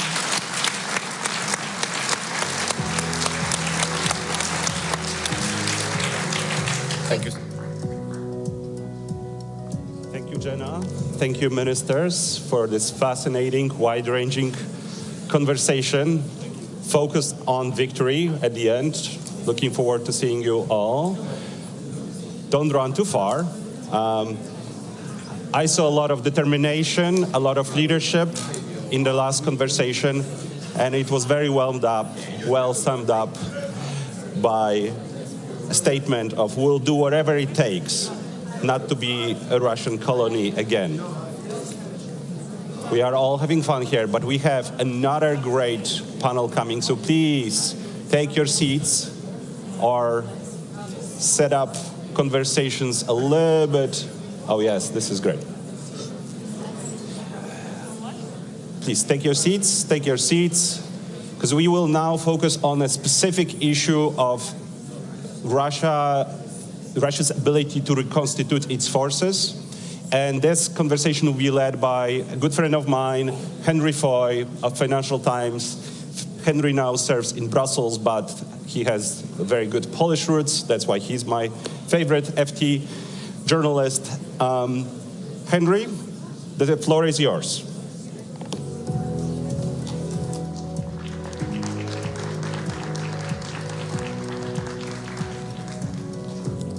Hi. Are we ready? Yes, we're good. Oh. Hello, everyone. Good afternoon. It's really nice to be here and enjoy your air conditioning. It's tremendous to be out of that other room. We only have a short amount of time, so I'm going to get straight to it. We're very lucky today to have a great panel, two formidable women. Baiba Braje is the Foreign Minister of Latvia and, of course, the former ASG at NATO. Dara Masakot is the Senior Fellow at the Russia and Eurasia Program at the Carnegie Endowment for International Peace. We're going to talk about Russian force reconstitution, which is a real tangible thing. It's a real thing that's happening. It's a really important issue that I think doesn't get enough coverage at the moment while we talk about more theoretical ideas. Baiba, you have a frontline view of what's happening across the border. When you look at what Russia's doing to reconstitute its armed forces 2.5 years after the full-scale invasion, what do you see? What do you see? What are they doing differently now that they weren't doing before February 2022? I think the big picture is pretty clear, that there is not one element, one instrument of power in Russia that would not be oriented towards the war. Right. So Russia's policy is war. And when we look at the military instrument of power, economic, politics, religion, education system, anything, it's all about war. Media, public, anything. So in that respect, I think it's on us to understand and to integrate that in our thinking and to really, and again, I will repeat what I said already yesterday at the dinner with our Ukrainian friends, is very clear that our problem is not support Ukraine. We will get there. Our problem is Russia. And this war policy of Russia is not going to go away. So it's upon us to deal with that and to find a way how to degrade the military capability, economy, and so on and so forth. Because ultimately what the leaders have said is that the strategic objective would be returning Russia to peace, peaceful state. So if we put that in front of us, then of course in interim measures, whether it's containment, constrainment, whatever we will find in the declaration, using our instruments of power to achieve that objective. So that is ultimately, when we look at the big picture, is what is there. And then, of course, we are seeing that, yes, indeed, currently we have quite a number of bases at the NATO's borders. They are not back where they were before the war. Russians are fighting down in Ukraine. So in the short term, what we are saying is that there is no direct military threat to us. It's true. But it doesn't mean that Russia is not learning. Russia is learning, and it is integrating its lessons in Ukraine. It is changing its ambition. It is returning to a different command structure, at least on the paper. We know Shoigu's doctrine, the numbers, and so on and so forth. But for now, for the short term, there is no direct military threat to the allies, and helping Ukraine, strengthening our own deterrence defense, degrading Russia's capability is something that we just need to do. Dara, you see bandied around sort of 5 to 7 years, end of the decade, as sort of a rough idea for when Russia might be able to get back up to a level where it was before. But are we missing the point when we think about numbers? We should actually be thinking about structure, capabilities. How's Russia going about it differently now? So reconstitution is a little bit of the numbers, and there's also some qualitative aspects that I think we should discuss. So just for everyone, reconstitution is restoring a force to a sufficient level of combat capability. It's not just counting tanks coming off the line. It's also about personnel. It's also about proficiency in what they can do. So it's not how fast will Russia restore to 2022 levels, and if we only count the tanks and the artillery, we're missing some of the story. We should also be asking ourselves, are they reconstituted, are they not? The question is, reconstitute to what? For another attack on Ukraine? For an attack on NATO? For a power projection into Libya? There are different requirements. But if we were to talk about the timelines, I think about 3 aspects. If we look at the equipment, based on their loss rate right now, based on the choices that they've chosen, the capacity that they have right now, I think 7 to 8 years is a good median estimate. Right. It changes a little bit depending on if you're talking about tanks, which is longer, armored vehicles may be a little bit shorter. The personnel question, yes, the lines are stable because they're using convicts, they're using foreign fighters. After the war, they're going to have some unresolved questions for recruiting and retention. Right. And then there's the issue of proficiency and learning, and that's happening now, but it's very much for survivability and lethality. The longer proficiency is something we'll know later. But I think last point, we should not assume that they're going to go back to what they were before the war. It's going to be different. They have changed, Ukraine has changed, we have all changed in various ways. Yeah. Interesting. I mean, do you agree with that assessment, 7 to 8 years? Is that sort of what? Different services have different assessments. There are those who look at the shorter term. Again, as Dar rightly says, it depends what you look at as a point of reference. They won't be going back to the spring of 22. It will be a different force. So it can be 3, it can be 5, it can be 7, depending what you take as an estimate. But again, it does depend on the success of Ukraine on the battlefield, and that depends on us. Huh? So, because the reason we care, of course, is we have to be able to defend against what they might be able to do. We keep hearing that the war being fought in Ukraine is not the 21st century war we all thought it would be. It's more like a 20th century war. Is Russia preparing for both in the future? And are we doing the same? Can we? Is it possible that NATO can prepare for both the 20th century war and a 21st century war? How do we balance those two? Well, it's both the First World War, Second World War, and the future war, because what we are seeing, I think it was the chair of military committee who said it's both mud and blood and bits and bots on the battlefield as we see it. So we see the use of most modern future technology. And our companies know it very well because quite a bit of modern tech, dual-use tech, whether it's drones or targeting or munitions and so on and so forth, are provided by our companies, and they are really working very closely with our Ukrainian friends and partners on that. So again, integrating that into our future thinking, I think, is crucially important. There is no sort of past battlefield at all if you take that into account. So you can have visuals that look like the past, but they will all be equipped with modern, very modern tech. So the electronic warfare has been taken to a new level. Lots of capabilities related to that have been taken to a new level. private sector involvement, open source involvement, it's a totally different war. And that is quite likely what we have to look at depending on the threats that we see. So for that, I think we might need some adjustments among the allies. I don't think we are as flexible and as able and agile as Ukrainians. Still so many bureaucratic structures, procedures, standard operating procedures that we have to look at that also. So it's not just about the stuff, about the data, about the connections that we have, but also about the procedures and processes and TTPs, as you said. That's really interesting, because I remember people talking about whether Russia was learning those lessons. Dara, have you seen examples of that Russia has actually become more flexible now in terms of how it deploys forces? It is. So we've seen them make a lot of unexpected mistakes in the first 6 months of the war, and then that learning phase kicked in. Right. So I think something that we need to keep in mind, the Russians and the Ukrainians are coping with this every day, is just the pervasiveness of reconnaissance. Neither side can safely mass forces and attack each other. I mean, it's very difficult to even do rotations at this point. They're being disrupted. We're talking about food and water being delivered by drone. I mean, the nature of warfare, is, at least in the ground domain, is changing so rapidly. Electronic warfare is something I think we're still grappling with. NATO equipment works very well. It works very well at keeping crew alive. The precision is amazing, but it is very susceptible to electronic warfare jamming. And we're all learning that. Our enemies are learning that about us, and we have to move forward. I wanted to pick up on that. I mean, this idea that Russia's got a pretty good look at a lot of the weaponry that we're using, because we're giving it to Ukraine to use, but we're also getting a pretty good look at Russia's weaponry. When you had to assess the level of who's learned the most, where would you say we are, to both of you? Maybe Dara, if you want to start. Sure.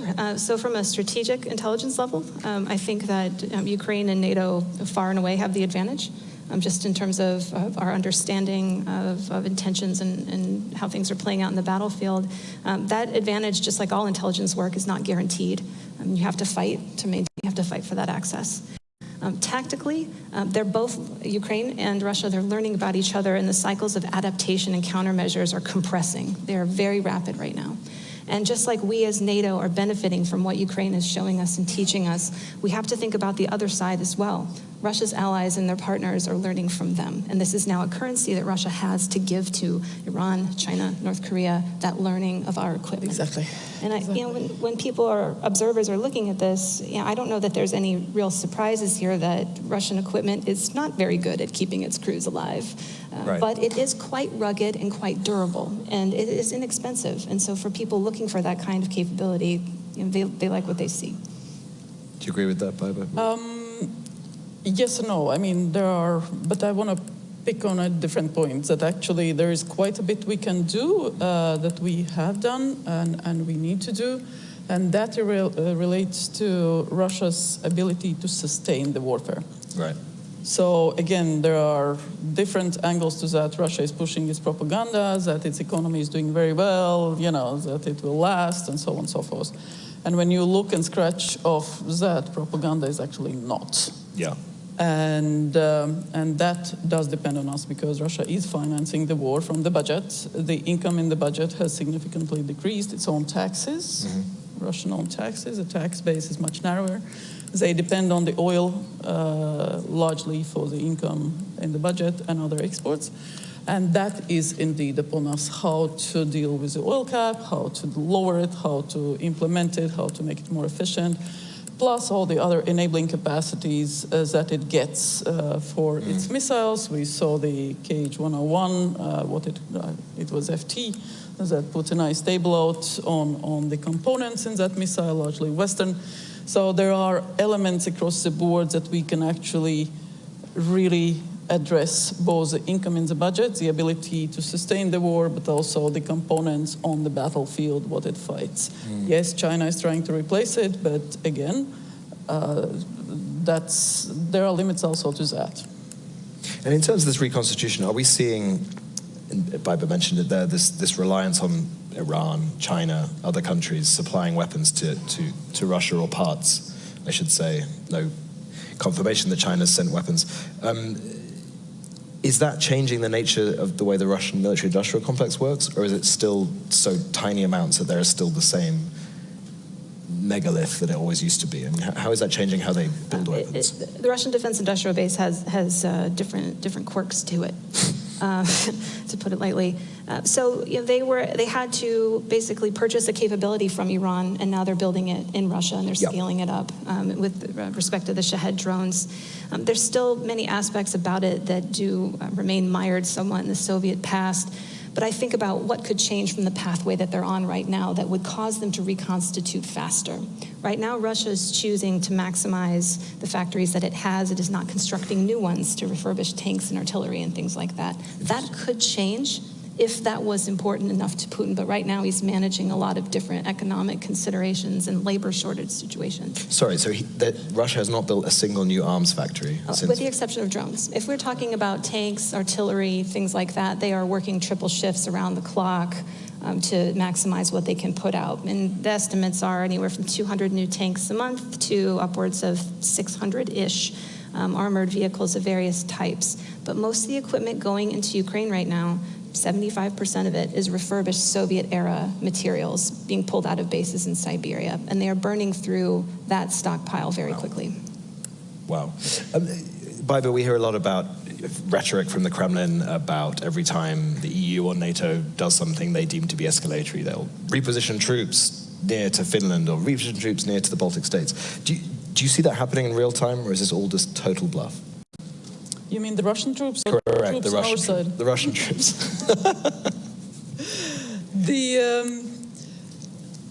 It's largely empty. I mean, it's open source information, so I'm not really revealing any secrets here. But feel free to reveal secrets if you want. To our border and further down, at a helicopter base, Pskov, Luga, it's largely maintenance of facilities and some minor sort of stuff. There's no increase, there's no sort of significant operations. That can change. Again, it doesn't require. Luga is 200 kilometers from our borders, with the armored vehicles, tanks, 50 kilometers per hour. That's, if they want to fill it up and get to the border, that's 4 hours. So we are always on the watch out there together with the allies, and the investments that NATO has done with the new military strategy. And here I would like to pay the highest respect to our military colleagues who were the ones initiating and turning around the whole NATO's military instrument of power and creating the new military strategy and the DDA, what Sir Keir was talking today about, and the defense plans, the exercises, the command structure, everything. So that allows us to be pretty sure that not only troops in place that we have now, but also the ability to have that situational awareness on the overall threat. And if necessary, to have those rapid reaction forces are there to deter and, if necessary, defend.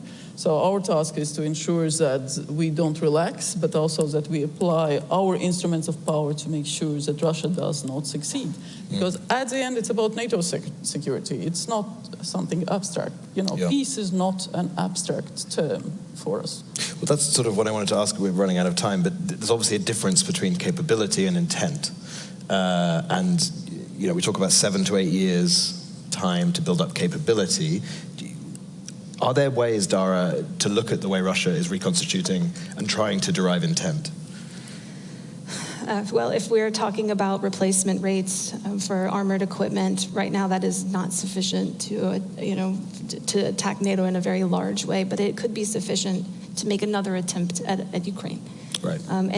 This is the pathway that Russia is on, and I want us all to be aware that probably within the next 6 months, maybe early 2025, the Russians are going to announce their 10-year rearmament program. And they're signaling that they want a larger army, and they're signaling that they want more drones and more first-person munitions. There's things that they can do to compress that timeline if they're willing to take domestic risks. So I think we should hold 7 to 8 years because nothing ever quite goes right in Russia, even when they want it to. Yeah. But there are choices that they can make if they wanted to take that risk and go faster. So I think that, to end on a philosophical point, if I may, this is a quote from a long time ago, but I think about it often. right now, is that no man ever steps in the same river twice, for it's not the same river and he's not the same man. And I think about that with the Russians, and I think about that with NATO. Like, we're not the same that we were 2 years ago. Ukraine's not the same, Russia's not the same. We've learned so much about each other, and we need to update some of our assumptions and our war plans and our procurement and our intelligence and our focus. And the policy actions that we do, you reside in Brussels, the packages that the EU that we do on restrictive measures, so-called sanctions on Russia, take miserably long. The negotiations that the groups that people have to go through is just pathetic. I'm sorry, really. The 26 ships that we designated now, carrying Russian oil, and I commend both your journalists who have done a fabulous job in bringing it out, the whole issue on the oil shipments that are insecure, but also violating the oil cap, all the rules. But also all the other work done by open source researchers on that. So we just need to get our act together, and we can actually make it. We are a border country. We see in our statistics everything that is going out and in through our borders. We see how the sanctioned goods decrease to Russia and increase proportionally to Belarus. That's why we did the sanctions packages to Belarus now. Not enough, not enough. So there is more that we can do. It's about our security, and as long as I am foreign minister, my colleagues, foreign ministers, knows that I will be at it with them, and it's not gonna stop. There we go. That's a great message. Thank you so much. We've run out of time, and there are sadly no questions from the audience on this session. But thank you both to Dara and to Baiba. It was brilliant. And thank you to the work your colleagues do. And pleasure. I mean, all you, you matter, you matter, you matter. We all love each other. Great. Have a good forum. Shall we? Henry. Thank you, Henry. Thank you, panelists. Another fascinating conversation with the closing questions about the capabilities which we know Russia will have versus the intent. Someone from my side of the world could remind everyone that Putin gave us very clear list of demands in the winter of 2021, what he wants to achieve. So I think we have also some notion of his intent. But to explore these issues in more details, I now would love to invite Luke Coffey from the Hudson Institute for a conversation both with the President of Slovakia and then for the panel. Luke, the floor is yours.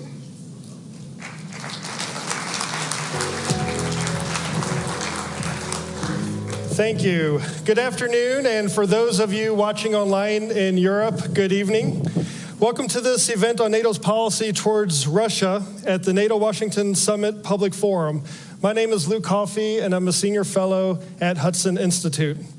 Russia's large-scale invasion of Ukraine changed the geopolitical landscape in the transatlantic community in a way not seen since the Second World War. In its 2022 strategic concept, NATO described Russia as, and I quote, the most significant and direct threat to the alliance. To discuss NATO's approach to Russia, we have a very distinguished panel. However, before that, to kick us off with a scene setter, we are honored to have His Excellency, President Peter Pellegrini, the 6th President of the Slovak Republic, here to offer some opening remarks. So please join me in welcoming President Pellegrini to the stage.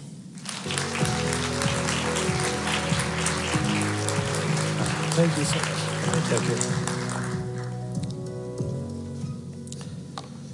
Thank you very much.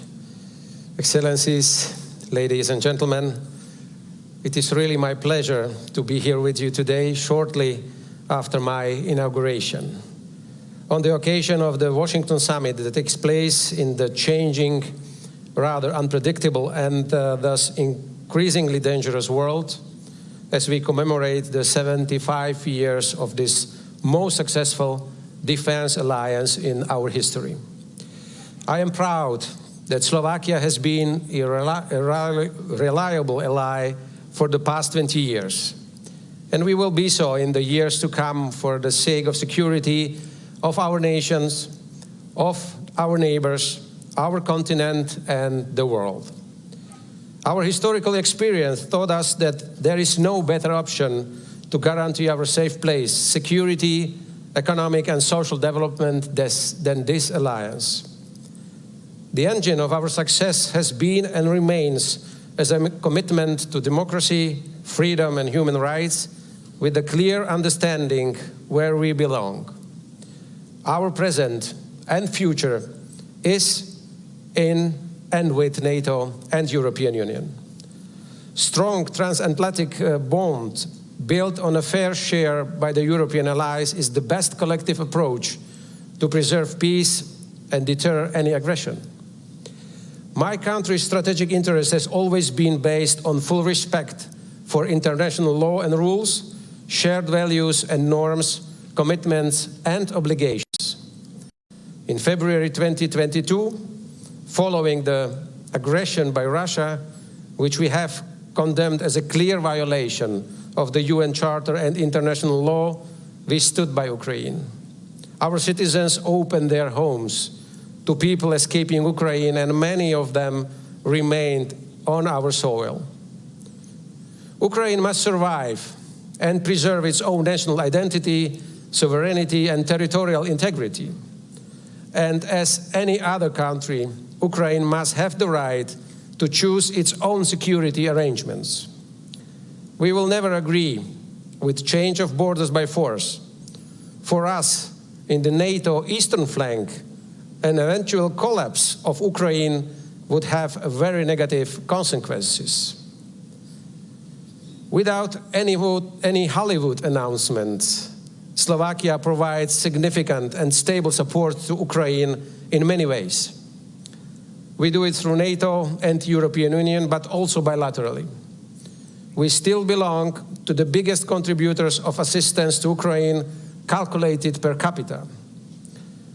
As the only country, we have organized joint meetings of the Slovak and Ukrainian governments and developed a joint action plan of cooperative projects.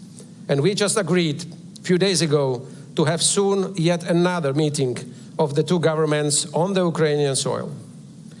We are one of the most important providers of electricity to Ukraine, so crucial after the continuous attacks on its vital infrastructure. And as our electricity production doesn't depend on wind and sun, our supplies can and will continue also during the next winter. On top of supplies of non-lethal equipment, like demining machines, we have increased production of our own defense industry, including ammunition or howitzers, also for the need of Ukraine. To endure our collective support, we need the Slovak and the European public on our side. What are the lessons learned out of the recent European elections? How can we better prepare for the forthcoming elections, including here in the United States in this regard? We need to invest more into wide international understanding that we are not trying to disintegrate Russia, but to change its behavior to the one that fully respects its obligation under the UN Charter and international law and its OSCE commitments. And this will be also a powerful message also to G20 and BRICS members. Let me make clear, supporting peace, ladies and gentlemen, does not mean supporting the aggressor. It is up to Ukraine to decide on this. But a just, a sustainable peace acceptable to Ukraine is badly needed. And a just and sustainable peace can only be a peace based on international law. I wish to stress, to safeguard peace shattered by the Russian aggression, we, the alliance, must work on all options to be ready for all possible scenarios. Till peace can return to Europe, the alliance must be up to the task and responsibilities. It has to be the guarantor of peace yet remaining true to its purpose of the defensive alliance. I am convinced the answer to today's topic, NATO's Russia challenge, lies with us. The future of security on our continent and our own deterrence and defense will be built on our own strength, on the ability to project power to deter any potential opponent, to test our resolve. We must be honest to ourselves. There would probably be only few allies meeting the 2% GDP goal if there was no war in Ukraine. The Article 5, combined with the strength of the United States, made us more relaxed on our commitments in the past. We have largely ignored the fact it is not only Article 5, but also Article 3 we need to invest in to be able to defend our countries until we can execute a collective action.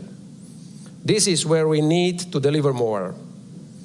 Imagine Russia would not attack Ukraine, but one of our allies. The question is, were we really ready for the collective defense at that moment? We have done a lot in the meantime, an unprecedented strengthening of our collective defense, but it is enough?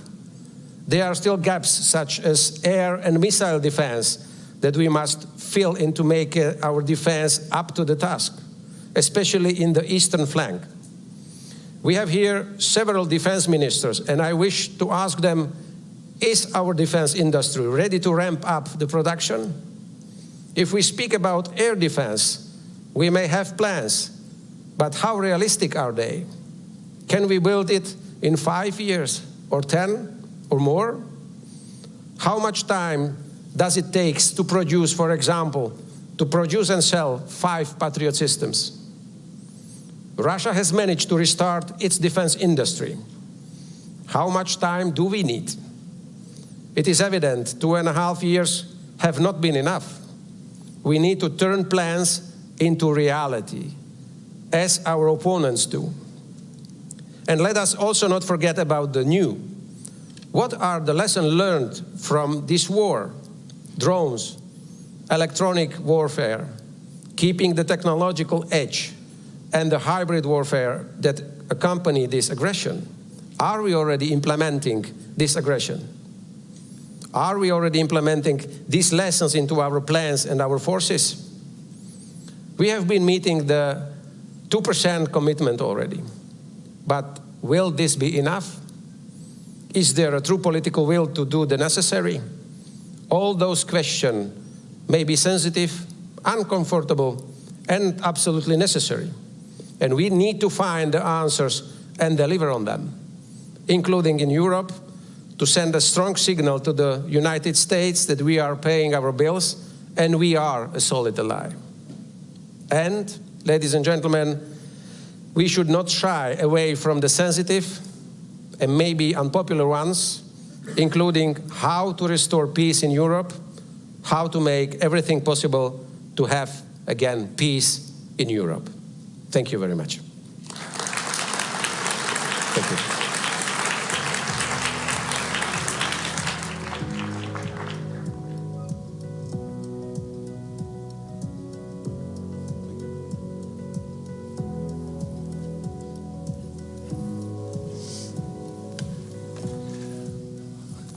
Great. Well, again, good afternoon.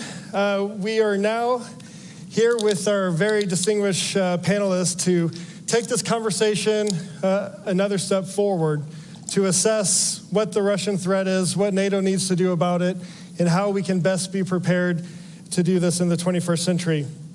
To do this, we have immediately to my left, your right, Andris Spruds, the Minister of National Defense for Latvia. To his side, we have the Right Honorable John Healey MP, Secretary of State for Defense for the United Kingdom of Great Britain and Northern Ireland. And last but certainly not least, we have Lieutenant General retired Ben Hodges, former commander of U.S. Army Europe and distinguished fellow with GlobSec.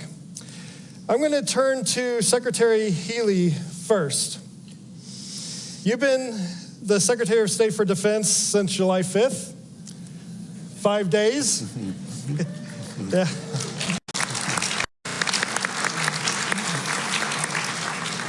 I'm told you haven't slept yet. No, I'm kidding. That's true. In this time, you have already been to Ukraine, which I want to touch on that a bit later. But you've also, you're here now at the 75th anniversary NATO summit. It's truly hitting the ground running. I want to ask you first, though, about Russia and the new Labour government in the UK. How will the new government deal with the challenges and threats posed by Russia? And I know you don't want to get ahead of any defense review, but the Prime Minister Starmer said that a review will be carried out. Can you give us a flavor on what you think or how you think Russia might be factored into the thinking with the strategic review? Thank you. I'm slightly awestruck, actually, to be in this chamber with such an audience, because the collective experience and knowledge in front of me is so much greater than my own. And so bear with me, but thank you for inviting me. I'm really grateful. So the Russian threat.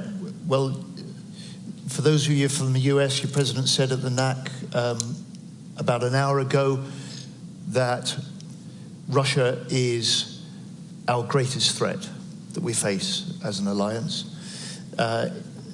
It has its sharpest, most immediate challenge in Ukraine. My first priority, the first priority of this summit and center stage is Ukraine. It's my first priority, was why I went in my second full day in the job to Odessa and spent the afternoon with President Zelensky and his team.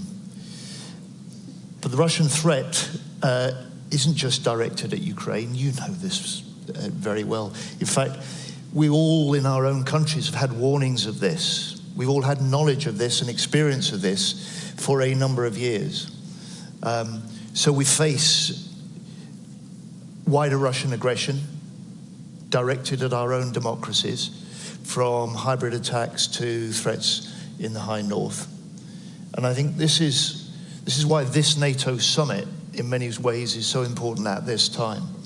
So this is the first time that we've had a NATO summit meeting with 32 members, which I think shows that NATO is bigger, stronger, more united than ever before. We meet also with the involvement of Ukraine and the IP4, which I think shows that as NATO nations, we stand together in support of Ukraine. And it shows also, I think, for me, the growing indivisibility between security and deterrence in the Euro-Atlantic and security and deterrence in the Indo-Pacific. And then finally, I suppose, for the UK, the new UK government at this summit, you'll hear Keir Starmer, you'll hear David Lammy as our Foreign Secretary.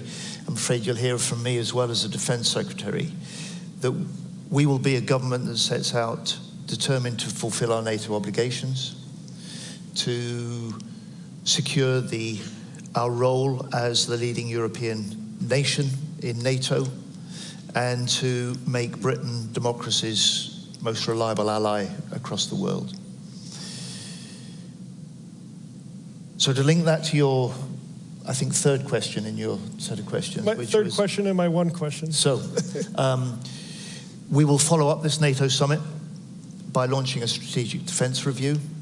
That's the way that we get to grips with the threats that we face, the capabilities in the UK that we've got, the real state of our forces, the state of our alliances, and for all of us as governments, also the state of the public finances we've got to work with. That will be launched by the Prime Minister shortly after the summit. We'll do that at pace, we'll do that properly, but that will be the way that we then set out the approach that we'll take to defence and security of the UK and our alliances for the years beyond that, and it will have a NATO-first commitment right at the heart of it. Thank you.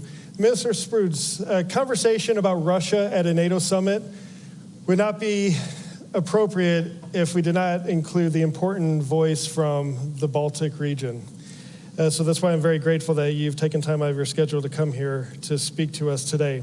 Now, for years, of course, the Baltic states, including various Latvian governments, have been warning the rest of the alliance about the threats that Russia poses to the transatlantic region.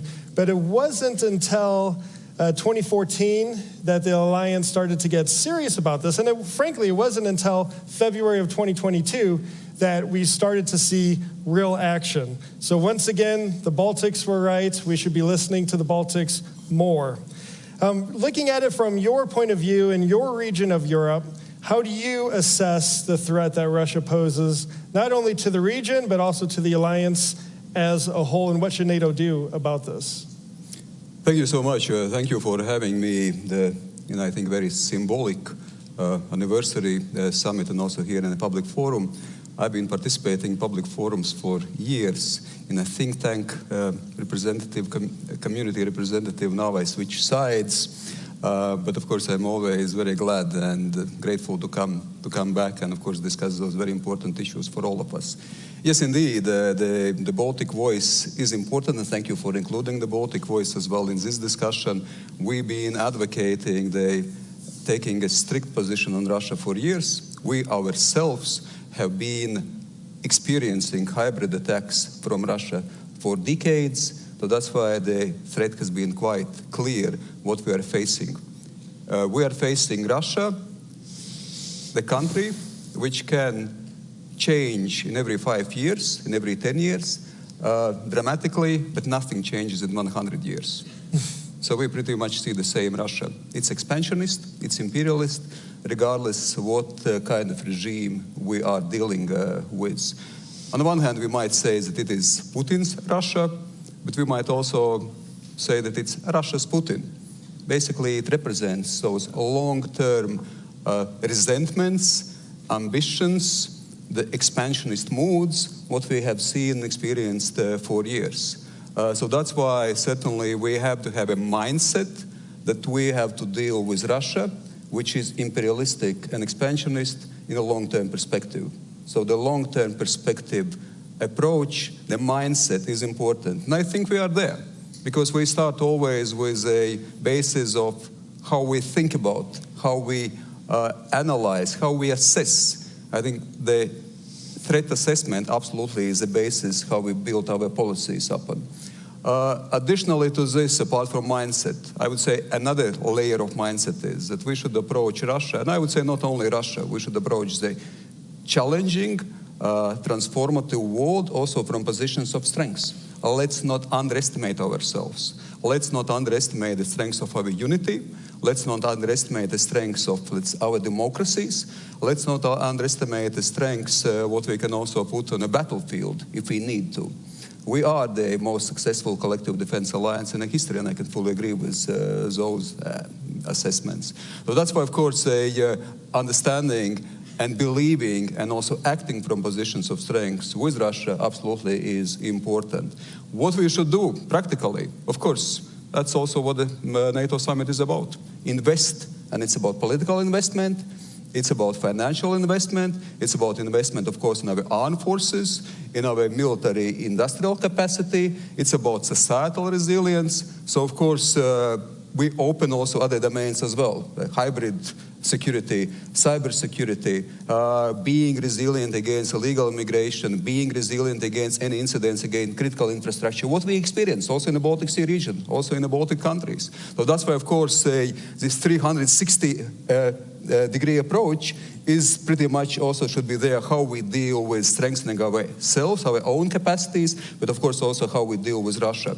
When we deal with Russia, I would say the words like containment, constraining, countering, contesting, that we should of course constrain what Russia can do militarily, that it is not able to attack its neighbors, it's not able to undermine international rules-based order, that we are able also to contest globally. So when contest not militarily but also politically, also in terms of information, also in terms of strategic communication, because at the very end it's also about a global fight for the hearts and minds of the people. So the strategic communication absolutely here is a must as well. And it's not only with Russia, it's also with other authoritarian states which actually support Russia in its aggressive, assertive resentment, geopolitics and aggressive geopolitics. And of course also the countering, so we should be active how we deal with those things. It's not just about being passive and reacting, but also basically moving out and clearly defining those strategies. And last but not least, of course, now supporting Ukraine. Then now the international rules-based order is being defended in Ukraine. The values of democracy, the values of freedom are being defended in Ukraine. So that's why, of course, support for Ukraine, imposing strategic defeat on Russia in Ukraine is a must, what we should achieve and what we should aspire. And we should once more not underestimate that we cannot do it. We can do it. Thank you. Thank you, absolutely. And for all the, yeah, well done. For all the think tankers out there, there is hope. Someday you're sitting out there. You might be right here. But don't worry, I will move back at some point. General Hodges, you bring a unique perspective to this debate. You took command of U.S. Army Europe soon after Russia's first invasion of Ukraine in 2014. You were instrumental in leading some of the very early efforts to shore up deterrence along the eastern flank, and for starting the early days of the training and the assisting of the Ukrainian armed forces soon after that illegal annexation of Crimea. But now you're a civilian. You view this perhaps differently from the outside, so to speak. You're not constrained as you would be, being an official. So can you tell us your candid view about what the Russia threat is and what NATO should be doing about it? No, Russia is at war with us, and we need to wake up. We need to acknowledge that they are at war with us. It may not be T-72s or Sukhois that are striking NATO countries, but they are absolutely at war. The GPS jamming, the sabotage, the interference in our elections, complete disregard for international law, selling oil on unseaworthy, unsafe, unregistered ships that they sell to India and China, which gives them money to keep buying ammunition and drones from North Korea and Iran that then they use to kill innocent Ukrainians. They are absolutely at war with us, but yet somehow we have a lot of people, including in this city, that are like, oh, you know, Russia, it's a great power. It would be terrible if the regime collapsed and they might use a nuclear weapon. And so our policy towards Russia seems to be avoid escalation, when the policy should be defeat Russia, help Ukraine, defeat Russia, knock them back. And that does not require one single American soldier, British soldier, Latvian soldier, not one, but it does require the political will of my president, all the other heads of state and government of the alliance to say this is not about helping Ukraine. Our policy should be protecting our strategic interests, which is to defeat Russia, make them live within their own borders. Otherwise, it's absolutely, we're going to have a continuation, exactly what the minister said, 3 years from now, we'll think we'll have a peace. They know that we'll lose interest and we'll be back at it. Absolutely. Secretary of State Healey, I mentioned you returned from Ukraine, and I think on day 2 you were in Ukraine. You met with President Zelensky in Odessa. Anyone who's been to Odessa recently knows that it's a very difficult time in the city with the airstrikes and the impact on the electrical grid and just day-to-day life for the Ukrainians that live there. Prime Minister Starmer has made it clear that Britain's leading support for Ukraine will continue. And in fact, I believe you said that you're going to look at ways to expedite existing support and commitments to Ukraine to try to get that material to the front lines faster.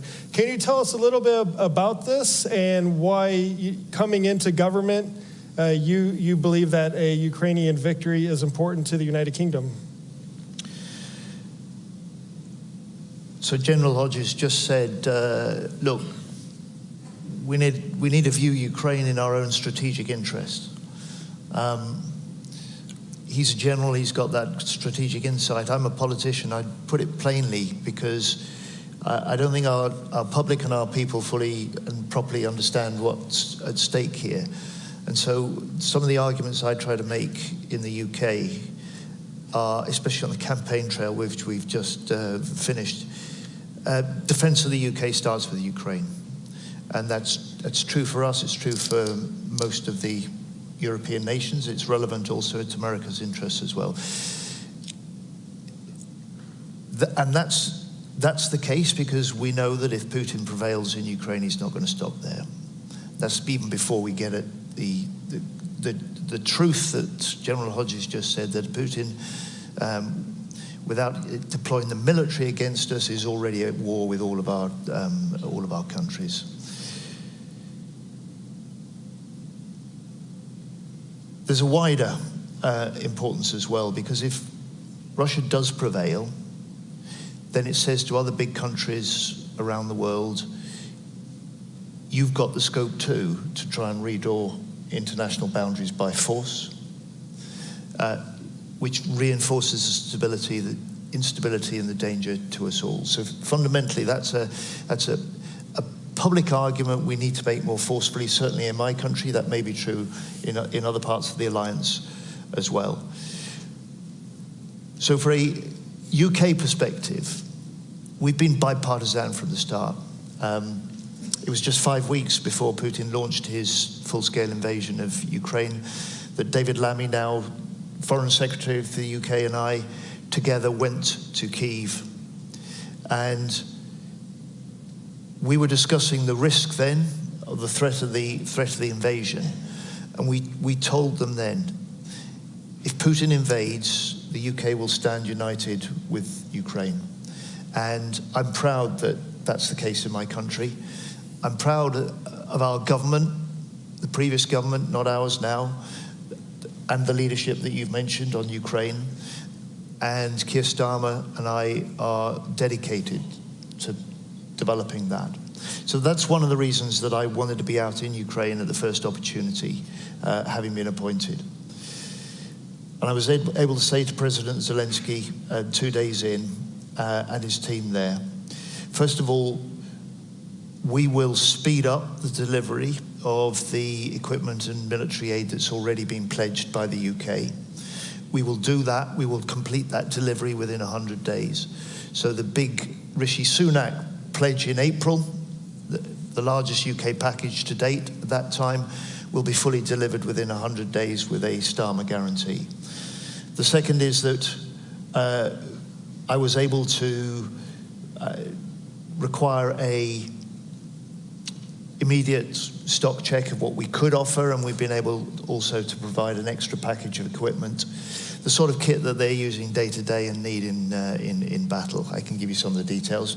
It's not big, but it's a sign of, an important sign, I think, for the Ukrainians that the UK commitment continues. And there may be a change of government, but there'll be no change in the UK's determination to stand with Ukraine or confront Russian aggression or indeed pursue Putin for his war crimes. The third is that I said to him, we will now work with Ukraine and we'll work with allies to work out how we can step up what we do to support.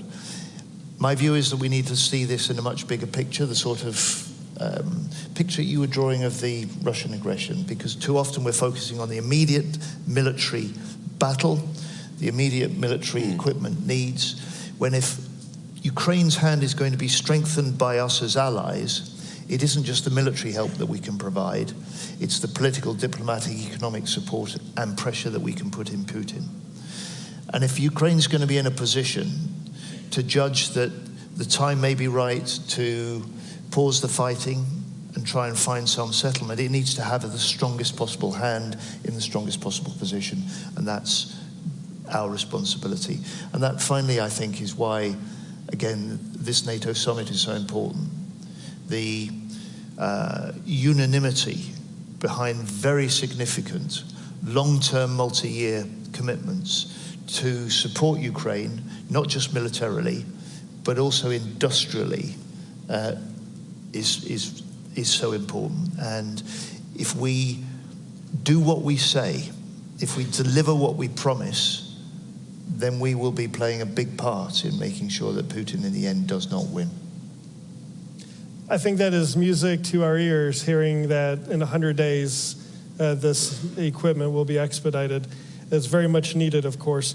Keeping on the theme of Ukraine, Minister, I've heard you say a number of times, and just 5 minutes ago, say that Russia needs to receive a strategic defeat in Ukraine. Can you explain what that is? What is that strategic defeat? What does it look like?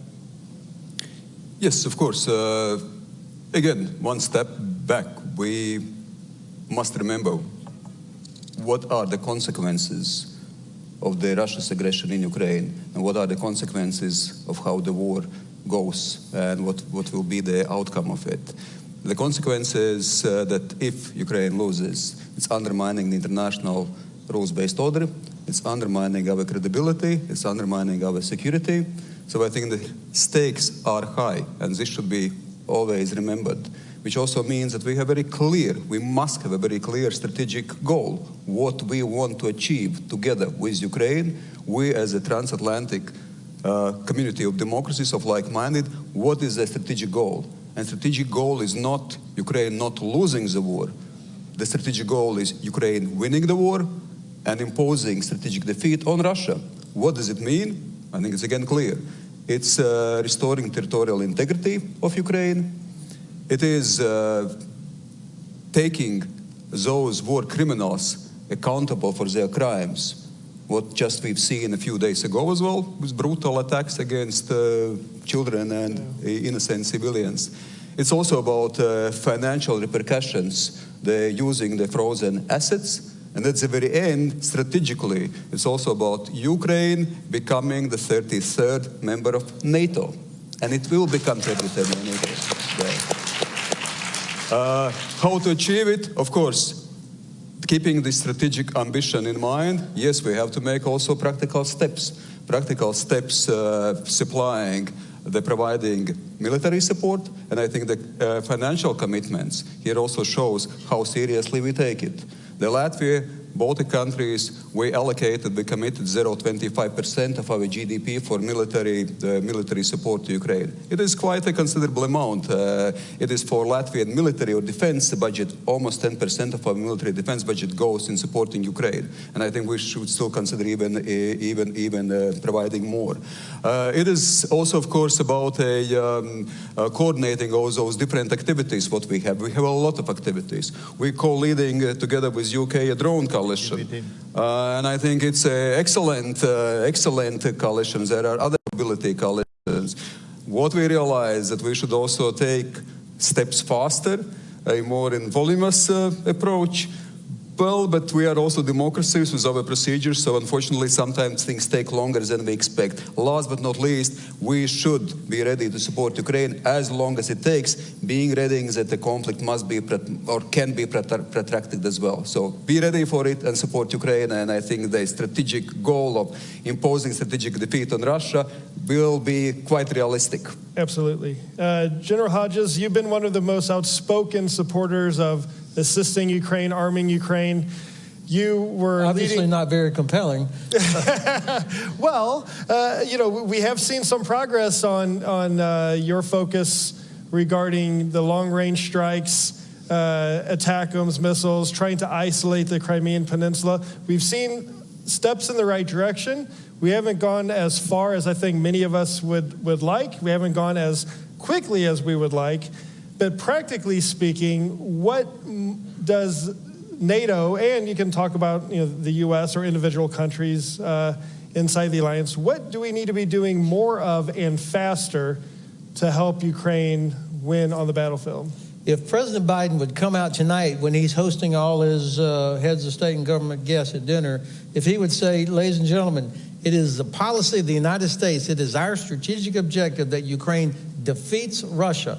And we're going to do every damn thing that they need so that they can do it. Not this empty, we're with you for as long as it takes, but we're going to do everything they need. That right there would be the seismic change that would lead to Ukraine actually winning. And that would be a crushing strategic defeat for the Kremlin. So far, they've been confident that the American president would not do that, the German Bundeskanzler would never do that, and unfortunately, a few other heads of state and government. So the first step is to say that's our objective. Yeah. If you don't even say that's the objective, then you end up with, I must say, really bad policy decisions such as, okay, well, finally, after 2 years, you can have ATACMS, but you cannot use them against airfields from which murderous attacks are emanating against Ukrainian cities. That's terrible policy. Or this drip, drip, drip, drip. Everything that we are providing Ukraine right now, you can see why I'm retired.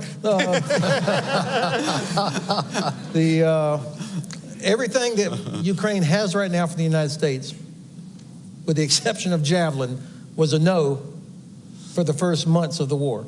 I mean, you can remember, Luke, there was a time where we shouldn't provide Stinger because what will happen if a Ukrainian soldier shoots down a Russian helicopter with an American Stinger? They might use a nuclear weapon.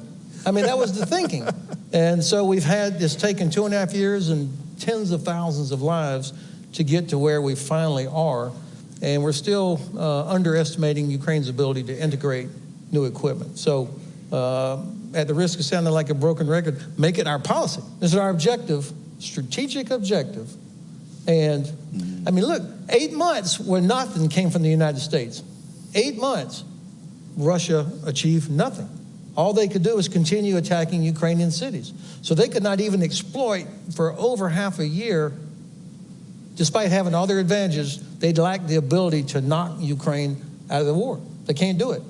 Imagine if we had been providing everything that was needed with an aim to helping Ukraine actually win, and if we used all of our economic tools. I cannot understand why they are still able to get ammunition from North Korea, drones from Iran, parts from China, and your ships loaded with oil going through the Baltic Sea, which we control. Black Sea, we should still be able to stop it, but unfortunately we're not able to do that. And that oil goes to India and China. You saw the graph that came out the other day. The top 20 countries that are buying Russian oil, India, China, but also 10 European countries, including Germany, still buying Russian oil. Unbelievable. And that money is what pays for that Kinzhal missile that slammed into that children's hospital. So we're not serious. We have to declare that we want Ukraine to win because it's in our interest. Yeah.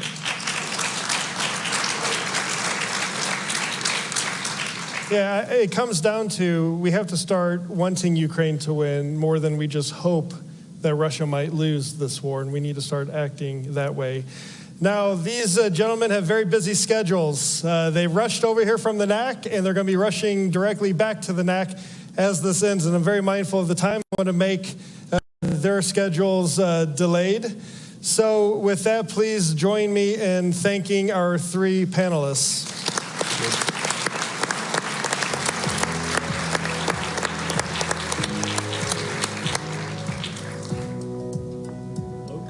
Ministers, thank you very much. I must say that this perhaps was one of my favorite sessions because it was a very clear-eyed assessment of the threat from Russia, also an assessment of the long-term nature of the threat, and of course we could count on General Ben Hodges to give us very specific ideas of how to deal with this threat. Right now, if you are watching us online, stay tuned for a couple interviews with NATO veterans, as well as a conversation with Senator Roger Wicker. And for those of you here, please join us for well-deserved coffee break. See you back here in half an hour. See ya.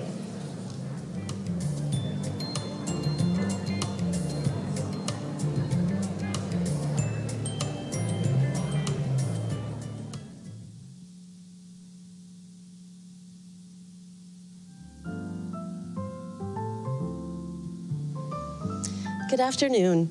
We were asked today to come and share some perspectives from the ground level as veterans of NATO operations. And although we can only share our limited perspective from our own personal experience, we want to do this in honor of all of those who have served on NATO operations and sacrificed over 75 years providing security for our 1 billion population. My name is Lieutenant Colonel Melanie Lake. I'm a combat engineering officer in the Canadian Armed Forces. I had the privilege of serving 3 tours in Afghanistan with NATO's International Security Assistance Force, and most recently commanded Canada's training mission in Ukraine, Operation Unifier, just prior to the full-scale invasion. I currently work with Canada's Ambassador for Women, Peace and Security, and I'm really honored to be here today with my distinguished colleague, Mario. Mario, can you introduce yourself? Sure, thank you. My name is Mario Marquez. I'm a retired Marine Sergeant Major with 31 years of service. I first entered the Marine Corps at the end of the Cold War, so 1989. And I served all the way to the end of December of 2020 when I retired, and I stayed here in the Washington, D.C. area. I currently serve as the American Legion's National Security Director, America's largest veteran service organization. My time in the Marine Corps took me to places like Kosovo under NATO forces. I also served 4 tours in Iraq. I served in 2 earthquakes in Japan, 1995 and 2011, and I also served in the Middle East under Central Command, and I retired out of 3rd Marine Expeditionary Force in the Pacific. I'd like to close out my remarks by saying that I am grateful to the Alliance for invoking Article 5 after the 9/11 attacks when I was a young 31-year-old Marine in solidarity for the United States and on behalf of our nation. We are grateful for that, and we will never forget. So thank you. I'm glad to be here for this opportunity. It's interesting that you start with 9/11. I was a young 4th-year officer cadet at our Royal Military College in my last year when, on that terrible morning, when we watched as aircraft crashed into the World Trade Center and the Pentagon. And in those moments, I mean, all of us, all we could think was, how do we help our American partners in this time when they're under attack? And I had a very similar feeling on the 24th of February of 2022, watching as Russia launched its full-scale invasion into Ukraine, where I had been just 4 months earlier, feeling that we need to do everything we can to help our Ukrainian partners as they defend their democracy and ours, and to enable victory and defeat of this unprovoked aggression. I was struck really recently by these images of President Zelensky meeting with a U.S. veteran on the shores of Normandy during the 80th anniversary of D-Day, and seeing them recognize that commonality in their fights against evil and oppression, and the courage needed to face it, and face it decisively. And I think we're reminded of how critical that is right now after seeing, this horrible attack on Monday against a children's hospital in Kyiv.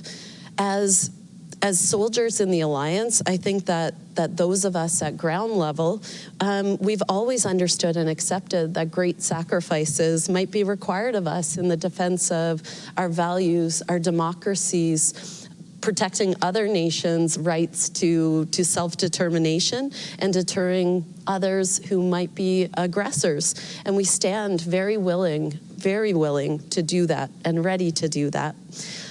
Finding ways to contribute for me when things go wrong in the world gives me a way to counter some of that frustration and anger that I think many young people are feeling right now watching world events. Mario, I know you have immense operational experience. What have you learned on your many tours working with allies and partners? Thank you, Melanie, for that. I think I talked about my time in Kosovo, and that was my first exposure to NATO in a formal capacity. I was the operations chief for the 24th Marine Expeditionary Unit, and we quickly moved from our ships into Greece, Macedonia, and we began operating across southern and southeastern Kosovo. Our German, Austrian, and Swiss partners swiftly integrated us. They brought us on board, and we seamlessly began operations as if we had been working together for years. And I will never forget that, because we worked out so well initially that we began to do other things, such as interoperability training or staff engagements, marksmanship training, other types of humanitarian work that we were not planned for. And so what that did is the camaraderie and the bond that we build with our partners from the Alliance had enabled us to just service the people of Kosovo much better. And I took a lot from that. I think the second thing, and probably the most vivid memories that I remember, is being in a convoy, in many convoys, and riding in the front seat. And we would share the roads with civilians. Well, why would we share roads with civilians? Because the country was mined. There was mines everywhere. So the civilians would put their lives at risk by walking on the road between these big vehicles and feared stepping off into the dirt because not every minefield was marked. And I never forgot those images. It was powerful, and it taught me to be compassionate and understanding. And then we would go into villages, and we would provide humanitarian aid, and the mothers would look at us with fear, but hope in their eyes that there would be peace and stability in their future. And the children would smile with kindness and just hope that they would also maybe grow up in a better place one day. And that's what I took away. It made me a better Marine. It made me a better service member, a human, and I employ all of that today, all of the time. That's impressive, Mario. It was actually seeing that mine threat in the theaters like where you were operating that inspired me to become a combat engineer. I joined the military not long after the Ottawa Treaty was signed to ban anti-personnel landmines, and that was something I knew I really wanted to be a part of. And on my first tour in Afghanistan, I felt like I was able to do something that mattered at a local level when we were able to destroy some landmines, clear some of the explosive threat in some small villages south of Kabul. I have, a lot of positive and difficult memories from 3 tours in Afghanistan. The camaraderie and that connection with the local population certainly stands as a positive, and it was remarkable seeing how we work together as allies, that allies and partners, that reassuring feeling of having air support come online, and it didn't matter what country it was from. That's you knew right. that aircraft had your back. And ISAF and the war in Afghanistan, that was a really defining period for soldiers of my generation, but also had, a profound impact on Canadian society as we were losing soldiers in combat. I did see there that NATO, as an organization, that we have the ability to collectively learn. And one important example, I think, was the evolution of our approach to mitigation of civilian harm. I personally struggled with memories of the fear on young children's faces that we encountered during some of the night raids that I participated in on suspected insurgent compounds. And I think through these difficult lessons and experiences, we realized that protection of civilians went beyond this need to adhere to the laws of armed conflict, that it was a strategic imperative, really core to our mission success, but also central to our legitimacy and our credibility as responsible military forces. And I think these are lessons that we can draw upon as we look next year to revamp our policy on protection of civilians. I think this is also really important as we're shifting our focus to deterrence and defense on our own territory amongst our own populations. And, seeing the images of Bucha and Irpin, understanding what even temporary occupation under Russian forces looks like, I think that, we have to reconsider some of these military concepts in defense, like trading space for time.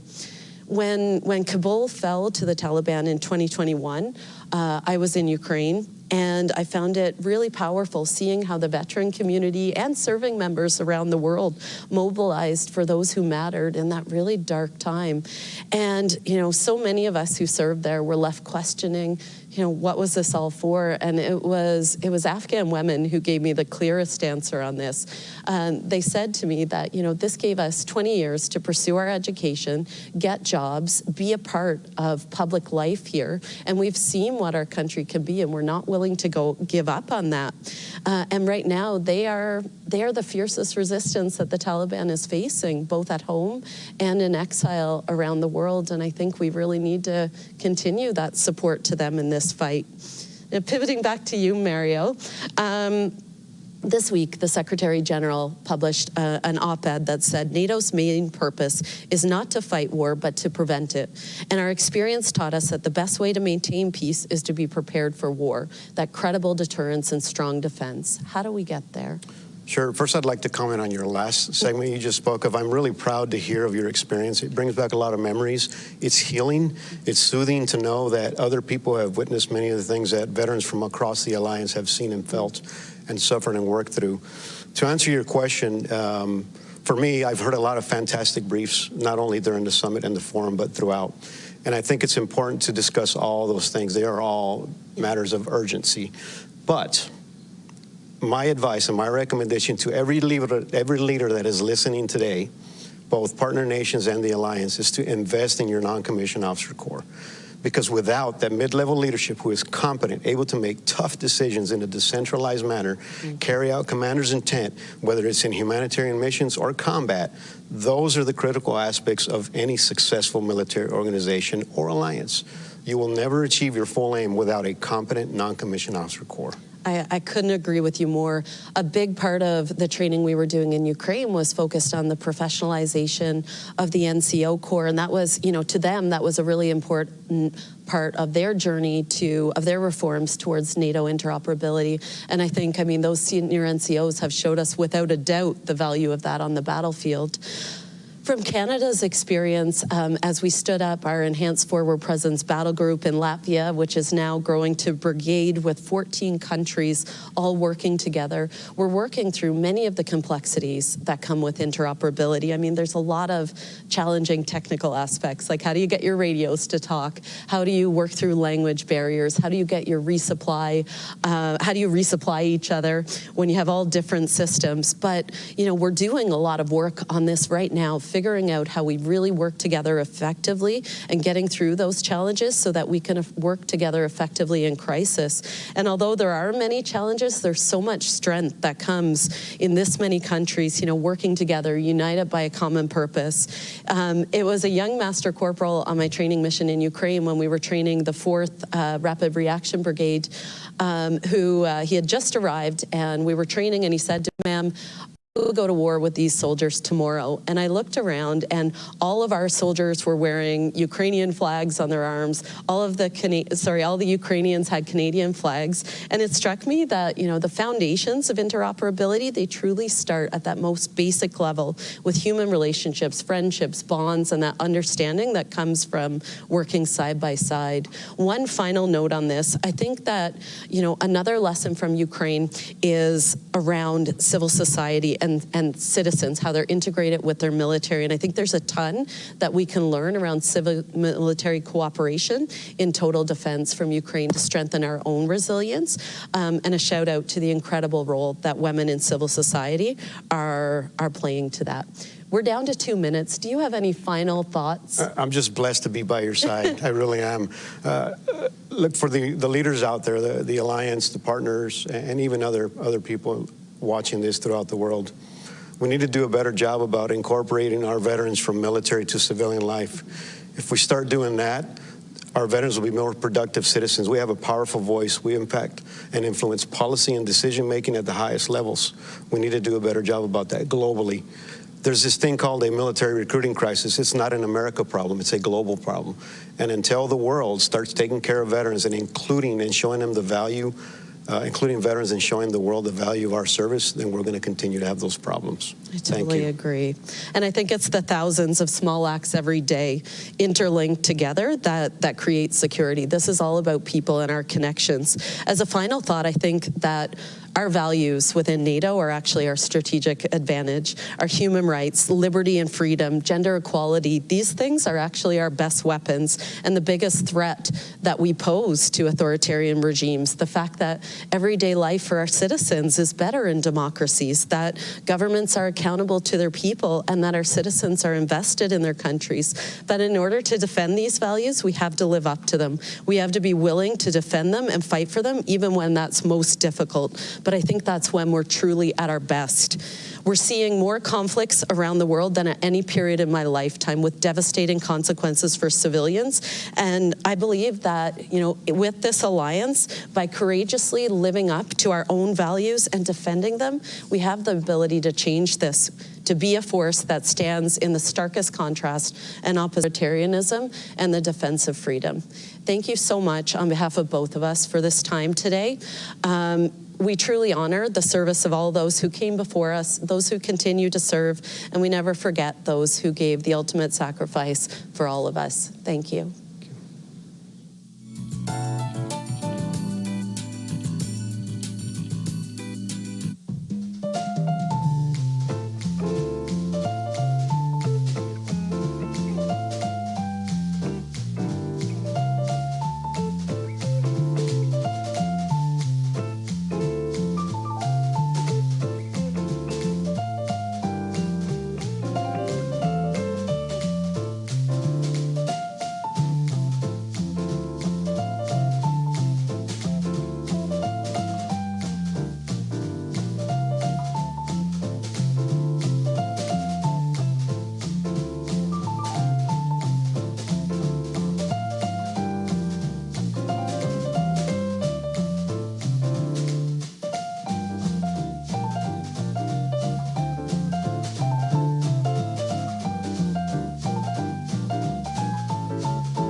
Welcome to the NATO Public Forum. I'm John Walters, President and CEO of Hudson Institute.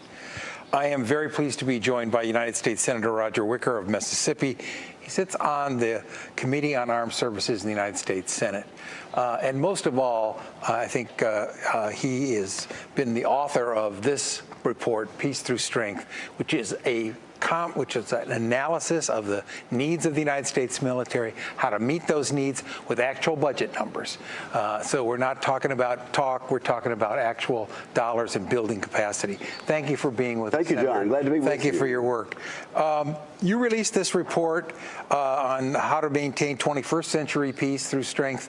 Can you give us a little idea about the key parts of this plan? Because you're the author.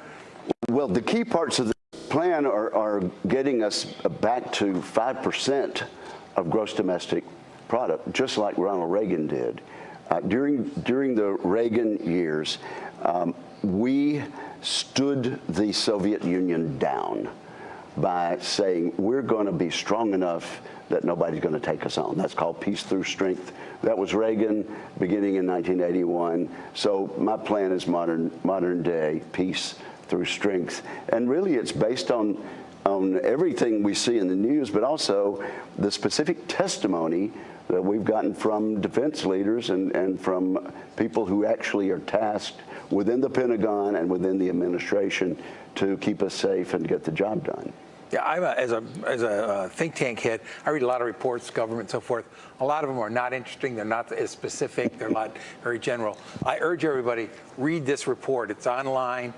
It gives you detailed analysis of weaknesses and how to fix them, which is most important. Thank you very much. Well, we did put a lot into it, and I have to credit my staff for working through the minutia. But these are specific plans to build our Navy up where it should be, to rebuild our shrinking Air Force, and also to get us where we need to be on our munitions.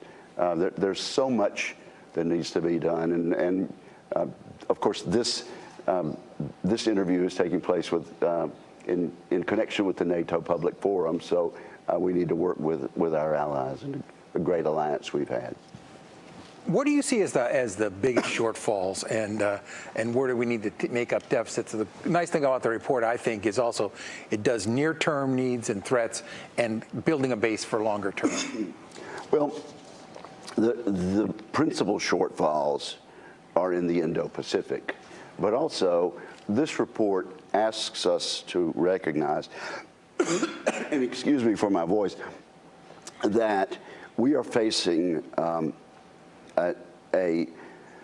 an axis of aggression between Russia, China, North Korea, and Iran. And in regard to what we are being challenged by, what's going on in Ukraine, for example, it's Russia on the attack, but there's no question Iran is helping. North Korea is even sending assistance to Russia. And certainly, Xi Jinping is doing everything he can to keep the West tied down in Ukraine so he can continue to build up in the Indo-Pacific. This NATO summit is on the backdrop of burden-sharing discussions, burden-sharing and what allies actually owe each other and how they work as allies and not as dependents or protectorates. And that's a big debate in the United States. You've been a part of that debate. Can you say a little bit about how you think, where we stand? Are we making progress on burden sharing? How do we deal with this? Given the threat environment, it becomes more critical. It is absolutely important, essential, that our NATO allies keep their promise that they made several years ago at a NATO conference that each country would spend at least 2% of their gross domestic product on national defense. Now, at first there were only a handful, really single digits of all the NATO members, and that was indeed troubling.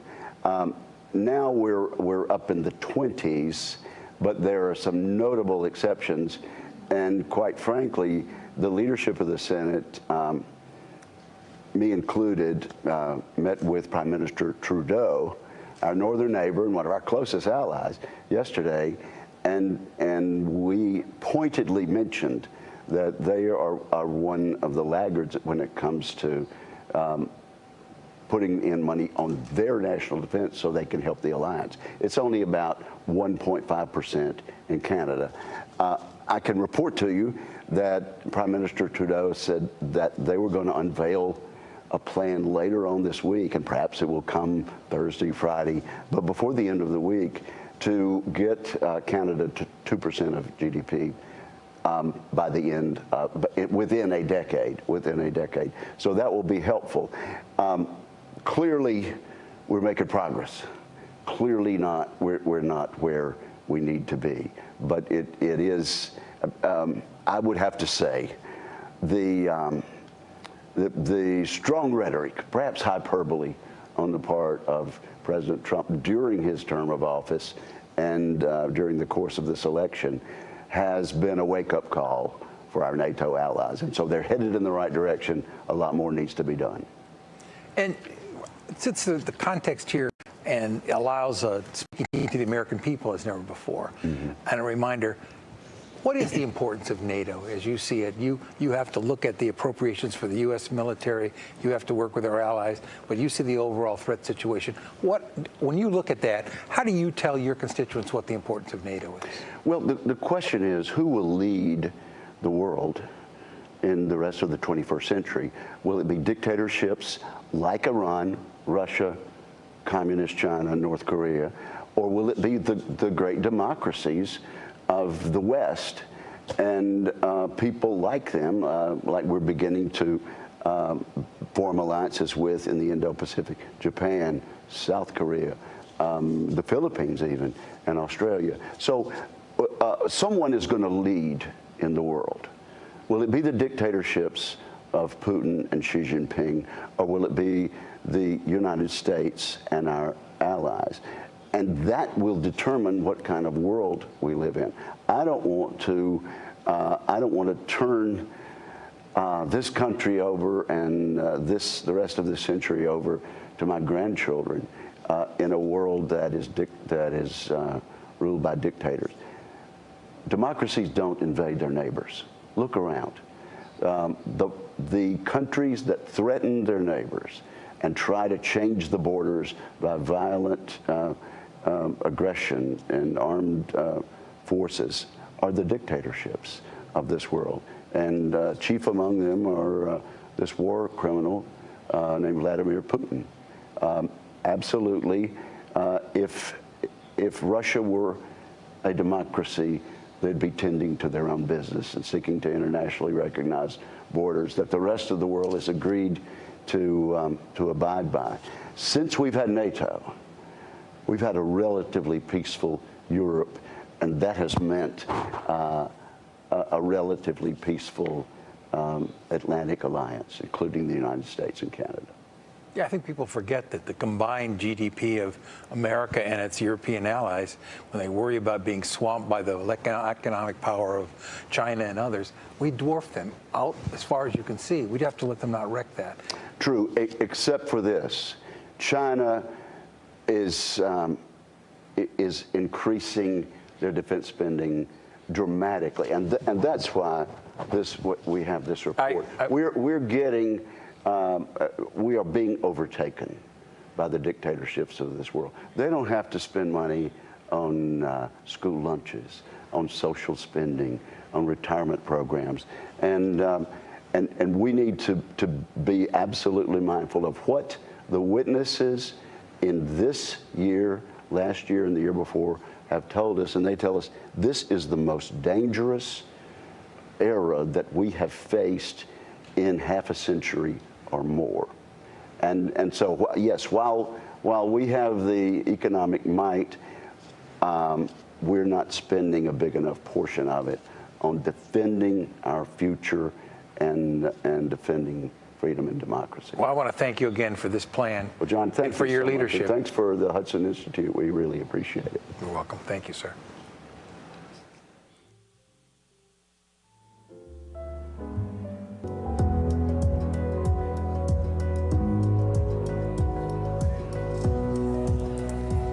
I hope that you all enjoyed a quick coffee break. I feel like people are still trickling back in.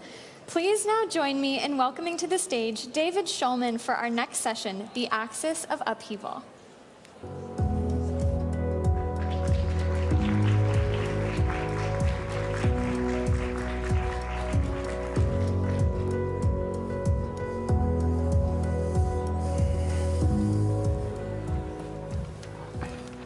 Okay, well, welcome back, everyone. Welcome to our panel on the axis of upheaval.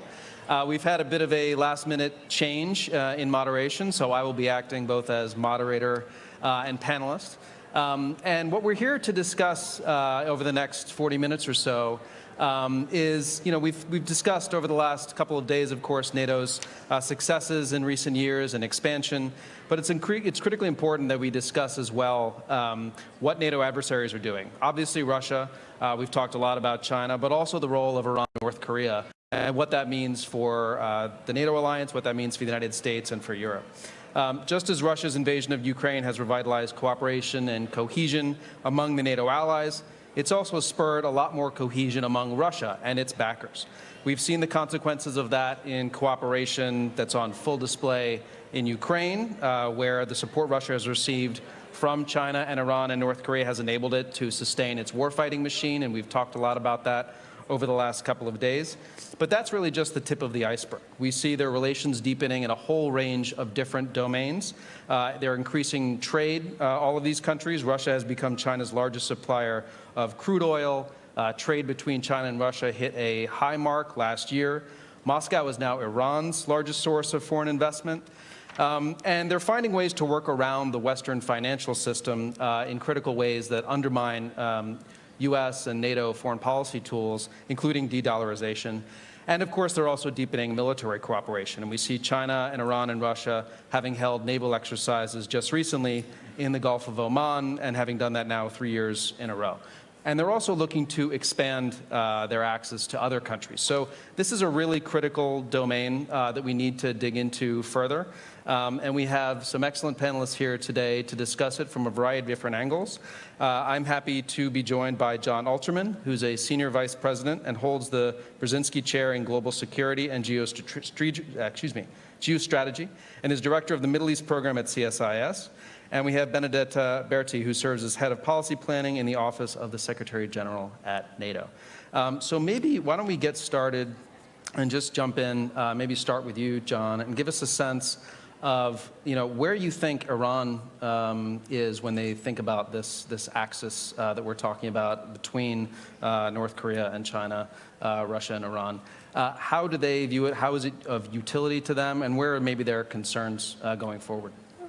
Thanks very much, David, and thanks to all of you for coming. Very important set of discussions this week in Washington. It seems to me that Iran feels very isolated in the world and looks and talks about how much it shares in common with Russia and China. And one of the principal things it shares in common is it hates that countries aligned with the United States have non-kinetic means of coercion. What they would like to do is say, if you want to stop us doing something, we'll fight you. And that's a high threshold. And they have lots of asymmetrical tools to use, and that's the space they want to be in. When you start talking about sanctions, when you start talking about diplomatic action, from an Iranian perspective, that makes Iran more isolated, weaker, and they love the fact that they feel that both China and Russia share an interest in undermining the ability of the United States and its allies to use those non-kinetic tools. So they try to build that sense of commonality. They try to use China and Russia to defend them in international fora. I think the rub is that oftentimes the Iranians understand just how weak they are vis-a-vis China and Russia. China represents about 30% of Iranian trade. Iran represents less than 1% of Chinese trade. And the Chinese have a much bigger game to play. And they use Iran. And Russia has had a long and often difficult relationship with Iran. It's changed with the Ukraine war and with sending drones and other materiel. There is a tactical sense of partnership, but deep down, Iran aspires to be a great power. It knows it's not a great power. And the larger powers, Russia and China, find Iran disposable in a way the Iranians wish they can change, and they can't. So they try to build the common practice of undermining sanctions, undermining the kinds of collective action that the US and its allies work on, while they desperately try to build leverage against these great powers who, on the one hand, they need, and on the other hand, consistently disrespect Iran and use Iran to further their own goals vis-a-vis the United States, the West, and others. I think great points, and I think the fact that you started, or at least centralized your comments around Iran's desire for this axis to fight U.S. centrality in the global system and to push back on the United States generally, that's very similar to, I think, China's view of this relationship, specifically with Russia, but also with Iran and with North Korea. There is this concern about U.S. hegemony. Yeah. And they feel that if you reduce international affairs to how do we undermine U.S. hegemony, not only do the Russians and the Chinese and the Iranians share a view, but then you start to bring in this whole sense of a global South, a very diverse and disaggregated group of people. But if you can put it in terms of undermining U.S. hegemony, those are the sort of common terms that Iran finds very, very close alignment with Russia and China on. Yeah, I mean, from the China side, there is definitely of value in terms of more the security space, in terms of how to push back on the United States in terms of relationship with Russia that has bolstered China militarily in terms of the trade that China's gotten from Russia for years for defense equipment. But in addition to that, the deepening of military exercises with Russia, that has been of great value to China, a PLA that has not had a lot of operational experience, more joint training with Russia, that has been of great value. And there's the potential for deepening collaboration on cyber, on military AI, on intelligence, of course, and on potentially getting even more in the way of advanced technology for defense that China wants from Russia. So there's that aspect, and then there's also the aspect of China hoping that the U.S. and NATO and other allies having to worry about a potential contingency where you have to worry about the China, but not just China, also Russia, also North Korea and Iran, undertaking actions at the same time that complicates planning for the Pentagon and for other defense planners. That, I think, is of great value to China in the security space. And then more broadly, this sense, and we've discussed it at the summit over the last couple days, that you can't divide Asia from Europe, right? So I think in Beijing, there is a sense that if Russia were to succeed in what it's been trying to do with its brutal invasion of Ukraine, if the NATO alliance and the United States were to fail in pushing back on that, that would have fundamental consequences for any kind of contingency in Asia over Taiwan, over the South China Sea, and China could be more confident that there would not be a robust response from the alliance. And there's a very important way in which Asian countries look at how the world deals with Iran, and thinks that that's how the world will deal with an Asia contingency. Asian countries have profound energy security interests in the Middle East, and therefore the extent to which you can work through allies and partners and provide security, that gives you security not just for Europe, not just in the Middle East, but it extends to helping provide security in Asia. Benedetta, I want to come to you. So how does, from your perspective, NATO, the alliance, the members, view this emerging axis in terms of the interests and how it affects the NATO alliance itself? Yeah, well, I would probably agree with a lot of the points that have already been made, but maybe just to start framing the discussion, I think in the 2022 strategic concept, so a couple of years ago, NATO already recognized what it defined as the growing strategic alignment between the People's Republic of China and the Russian Federation. Now that trend remains very much part and parcel of how we look at the security environment today, but I would say that as of 2024, the scale and scope and just intensity of that relationship has grown in a way that wasn't perhaps forecasted in the 2022 strategic concept. And now really we're looking much more at what does concerted action and increasing strategic alignment by the PRC, the Russian Federation, Iran, and the DPRK look like, and what's the impact on Euro-Atlantic security. To make a long story short, I think you need to look no further than Ukraine to see how this all crystallizes and comes together. And that as a test, both for the resilience of Ukraine itself, but also for the future of European security and global security at large. And in terms of what are their concerns, what are the trends that we pick up in Ukraine, and what are we learning about it? Well, first of all, we see these actors amplifying each other hostile narrative in a very systematic way. And that's something that, of course, it's part of the knowing that the information space is really important when we talk about deterrence and defense in a 21st century. That's an issue of concern. Another issue of concern is that, of course, we see these four actors working together to try to minimize the impact of our foreign policy tools. For example, to hold Russia accountable and to try to constrain its war machine, including by circumventing sanctions. So that's, of course, a very significant issue of concern, especially today, where we know that the PRC is the largest enabler of Russia's war of aggression against Ukraine today, and really key to how the Russian Federation is reconstituted, its military instrument of power, and why that's working out at a faster pace than anticipated. So that reciprocal enablement is, of course, a very strong issue of concern. That goes also with, that's not just an issue between the PRC and Russia itself. We also see, as was mentioned, the Iranians supporting the Russian Federation through drone technology, but Iran gets something in return. And the same is true for the DPRK.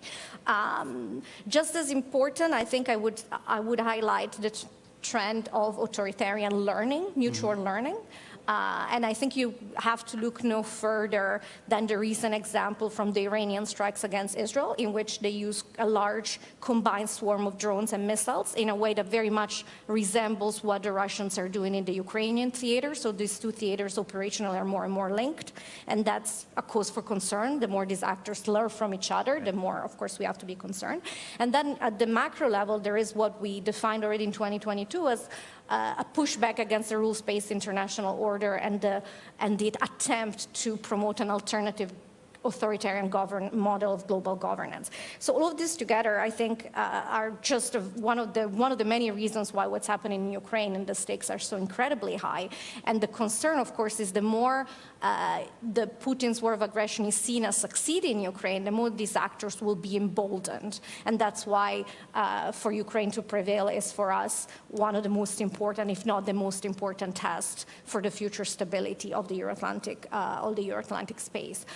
In terms of what we're learning, I will say very much agree with you in terms of this highlights the interconnectedness between the different theaters and the fact that we might wish to separate, but our adversary are not going to play that game, and they're rather driven by opportunism or strategic logic. They're going to try to create strategic dilemmas simultaneously for us, and we need to prepare for that.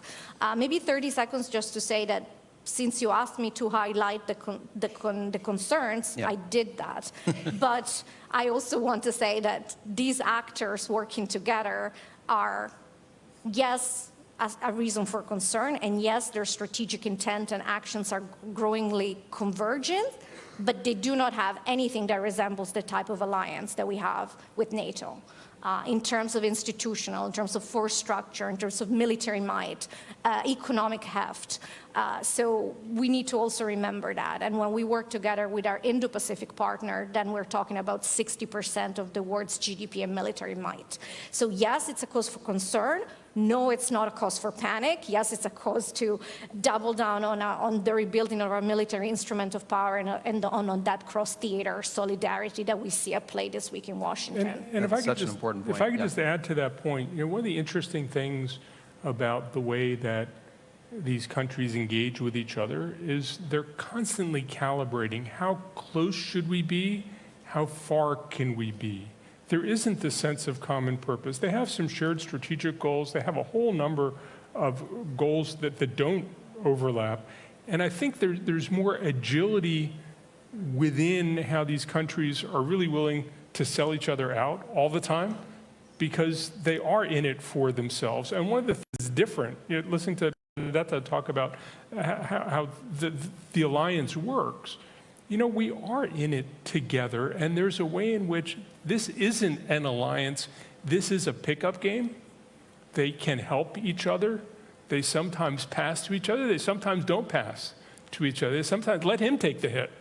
And it just operates in a different way, and it I think is difficult for us, but I think we also need to recognize that for all that these countries are together, you can also pick them apart on different issues. And certainly with the Iran nuclear program, there was a time when both Russia and China decided it's actually constructive to try to put the Iran nuclear program in a box, and that time has changed. But there are times when you can bring these countries together and work with them. I agree with that. I think I want to make clear, though, from at least my perspective of where China sees this axis, and especially the Russia relationship, that while it may be, at some level a marriage of convenience and based upon alignment of interests that are potentially temporary, there is such a deep and I think abiding level of congruence on how they're looking at what they're trying to achieve, not only in light of undermining the United States and undermining kind of NATO. But I think also, and this comes back to what Benedetta was saying, the fundamental drive to transform the current global order is really at the heart of what China wants to do in the next 5, 10, 15 years. And for them, that is essential to China, establishing itself really as the central economic and technological player globally. And these actors are, just one second, these actors are really central to that because China is, and we've discussed it a little bit already, is kind of China as the benefactor, right, for Russia and for Iran and for North Korea and the destabilizing actions that they're taking. China's playing a kind of a neat trick now where they are supporting these different actors as basically agents of war and chaos and upheaval. And then, a day later, coming out and saying, okay, now we're going to play the role of being the peacemaker. We're going to play the role of being the stabilizer. We're going to propose a 12-point peace plan for this conflict that we have helped to create by continuing to support Putin's war machine. And then beyond that, also proposing, okay, now we have ideas for a common future of shared destiny for mankind, the Global Security Initiative, the Global Development Initiative, the Global Civilization Initiative, these grand ideas, which are ideological at their root, that are meant to fundamentally transform the order and put China at the center of it. And it's not really possible without partnership from these other destabilizing actors that can make everyone stand back and say, oh, this order is unstable, it's not working anymore, and the United States can't do what it used to be able to do in terms of preserving the peace. And it seems to me that fundamental to the Chinese notion of world order is world order is predicated on bilateral relationships between states, where China is stronger than every bilateral partner except for the United States. And as they look at a map of the world, that's a nice way to be. I think it is important not to underestimate how much distrust is between the Chinese and the Russians, how much disdain the Chinese have for the Russians. I've had some really interesting conversations with some Chinese about, the Russians are drunk and they don't work hard and they're not serious and the place is falling apart. I mean, the Chinese are happy to jump all over how inept the Russians are. The Russians are useful, but let the Russians take a hit from having a confrontation with the West. The Chinese will trade, the Chinese will build win-win solutions, they'll build these big international conferences, right? Let the Russians do the aggression part. And ultimately, I think as there's a huge power disparity between the Chinese and the Iranians, there's a huge power disparity between the Chinese and the Russians. And I would bet the Chinese don't lose a single opportunity to remind the Russians,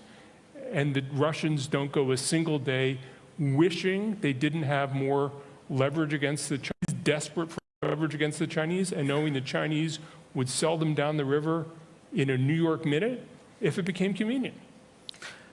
If I may, I would just point out that over the last year or so, compared to, let's say, the Vilnius summit, where we had a similar discussion about where we were in terms of the relationship between the PRC and the Russian Federation, things have changed, and they've changed quite substantially, and there is now a path dependency. The level of PRC support for Russia's war machine to enable and energize and allow to reconstitute its defense and technological industrial base is now the most critical enabler. And that is really important to underline. So it is really, we may have very intellectual discussion about whether we want to call this a marriage of convenience, a strategic alignment. The reality is today Russia is able to fight its war in Ukraine and reconstitute its military instrument of power at the speed and scale it can because of the provision of dual-use goods from China. And I think that's an important point that we are discussing this week. And one of the issues that you will hear leaders discuss is exactly what should be our response. Is it reasonable to have a country that on the one hand wants to trade, wants to be treated like a normal and respected member of the international order, and on the other hand, it is their financing the largest full-scale war of aggression, illegal war of aggression that we've seen in generations. And perhaps there has to be some type of signaling that it's difficult to have your cake and eat it, and consequences must come to You went exactly to where I wanted to go, which is this notion of forcing China to choose, as the Secretary General and others have said, because China is different in many ways, but in this particular way, different from the other three countries that we're talking about in the sense that they do want to portray themselves as a force for stability and peace, as a responsible player, and they do want to be able to continue to have productive relations with Europe and with developed countries for economic reasons and for other reasons, unlike, arguably, but correct me if I'm wrong, Iran and Russia and North Korea, which are quite content to kind of be, accept that there's not going to be any deep integration with the West or benefit from engagement with the Europeans. And the question, I think, is, can China get away with that? Will there be costs to China trying to have it both ways? The last Iranian reformist president, Mohammad Khatami, had this big idea of the dialogue of civilizations. And there was a big Iranian idea that, in many ways, maybe planted some of the seeds of some of the Chinese global initiatives and all these things. You now have a new reformist president in Iran. I don't think the reformist president in Iran has any power to make the kinds of changes the rest of the world cares about. But might there be language coming out of Iran that would try to imitate that, to move into some of that space of let's just talk about this, while acting in deeply malign ways. Yeah. But I think we might see Iran pick up some of the language as part of its recent political impact. Whether that matters either for China or for Iran, I don't know. I don't know if you think that any of these global Chinese initiatives are meaningful at all, either practically or even in terms of information, whether anybody takes them seriously. I mean, I think people do and should take them seriously, even if they are, kind of fluff language that you have to kind of dig into if you want to try to get to, okay, what is the meat of this? What does this mean? Understanding how these kinds of phrases and these kinds of initiatives, including the Belt and Road Initiative, have shaped China's grand strategy and foreign policy approach, especially in developing countries, over the last 10 years.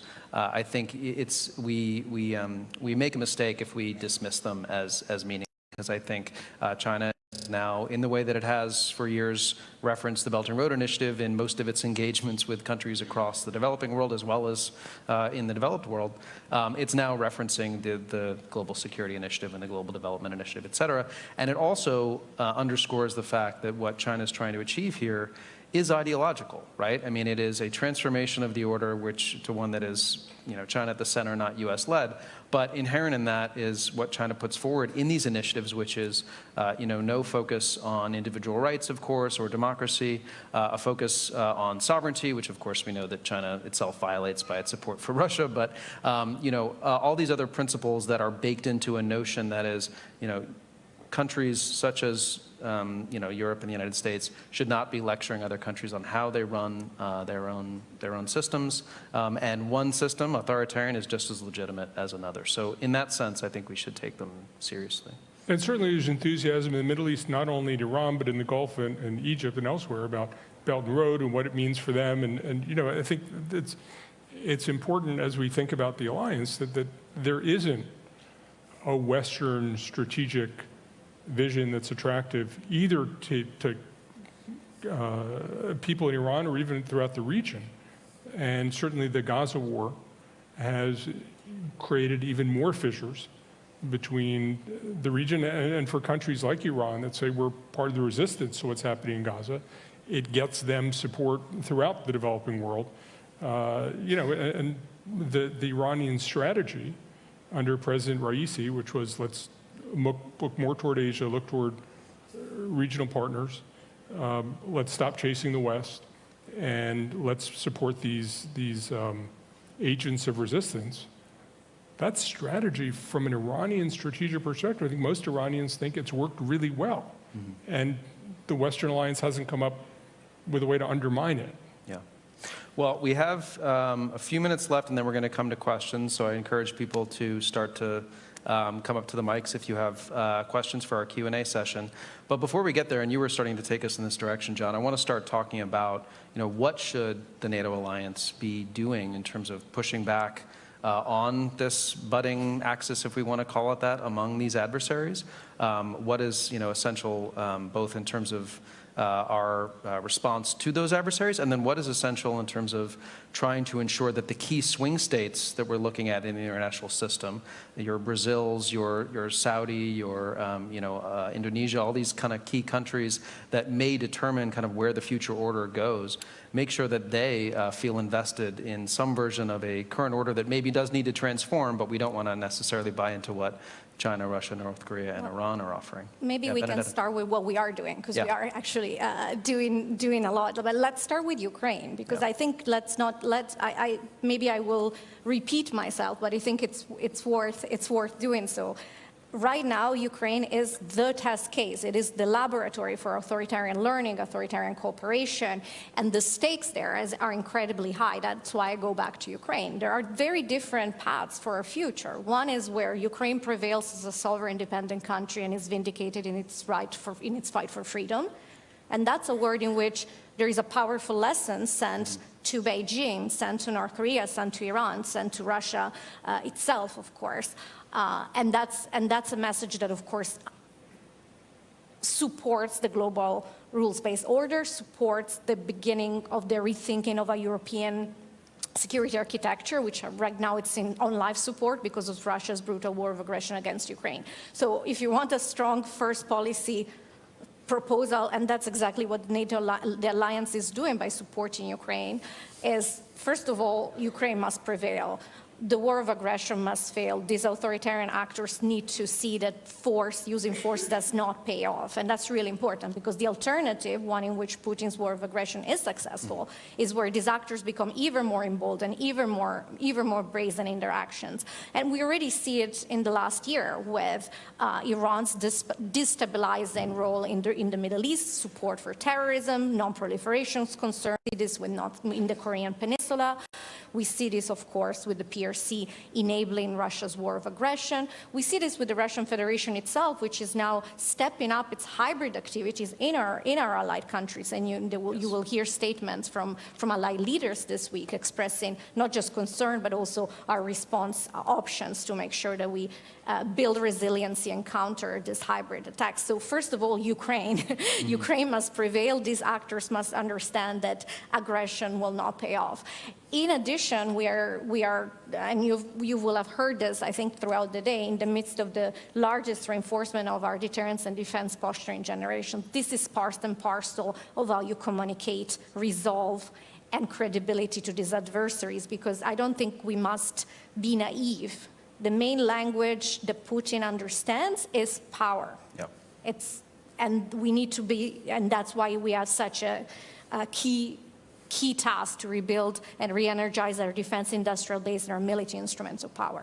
So we're doing that. We're also working on resiliency of our infrastructure, supply chains, of our societal and democratic institutions. All of this is so that we are better placed to respond to these coercive hybrid tactics by these authoritarian actors.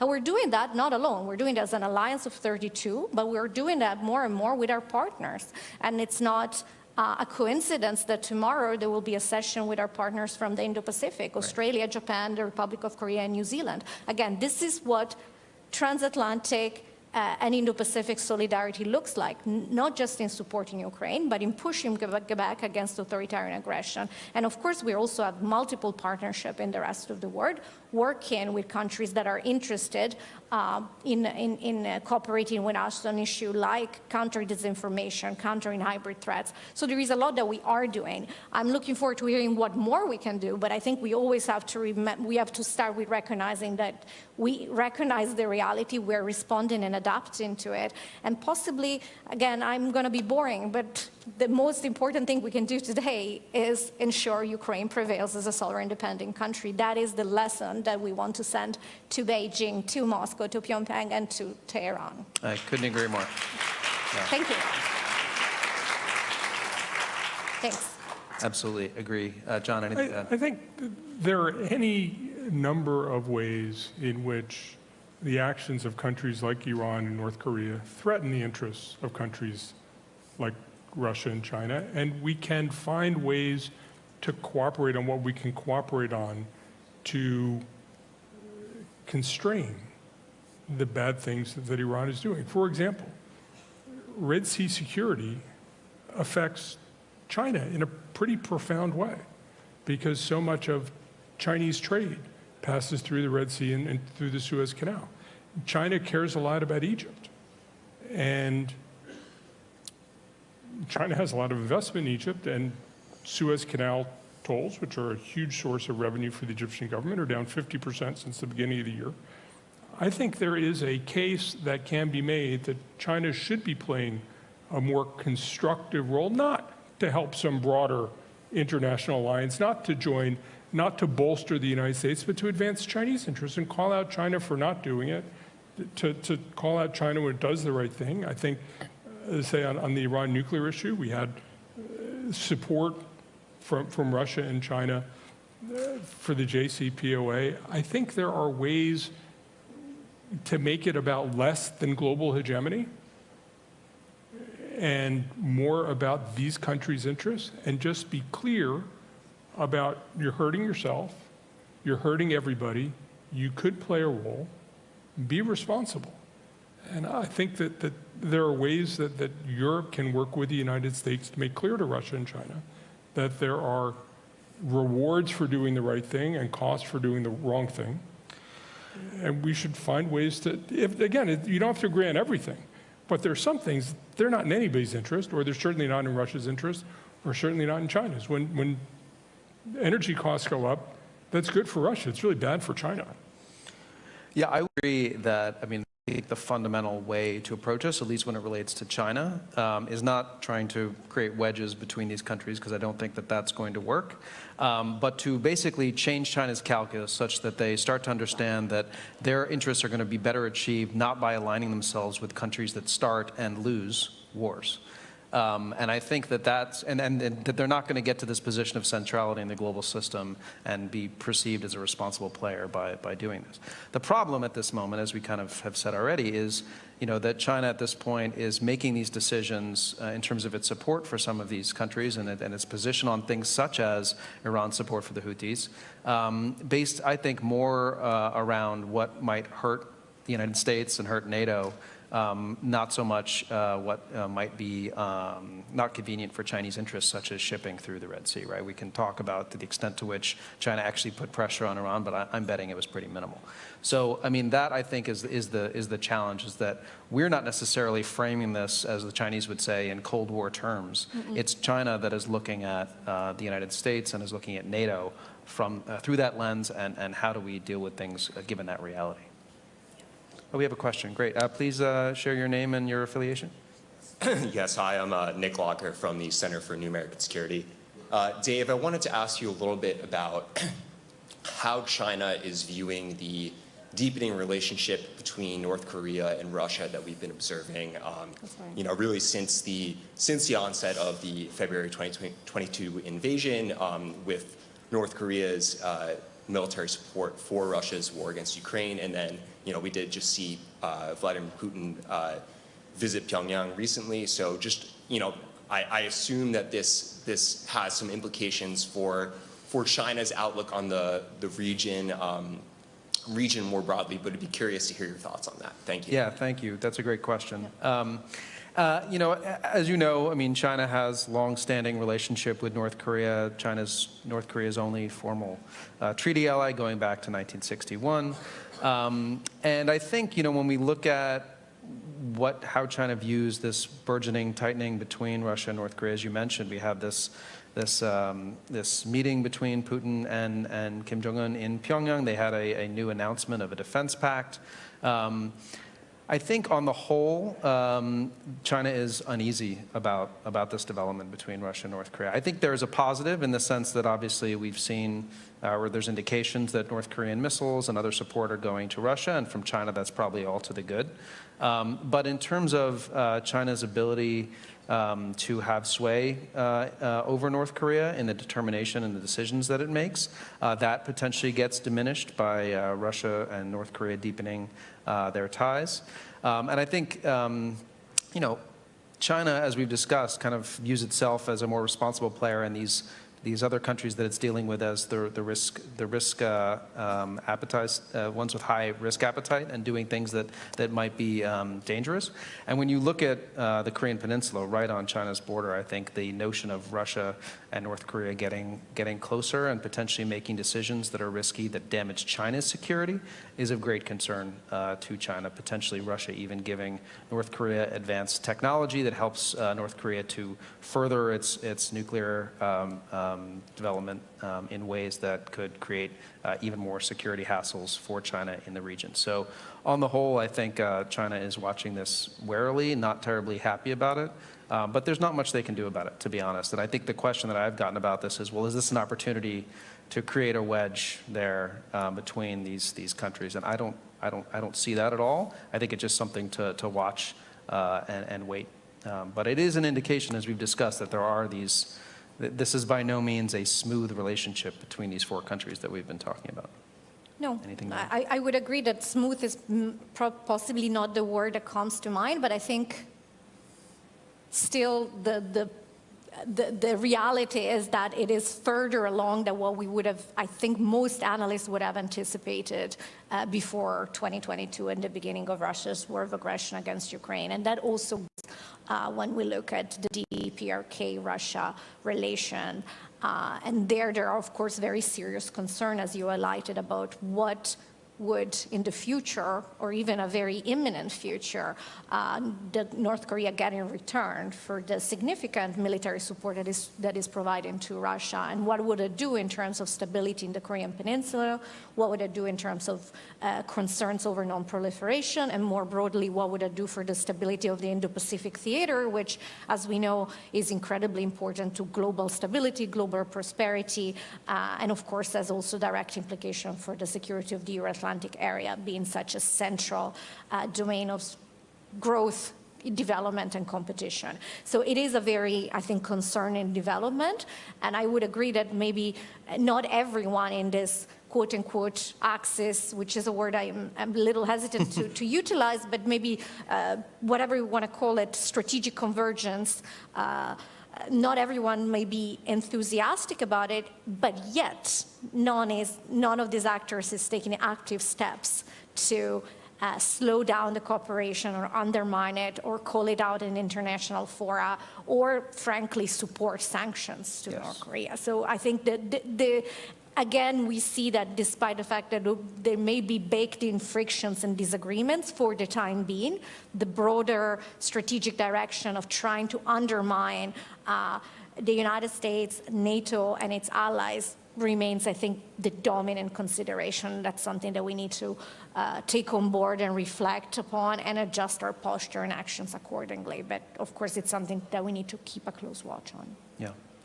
John, anything to add in terms of the Iran-North Korea relationship and how you think that is developing or not, or where's the kind of runway for that to kind of become? Well, they talk to each other, and you know, a former Iranian foreign minister was gleefully telling me about the advice he got from the North Korean foreign minister about the Trump administration, which is only deal with the president, don't deal with his aides. So I think there's a lot of conversation. I think there's conversation probably on some of the nuclear issues. I don't think there's a lot of trust and mutual respect, but these countries don't have a lot of options. Yeah. There aren't a lot of people who will talk to them. And I think that they do think there are things they can learn, and they are in contact. You have a question now? Yeah, please. Hello, my name is Julia Jamila Werner from Germany. I'm the co-founder of the Transatlantic Student Initiative. In Iran, there's just recently been an election, and economic ties to Russia, for example, also China, are flourishing, also when it comes to European partners. Do you think that NATO and its allies has really understood the impact of the alliance we're talking about when it comes to the war in Ukraine, for example, or are we still a bit too easy with that? If I may repeat the question back to you so I can make sure I understood. Your question is whether we have fully grasped the dynamic, the scope and the scale and scope of the relationship between these four countries and how far it has gone. Exactly that, or are we too naive? That's always a good question because it's really good to check our assumptions, and we may in the past have been that way. But I would say that as today, and you will see it this week in the discussions that the NATO leaders are having at this summit, I think we're clear-eyed about the fact that this relationship is incredibly worrisome, that there is a strategic alignment, that there are concerted actions. And again, we put this principle was already identified in 2022 when we had the strategic concept, but I think we're taking a hard look at how much faster than anticipated and closer our relationship has become, not least over the last year because of the Chinese decision to go all in when it comes to the provision of dual-use goods that enable Russia's war of aggression. So I don't think there is a naivete. I think we're clear-eyed about it as an alliance, and I think you will hear leaders making statements to that effect. How do you describe then, or how do you explain some actors such as Germany, for example, still having those good economic relationships? Well, I think each and individual countries is balancing between different considerations, and that's really how policy works. You're balancing between economic and trade considerations, domestic politics consideration, defense and security, foreign policy. That's how you square the circle of policy making. And I think that applies to how many, and I'm not going to go into individual member states, but I would say that applies into how each and every member state is looking at the one hand, enhancing security, ensuring collective defense, on the other hand, maintaining prosperity and having healthy economic relations. And one of the conversations we're really having, and it's really important, is how do we better integrate national security consideration into our economic policies? And I think this is something that we are learning. We learned it the hard way, to be honest, after Russia began its war of aggression against Ukraine, because we learned what it meant to have a one-sided strategic dependency on Russian oil and gas. And I would very much say that it is in our absolute vital interest to make sure we do not repeat that mistake and have similar dependencies on other assertive authoritarian actors. I think that's a great place to wrap up because, I mean, the very fact that we're having this conversation here at the Public Forum indicates that there's a growing understanding of the need to discuss not just China's support for Russia, but the role of these other actors as well, what that means for NATO, what that means for all of us in terms of the future and how we need to deal with it, but that there's a lot more that needs to be done in terms of more unity of vision on these issues and what we might be able to do about it in terms of joint efforts. So with that, thank you, Benedetta, thank you, John. And please join me in thanking them for this great panel.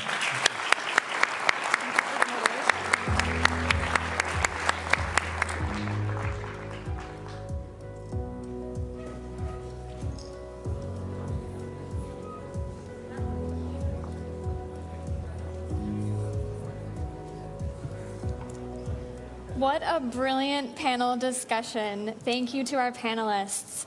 We talk so much about Ukraine and how NATO member nations can provide assistance to Ukraine right now, but it's always helpful to look at the future and take a step back and look at what it's going to look like 5 years out, 10 years out. And looking at the relationship between Russia, China, North Korea, and Iran is crucial to that conversation. And the panel touched on such an important point that China's willingness to back Russia and enable its war in Ukraine is allowing Russia to continue its war of choice against Ukraine. And they discussed as well North Korea and the burgeoning relationship between North Korea and Russia, which the White House has raised alarm about in terms of whether there are expectations from North Korea to receive additional military assistance from Russia as well. So thank you to the panel. For the next portion of the agenda, we will have 2 concurrent sessions. The first session, Nuclear Checkup, will take place in Salon 12. And the second, a conversation on NATO Looks South, a perspective on strategy and partnership.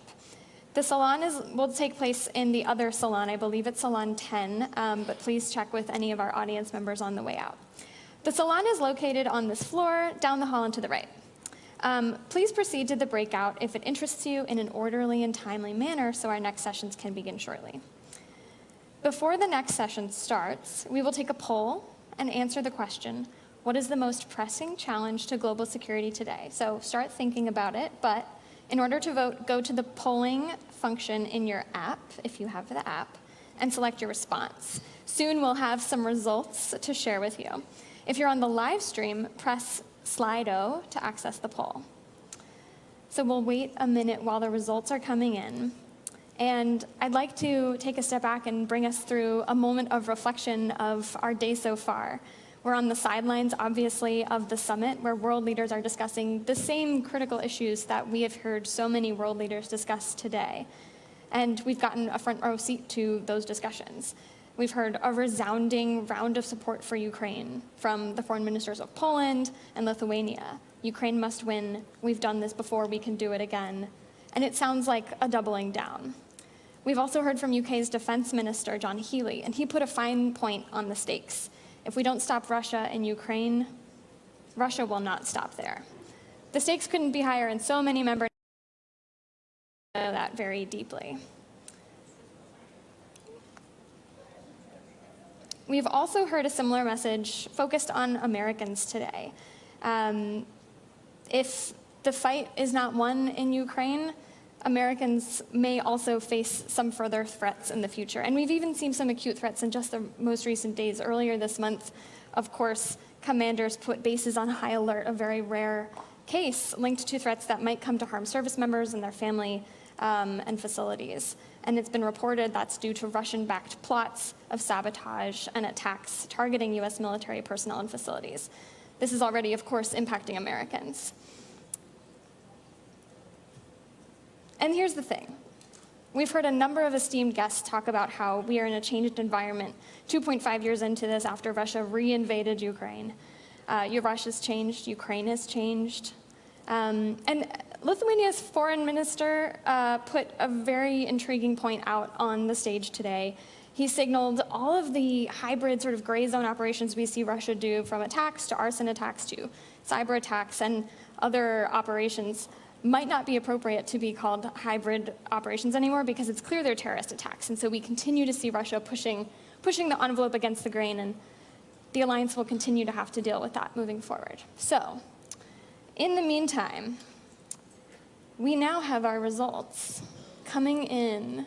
It looks like they're still coming in live a little bit, but it looks like the most pressing challenge many people feel is, okay, we've got military actions by Russia at the top. However, the erosion of democracy is a close second, 6% behind here. And with that, I think I will turn us to our next panel. Please join me in welcoming to the stage GMF trustee and Senior Vice President of Global Public Policy at the Boeing Company, Steve Began, who will moderate a conversation on the perspective of NATO's southern states. Thank you.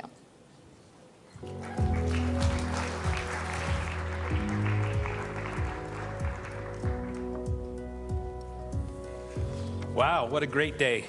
And thanks to all the organizers and to NATO Public Affairs for organizing such a great conversation. We've covered a lot of territory today, literally and figuratively. We've talked about NATO's plans, we've talked about the priorities for the alliance, and we've talked about geography as well. We've spoken about the threat to the north and to Central and Eastern Europe. Of course, appropriately, we've talked quite a bit about the war in Ukraine, but there's one part of NATO that's very important that we haven't spoken about, which is NATO's southern flank. And it's my honor today to be here with Prime Minister Pedro Sanchez of Spain to have that discussion. Prime Minister, you've been in office since 2018. If I did my math and dates right, June of 2018, which means this will be your 6th NATO summit. Yes. And during that time, you've not only been a witness to the transformation of the alliance, but you've also been one of the people who's been steering it and guiding it. I was wondering if you could start us off today with some thoughts on what are the most pressing challenges in NATO's southern flank, and what do you think about Spain's role in helping to address those for the alliance and with the alliance? So thank you very much, Stephen, and thank you to the German Marshall Fund for this invitation to talk about the role of NATO in the south. Especially when we are celebrating the 30th anniversary of the Mediterranean dialogue, and the 20th anniversary of the Istanbul Cooperation Initiative. So the Middle East and North Africa, the Sahel, and the broader African continent have strategic importance for peace and prosperity in the Euro-Atlantic region. Likewise, our alliance can do a lot to reinforce security and stability in our southern neighborhood. Spain is one of the allies that is closest to the south, not only geographically, but also in the intensity of our political, economic, and human links to the region. We have always understood that our well-being depends on that of our southern neighborhoods. Today, after 2 years of preparatory work, we have adopted, and this is good news, an action plan to strengthen our approach to the south. This is, as I said, excellent news.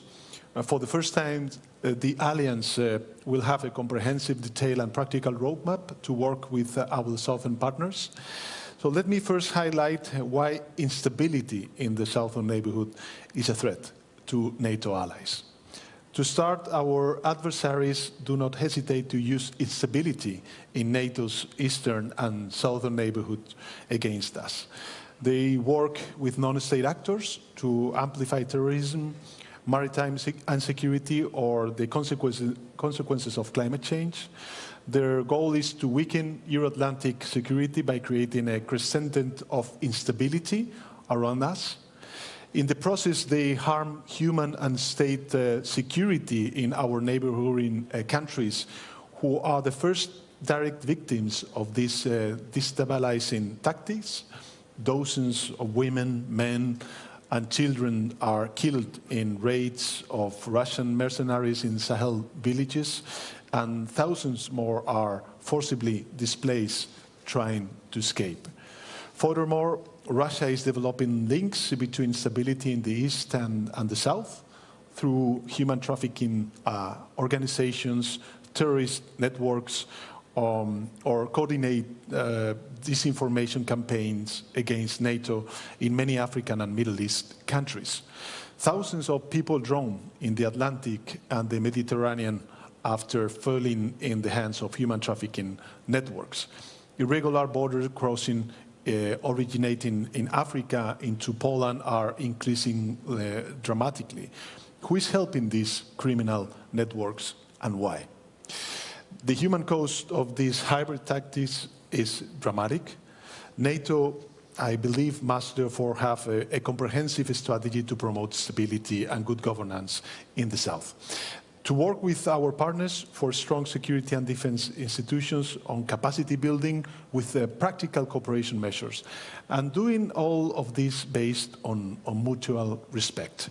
This is where our new action plan comes in.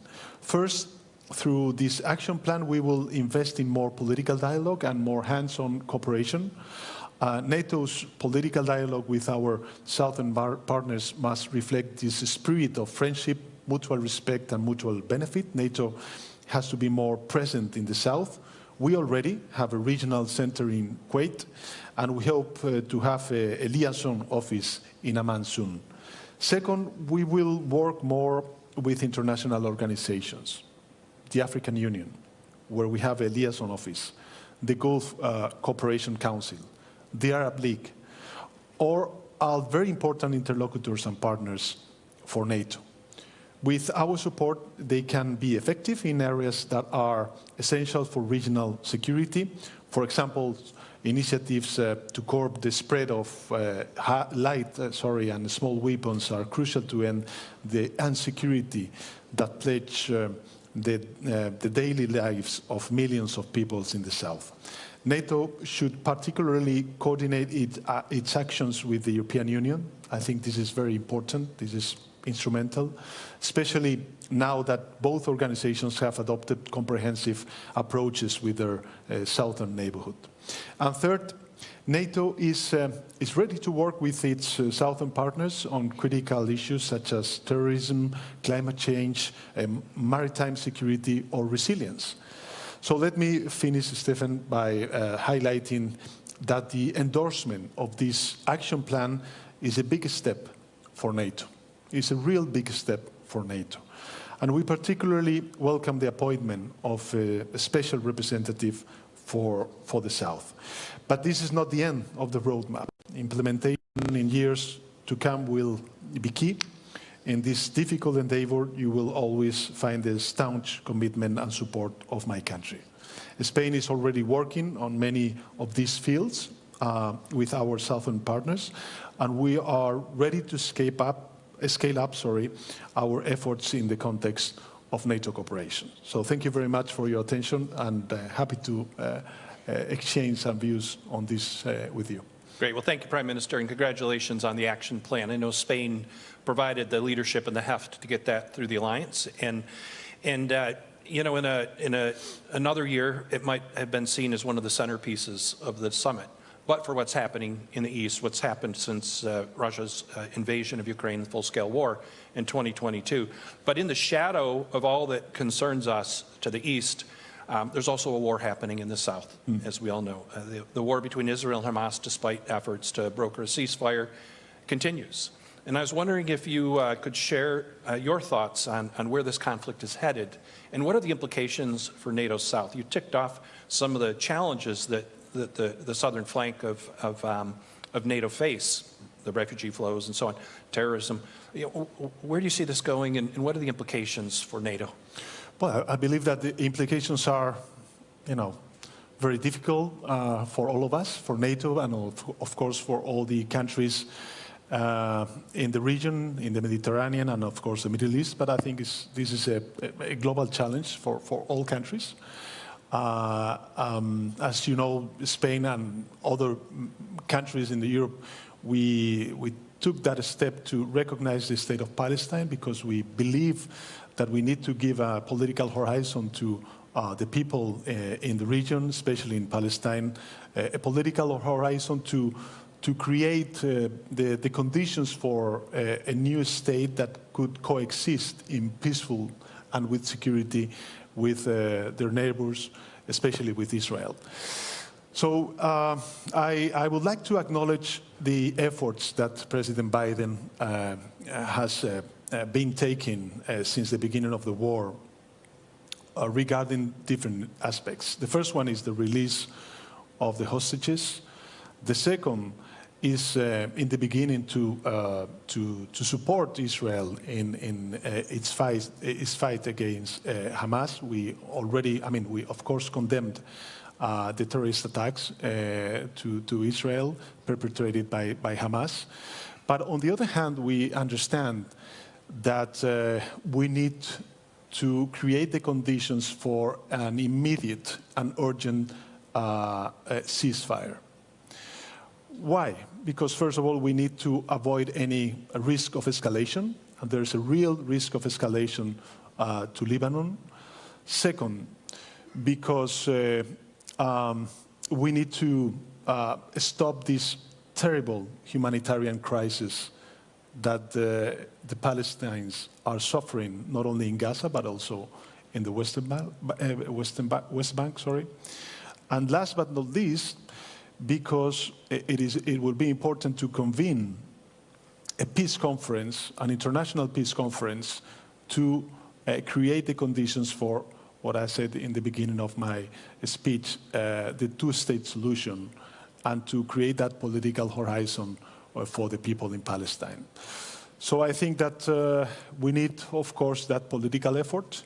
We need also to understand that UN resolutions from the Security Council are binding, and that last UN resolution led by the US administration stated crystal clear that we need a permanent ceasefire in order to stop this terrible war and focus on the humanitarian catastrophe that we are witnessing through the international media.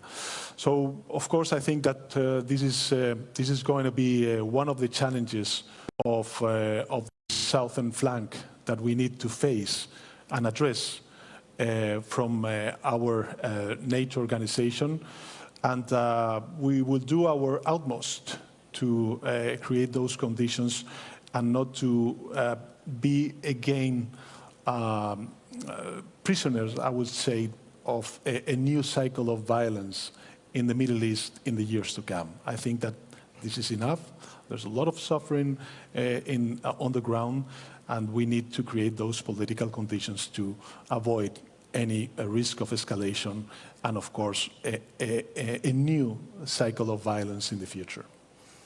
Well, I hate to jump from one gloomy environment to another, but there's another part of Europe as well that's suffering terrible violence and bloodshed right now, the brutal war that Russia is waging against Ukraine as Ukraine fights for its own independence. One of the things that we've talked about here during the course of the day with other leaders is the bridge to NATO membership that the summit is agreeing to today. I was wondering if you could kind of give us your take, the view from Spain, which is a long way away from Ukraine. What is your take on the bridge to NATO membership for Ukraine, and what do you see as the opportunities and challenges along the way? So we actually have, Stephen, in Spain more than 200,000 refugees coming from Ukraine, even though, of course, we have this long distance. And I can tell you by that large number, the majority of the Spaniards, they support our efforts regarding Ukraine, and because we understand what is at stake. It's not only the defense of the territorial integrity, the freedom, the right to exist of a nation, but also the respect of a world ruled by clear, let's say, principles, and this is also what we are defending: democracy, freedom, and the right to exist of a country such as Ukraine. So, you know, I think that it is indeed very important for our citizens to understand that what we are defending in Gaza and in Ukraine are not only the international law, but we have a consistent position, a consistent political positions, that we don't have double standards. So if we are telling our people that we are supporting Ukraine because we are defending the international law, this is the same to what we have to do towards Gaza and the war that we are now witnessing in the Middle East, saying that we are backing the international law, especially the international humanitarian law. So this is, at least from our perspective, what we defend as a country. And I would also add that, coming back to Ukraine, perhaps we don't have the conditions yet on the process for the integration of Ukraine in NATO, but in the statement, the declaration that we already endorsed, we say that that path is irreversible, and this is something that is going to happen.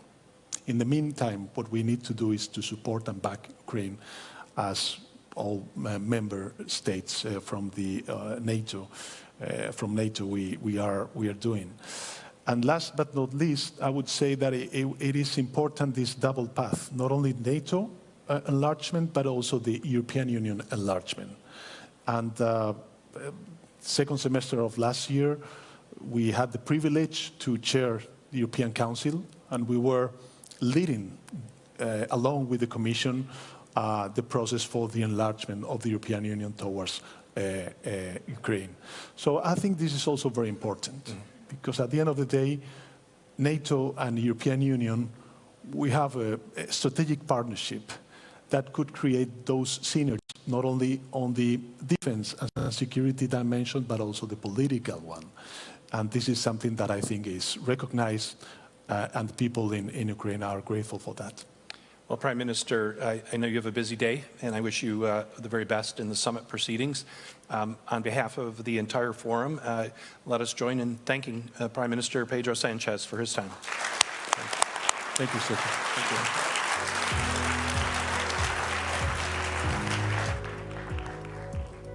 Thank you, Prime Minister Sanchez, for that insightful perspective on NATO's strategy and partnerships in the South.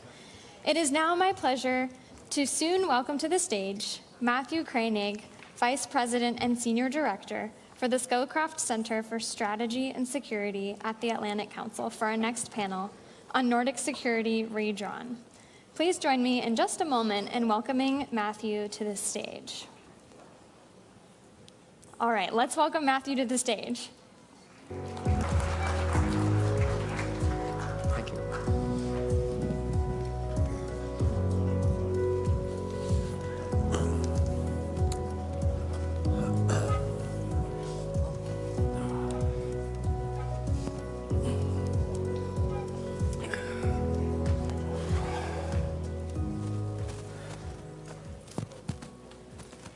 Well, good afternoon. I'm pleased to welcome you to this discussion on Nordic security redrawn. As you've just heard, my name is Matthew Koenig. I'm Vice President and Senior Director of the Atlantic Council's Scowcroft Center for Strategy and Security. As we all know, NATO has 2 new members, Finland and Sweden, bringing the NATO alliance to 32 countries. It also means that now every Arctic country except for Russia is a member of NATO. So to dive into some of the challenges and opportunities presented by this new Nordic security landscape, I'm honored to introduce some distinguished panelists. So starting all the way at the end here, we have Minister of Defense of the Republic of Finland, Antti Hakonen. Welcome. Next, we have Minister of Defense of Norway, Born Arild Gram. Welcome. Next, we have Minister of Foreign Affairs of Iceland, Thordis Kolbrún Rayford Gylfadóttir. Welcome. And then next, Minister of Defense of the Kingdom of Sweden, Paul Johnson. And last but not least, to my immediate left, Minister of Defense of Canada, Bill Blair. So, Your Excellencies, welcome to the NATO Public Forum.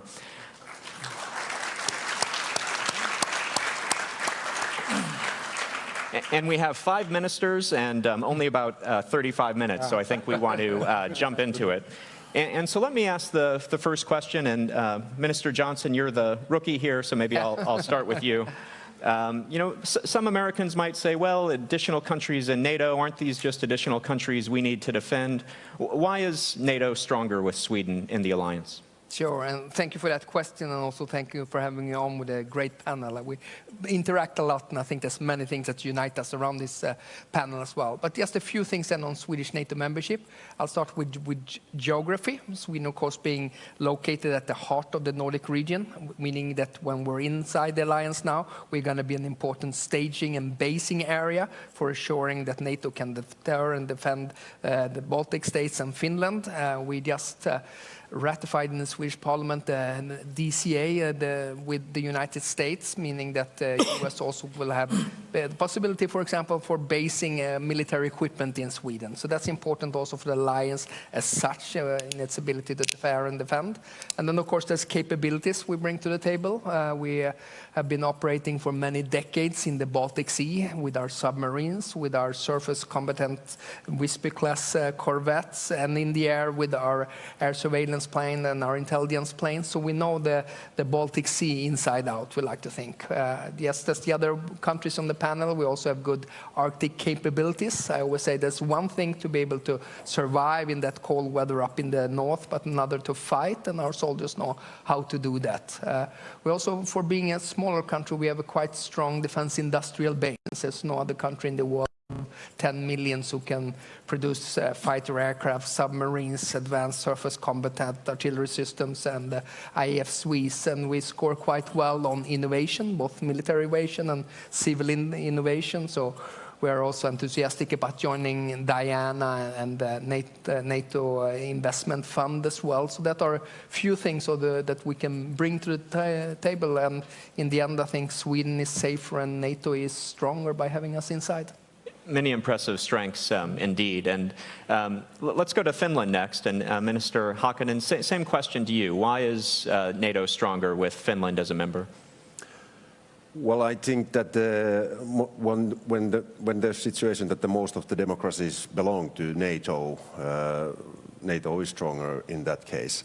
That's why that's the one point. Like we see that the world is dividing to autocrat countries, and they are playing even stronger together, and that's why democracies must play also together. That's the main big issue. But what Finland brings to NATO, for example, we have decades built our own defense. Neighboring Russia, we have thought that we have to manage by ourselves.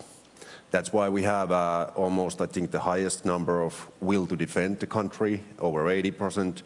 And 90% of our people also say that they are willing to defend NATO allies. Now, this is the recent newest poll. We have a large reservist army. We have almost 900,000 citizens who are military trained. Wartime strength, almost 300,000. We have old traditional warfare capabilities, but also new, highly valuable capabilities. We have almost largest artillery in Western Europe. We have kind of been prepared for that kind of conventional warfare what Russia is now waging in Ukraine, because we have true intelligence, watch it really closely what Russia is doing. That's why end of the Cold War we didn't let our guards down. We kept our large reservist army, large artillery, large land forces, and now we are also purchasing new high-tech capabilities, F-35s, and developing our army with heavy investing programs, 2.4% last year. And now it's a new thing for us to do a close cooperation with all our allies. We have done it closely with the Nordic countries, with several partners in JEF cooperation, and with United States for decades. But still, Article 5. That's a new thing for us, and last year when we joined to NATO, everything has gone smoothly. We have been integrated really fast to NATO, to our kind of a common defense system, and that's why we are really happy to see the results from this summit. We are taking a stronger stance with the collective defense, and also the Finnish integration into collective defense has been really smooth. Wonderful, thanks very much. And I should note that you're going to have to leave us a little bit early, so if he walks off stage, I didn't offend him, he has somewhere else to be. But Minister Graham, let's maybe come up to you next. A lot of focus on NATO's eastern flank, the war in Ukraine for obvious reasons, but Norway's often been oriented to the high north, and of course there's increased geopolitical competition in the Arctic. Tell us a little bit about why we should be focused on the security challenges in the high north. Why could a conflict with Russia escalate into the high north? How should we be thinking about this? You know, we have a border with Russia. We have never been in conflict with Russia, but we see their will to use force against another peaceful neighbor of them. And Russia is always the point of interest when we think of our defense planning. And just a few miles across the border, we have one of the world's non-Western largest nuclear bases. Russia has much of their strategic nuclear weapons, nuclear submarines and so on the Kola Peninsula, just across the border. And this basing complex increases in importance for Russia these days. Much of their conventional forces on the land has been sent to Ukraine, and they are depleted there. They are killed, but they have most of their nuclear forces, their submarines, their airplanes intact. And with the difficulties they face in the Black Sea with their naval forces, the Baltic Sea is more of a NATO lake, you could say. Then the Northern Fleet and their basing in the Kola Peninsula is even more important for them. They, of course, want to defend and protect these capabilities.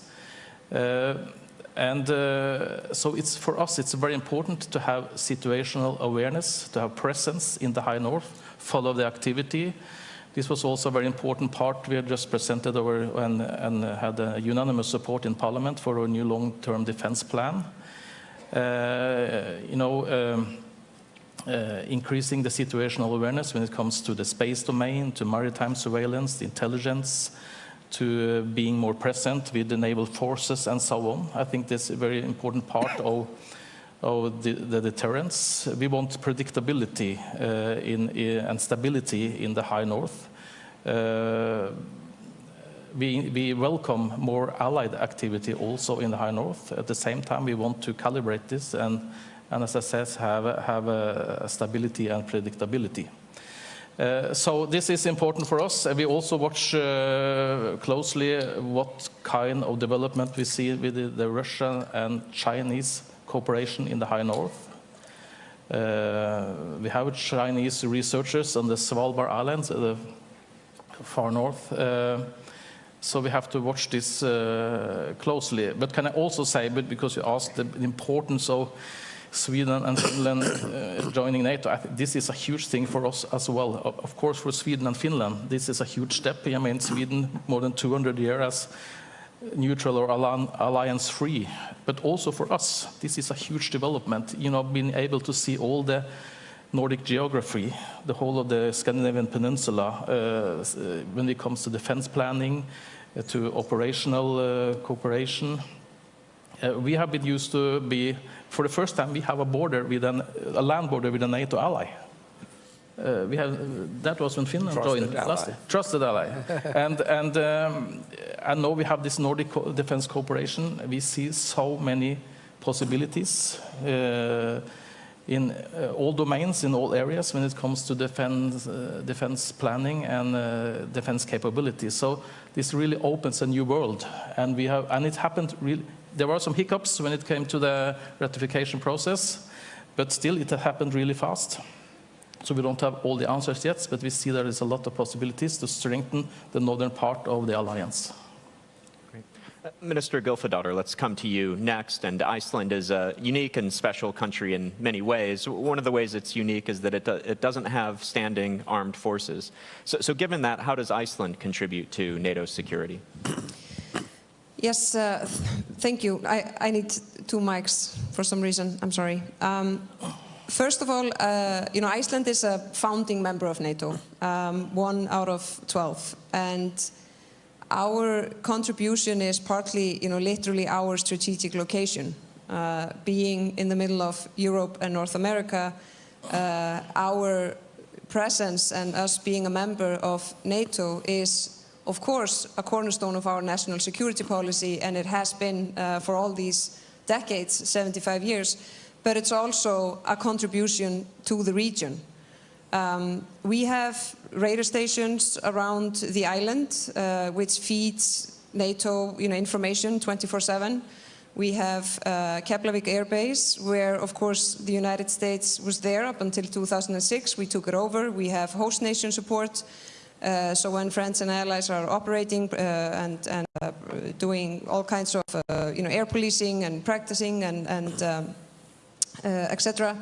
And we have from the U.S. Submarine surveillance, which again, with the increased capable of mobility from Iceland, it's not only a question whether it makes us safer in Iceland, but what does it mean for the region? What's our contribution in that regard? And I have to add a point on Finland and Sweden's membership. It truly, it truly matters tremendously, both, of course, for Sweden and Finland, but also for the region. And not only the Nordics, the same goes with the Baltic states, the region itself, and for NATO. And of course, what these countries bring to the table, I mean, it's tremendous. And that's why it has gone smoothly, because of course we've been close partners and the integration has been very strong, but also as countries, because NATO is not only about tanks and weapons. You know, it was founded to cherish and protect democracy, individual freedoms, and the rule of law. And to have two members, you know, that rank the highest in that regard, with such a big, huge resilience and strong societies, that really makes NATO stronger, without a doubt. Wonderful. Well, Minister Blair, let's continue on this theme with you. And so how does Finland and Sweden joining the alliance change the Nordic security situation? It makes the Baltic Sea a NATO lake, but closer to home for Canada, it means that now all Arctic countries other than Russia are NATO members. How does that change the situation when it comes to Arctic security? I believe it's hugely beneficial. And frankly, it has brought to my country a renewed focus on some of our responsibilities. And for the last 150 years and plus, my country has been blessed by extraordinary geography. We're surrounded by 3 oceans, one of which has been mostly frozen. We also live next door to a great superpower, a benign and supportive ally and friend. And so almost for our entire history, Canada has not been invaded, but we have a very significant armed forces, and all of our work for the last century and a half has been primarily expeditionary. We have fought in almost every war, but not in our own country. But there's been an acknowledgement. The world has changed, and I think we've seen certain evidence of that with Russia's illegal invasion of Ukraine, but we're also seeing through such impacts of new technologies, and in particular with climate change. Our Arctic is becoming far more accessible. The high north is actually being impacted by climate change at 4 times the global average. And what we're seeing is the melting of the permafrost, but also new accessibility in the Arctic. And we estimate that if we continue on the same path, and hopefully we won't, but if we do continue on the same path, by 2050, the Arctic Ocean could be the primary point of transit between Europe and Asia. And as it becomes more accessible, security concerns become, I think, far more significant to us. And so what we have observed, certainly in our own country, between Alaska, and the Americans, I think, do an outstanding job of providing security for the Beaufort and the Bering Sea. They're right across from the eastern shores of Russia.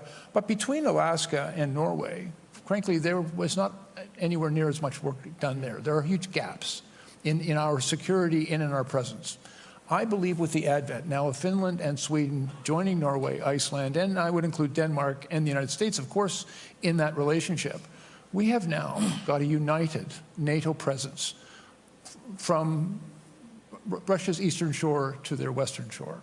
And I think we have much to learn from each other, the opportunity to work together. In my country, we're investing very significantly now in new capabilities in our high north, building multi-mission, multi-use infrastructure up there, investing in new technologies. We're investing very significantly in over-the-horizon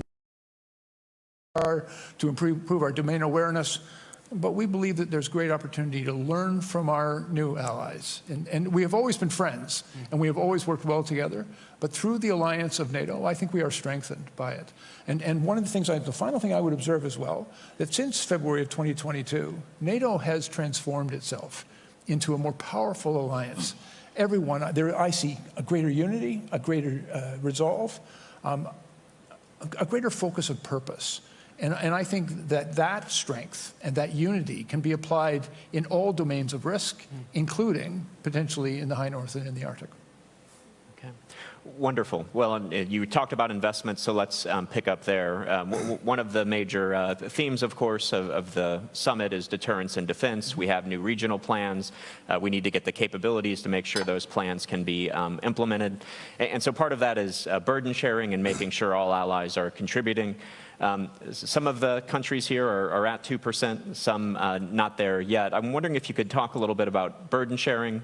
For those of you who are already at 2%, what is your strategy for staying there? What are the capabilities you're going to provide? And for those of you who aren't there yet, what is your strategy for getting there? And I'll throw that open to the group.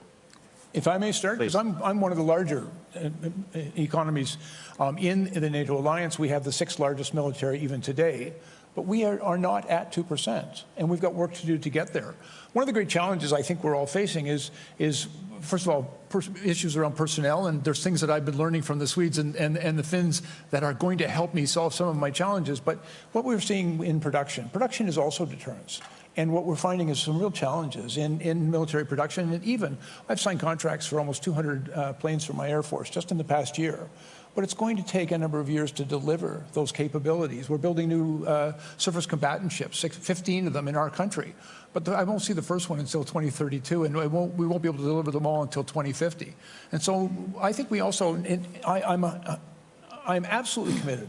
Canada has to do more, and Canada will do more, and we'll meet the 2% pledge. And I think we have to even go beyond that 2% pledge. But having said all that, I think it's also incumbent upon us to make sure that we invest well. And part of the unity of NATO, I think, creates opportunity for us. Just earlier today, I entered into an agreement with Norway and Germany because we have agreed to work together on issues around production and meeting those targets so that we can go back to our respective constituencies and say, yes, we're doing what is required. We're going to invest the money that we need to invest, but we're going to do it well. And then we're going to create real value. And by working together, I think we're much better than working apart. Looks like some others wanted to come in. Minister Johnson, please. Sure. We increased our defense budget with 28% this year after decades of underinvestment, and we doubled our defense investment during these last 5 years, and we are at 2.2%.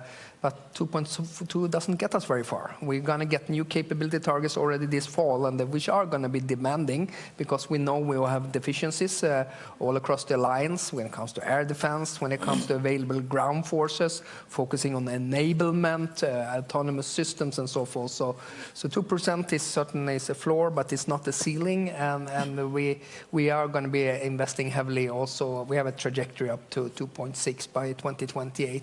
Now, that's one of the challenges. The other one is the defense industrial base. And in all honesty, right now in Europe, we have a defense industrial base that's shaped for peacetime situation. And then we look at the war in Ukraine. And the war in Ukraine is a war of attrition, i.e. a war of warehouses. So I think there's lots of things we need to do in order to ramp up industrial production. That means spending more and spending more together, meaning placing large orders. That's going to be a demand signal for the industry so they also can beef up their production. Because right now we're challenging with increasing prices at the same time as the lead time for us to get the platforms and systems is very long. Before, if you would ask us a decade ago, we would say there would be very little money, but lots of time, because people didn't think there would be a war. And now there's much more money, about 100 billion, and of course 23 allies now being at 2% or more, but there's little time because due to Russia's behavior, its full-scale invasion of Ukraine, its propensity to use military force, its low, and the fact that it take political and military risks and so forth. So I think there's a sense of urgency within the alliance, and we need to more also on the industrial side. Mm-hmm. Minister Graham, please. First we have to acknowledge that the last decade, the defense spending between the NATO allies has increased year by year, every year. That's a good development, and I'm also very happy that on 23 countries now reaching 2%, and I'm happy that we are one of them this year, past 2%, and with our new defense plan, I think we're almost going to double our defense budget and move towards 3% in a few years. And what do we do with all that money? Well, we strengthen really all of our armed forces, from 1 to 3 brigades in the army, the home guard, more than doubling the air defense. But the main effort will be when it comes to the maritime sector. And we are a coastal maritime nation. We have Norway is geographically quite big land, not so much people, but we have 7 times the land area at sea, with huge resources, energy, fisheries, lines of communication and so on. It's so important to protect this, to be present, as I said earlier, follow the development, have situational awareness. So we are these new submarines, new frigates, renewing most of the Coast Guard and other surface vessels as well, having new satellites for surveillance, long-range maritime drones, and so on and so on. This is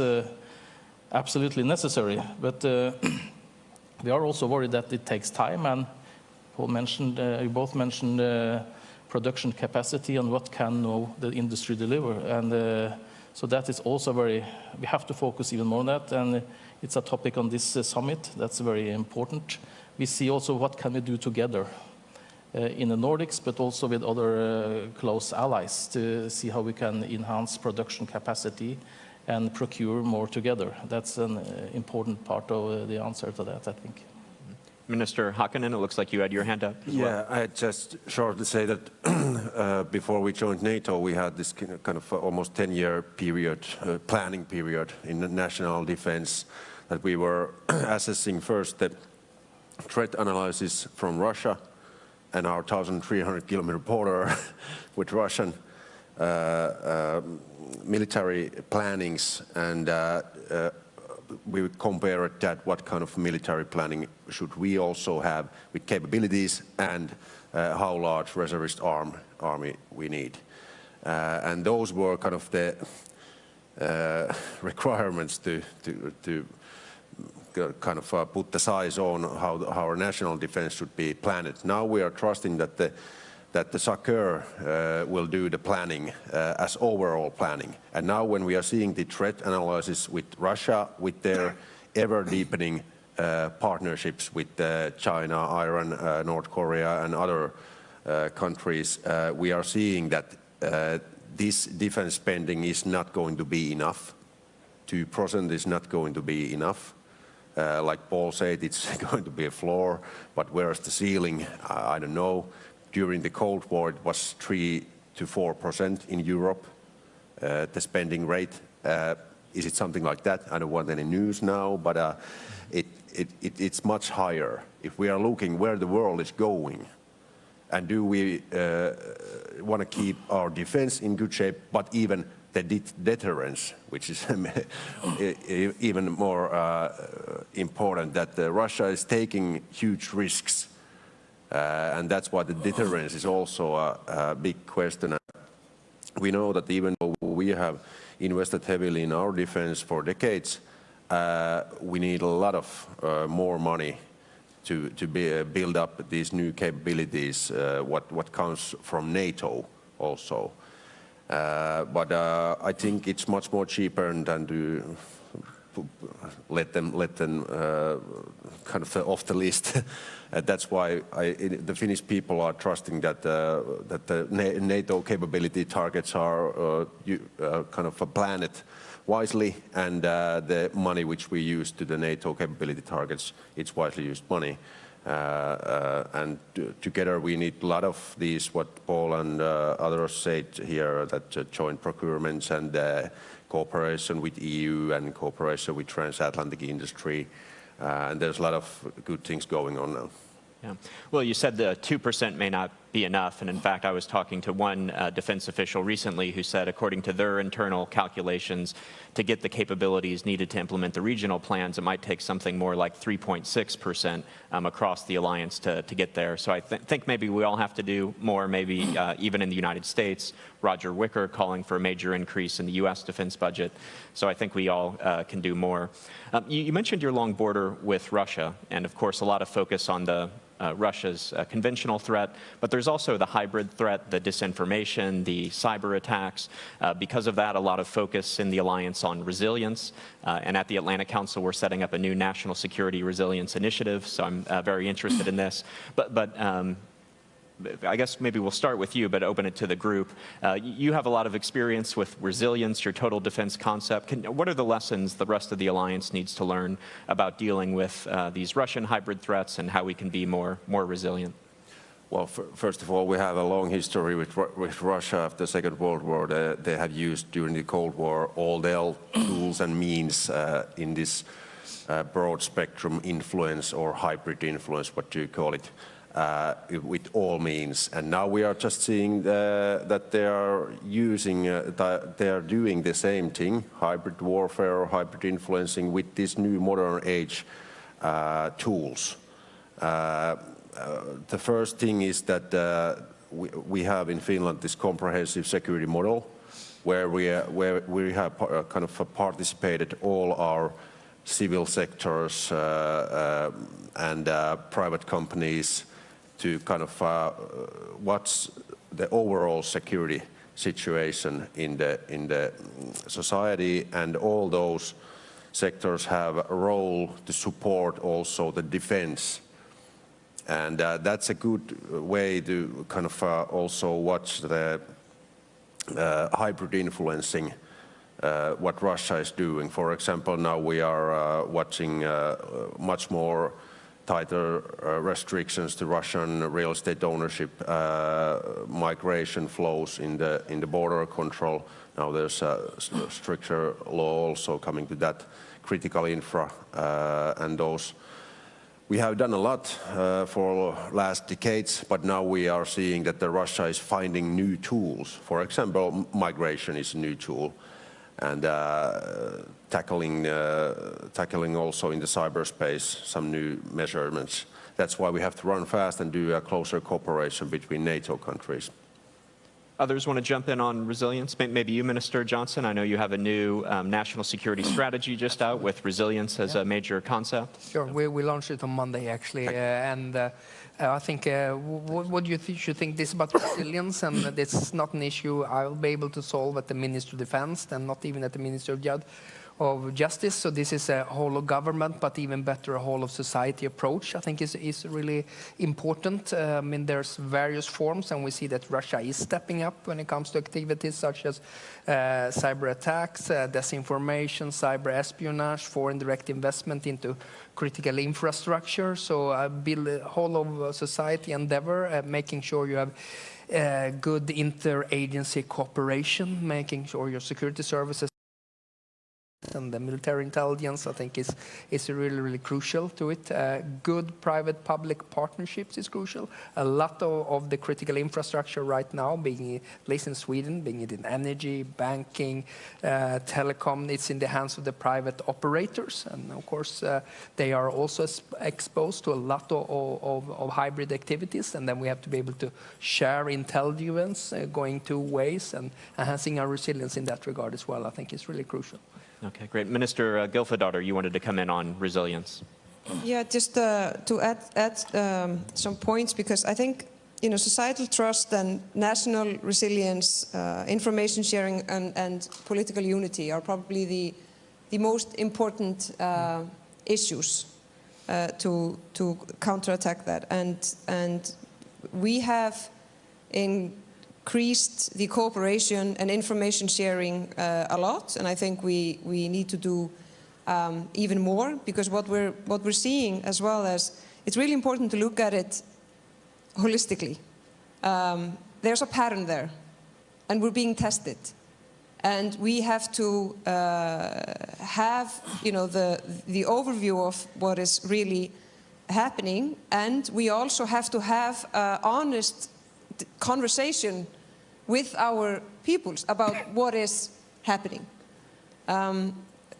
Both because it shows the development, it shows that what is truly at stake, because we're always saying, we're being tested, they're gonna test, but still a lot of people think it's quite far away from them. And I know that from my own country, for example. And we see the development, and we need to do the information sharing between friends and allies, but we also have to have an honest discussion with our people. And the other reason why we have to do that is because we need resilience within the society to counterattack that. So people always also have to be vigilant. And we need, we have misinformation, disinformation, and then, way more serious hybrid warfare. But we need to be more on the same page, because it also takes time for individuals to digest new reality, which is darker than it was, and we're still moving in the wrong direction. So we have to take that seriously, but for us to do that, we also have to have an honest debate with the general public. Okay, great. Well, we're almost out of time, so maybe a final word to Minister Blair and Minister Graham. And what is the most important thing you think the audience should take away from this discussion? And you had your hand up first. And you also mentioned an interesting thing in the green room about some things you're doing in Canada. Don't know if you maybe want to share that with the group. Well, I think we're all doing some interesting things. Yeah. I'm hoping over the next few days that we'll be able to articulate for our colleagues a credible and verifiable path for Canada and the investments we have to make. I think one of the ways we're finding the smartest way to do that is through alliances. If I just may add just a small point to the last thing, because we've talked about hybrid warfare and asymmetrical warfare, and I think quite understandably at a NATO conference we're talking primarily about Russia. But we are noticing a very significant level of activity directed towards Western societies and Western democracies by the People's Republic of China. In many respects, it is more insidious and more threatening to us. I think what we're seeing is a very overt action to undermine our public institutions, attack our critical infrastructure through various cyber attacks. I think in many respects our response has been, I might even characterize it as somewhat naive, because we constantly attempt to defend ourselves from these daily attacks. But I think we need to be very outspoken to our own populations, as you mentioned, how important it is to attribute the activities of hostile nations in their actions against our interest. We're seeing that the Russians do it in a very different way. The Russians are I think, trying to torque up political and public opinion on certain areas, but again, their intent is to undermine the democracies that we rely on, and also to put in jeopardy, I think, our alliances. And so our awareness of that and a very strong response, a united response, I think is the great strength of NATO and the possibility that presents itself here. And that's it for me. Okay, Minister Graham, final word. Well, yeah, since we're out of time, I just want a few words on the resilience part, and because we are all strengthening our defense forces now, doing a lot there. That is absolutely necessary, but it still isn't enough, because we have to think about the hollow society, securing the state security, that's one thing, but health security, food security, and civilian resistance is also an important. When we have all of this in place, then we are truly resilient and can be able to defend ourselves. Well, it's been a fascinating discussion. I've learned a lot. I wish we had more time, but I'm afraid we're out of time. So thank you very much for sharing your insights. Please join me in thanking our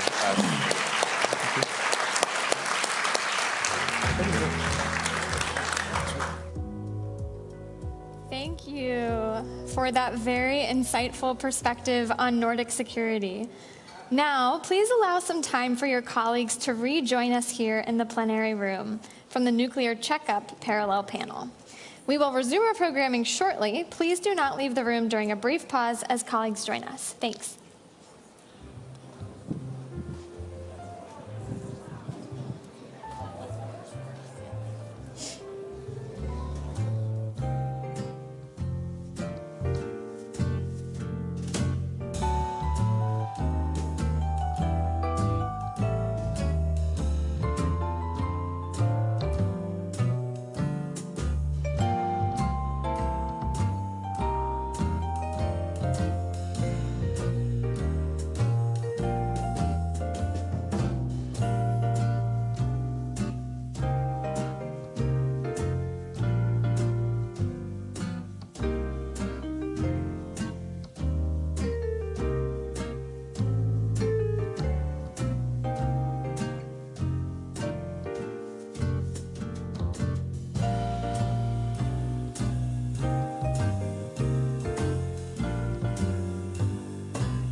everybody. Thank you for your patience as we all filter back in. I want you to now please join me in welcoming Francesca Chambers of USA Today, who will be moderating our next panel on the legislative commitment to transatlantic security. Please welcome Francesca Chambers.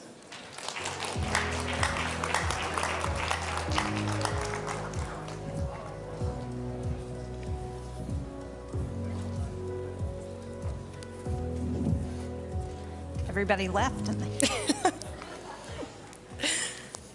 Come back in. Well, I'm Francesca Chambers, White House correspondent for USA Today. I am thrilled to be leading this discussion between Senators Jeanne Shaheen and Thom Tillis. Thank you all for being here, and thank you for the invitation to speak at this forum, marking the 75th anniversary of the NATO alliance. As you may know, Senators Shaheen and Tillis are the co-chairs of the Senate NATO Observer Group, a bipartisan group that they reestablished in 2018 after more than a decade of inactivity. The topic of this panel is the legislative commitment to transatlantic security. And that is where we will begin, taking head-on the question on everyone's minds. Regardless of who wins the U.S. presidential election in November, how will you ensure that the United States remains a member of NATO and that it will uphold its Article 5 obligation to every member of the alliance, regardless of whether they spend 2% of their GDP on defense or not? Well, first of all, thank you. It's really nice to be here. Thank you to the Atlantic Council and to all of you in the audience for being here for this conversation. For those of you who have done this event in past years, you will know that Senator Tillis and I have now done this for 4 years in a row. We were in Brussels, Vilnius, Madrid, and now it's nice to be able to celebrate the 75th anniversary of NATO here in Washington, D.C. And I think that speaks to the strong bipartisan support that NATO has in the United States Senate and really in Congress. Earlier this week, I went to the NATO Parliamentary Assembly event in the House that had a number of members of Congress who were there in support of NATO. And as you're probably aware, in the last session of Congress, we changed the legislation to require approval by the Senate for any president who wanted to withdraw from NATO. So I think the support is ironclad.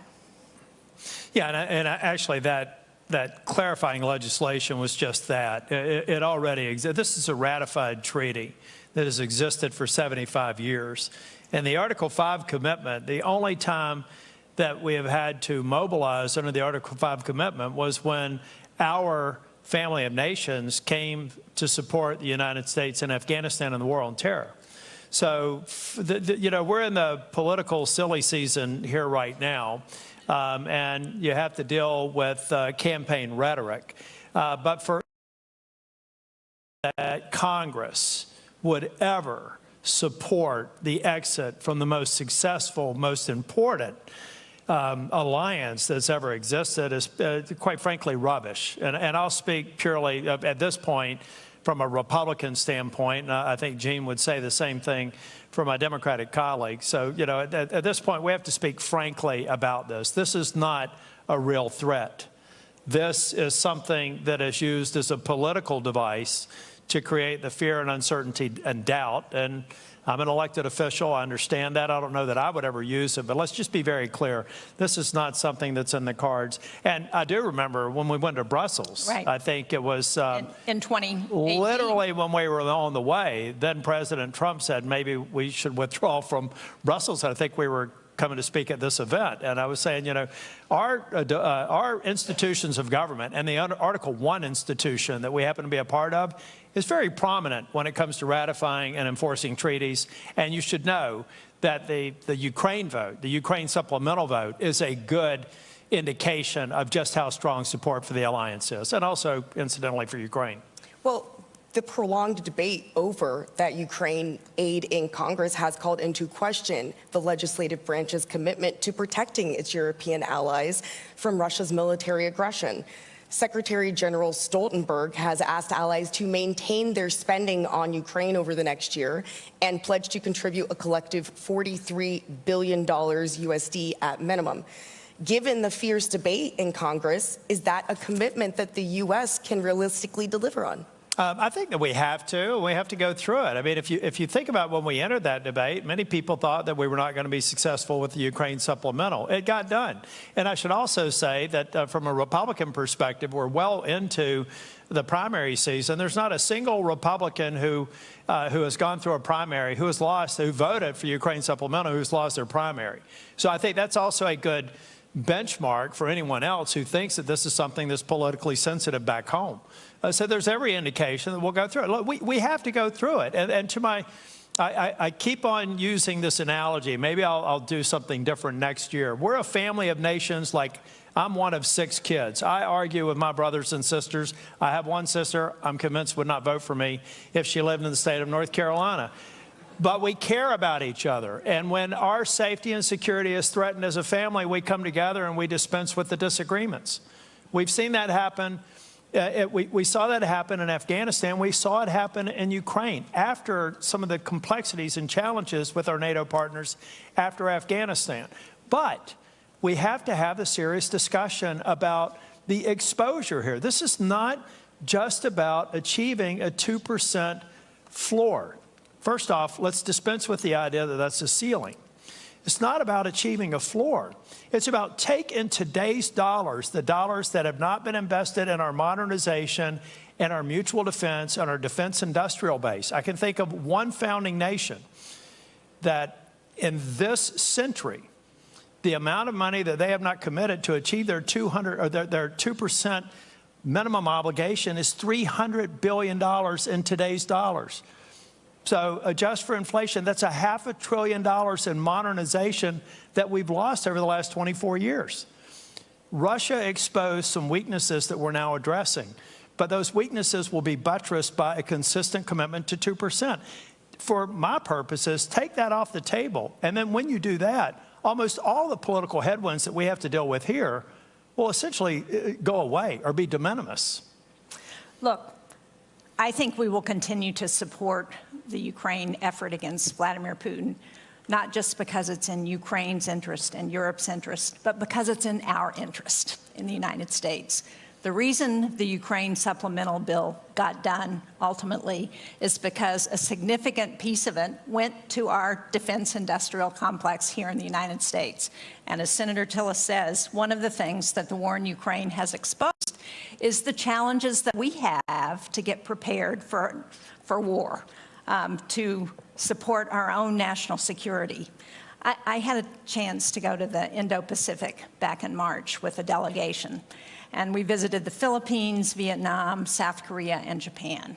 And one of the things that really surprised me was the focus among the leaders that we met with about what was happening in Ukraine.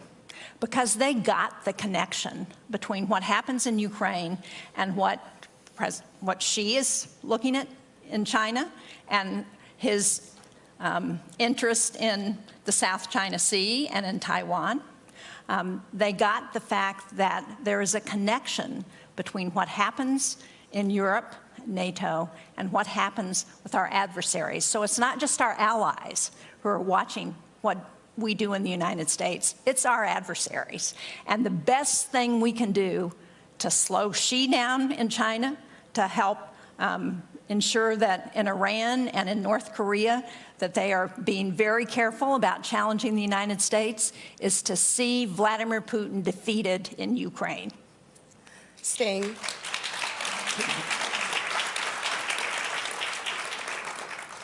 on Ukraine, any future expansion of NATO would require Senate approval.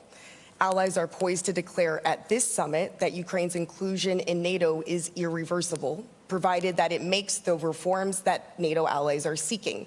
Does Ukraine's eventual inclusion in NATO have enough backing in the U.S. Senate for America to be able to agree to that? Well, I think that's not going to happen while they're in open conflict with Russia, while there's a war going on. But I think the the goal is to provide a bridge to NATO membership. That's part of what our security agreements have been about with the U.S. and Ukraine, and also some of the other bilateral security agreements. And obviously, as you point out, NATO is not just a defense military alliance, it's also an alliance of values, of shared values, democratic values. And so Ukraine needs to continue on its reform path to ensure that it can also comply with all of the values that are part of the NATO alliance. Yeah, I agree with Jean. I just think about, we moved fairly quickly to move forward with the accession votes in the United States, actually more quickly than historically with both Sweden and Finland. But going back to the family analogy, now we got 32 family members. I think that we will provide the Ukraine and others seeking accession in the future. We're going to continue to enlarge NATO, but we've got to maintain a high bar. And in the meantime, figure out what we need to do in terms of defense cooperation and other things to provide, incentives and a sense of security short of NATO membership. But I clearly see a future for Ukraine. Ukraine has demonstrated incredible. Let's go back and thank the Ukrainian people for their bravery, their adaptability, their innovation. I mean, this is an extraordinary country, a population of people and a parliament that is listening to us while they're fighting a war. When their capital city is being bombed, they're having committee hearings about the very reforms Jean referred to that they have to get into place to continue to make steps towards secession. That is extraordinary. So we should thank the Ukrainian leadership for addressing things that arguably maybe they should have addressed sooner, but we are where we are. And we should thank those on the battlefield for doing the courageous job that they're doing every day. Hear, hear.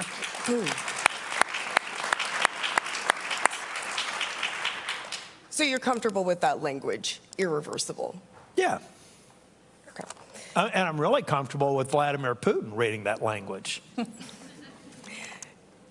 This NATO summit marks the 75th anniversary of the alliance, with cause for celebration among member nations, but it's also a chance for reflection. Change is afoot in Europe and the US, as we've discussed here today. Later this year, the organization will usher in a new Secretary General for the first time in a decade.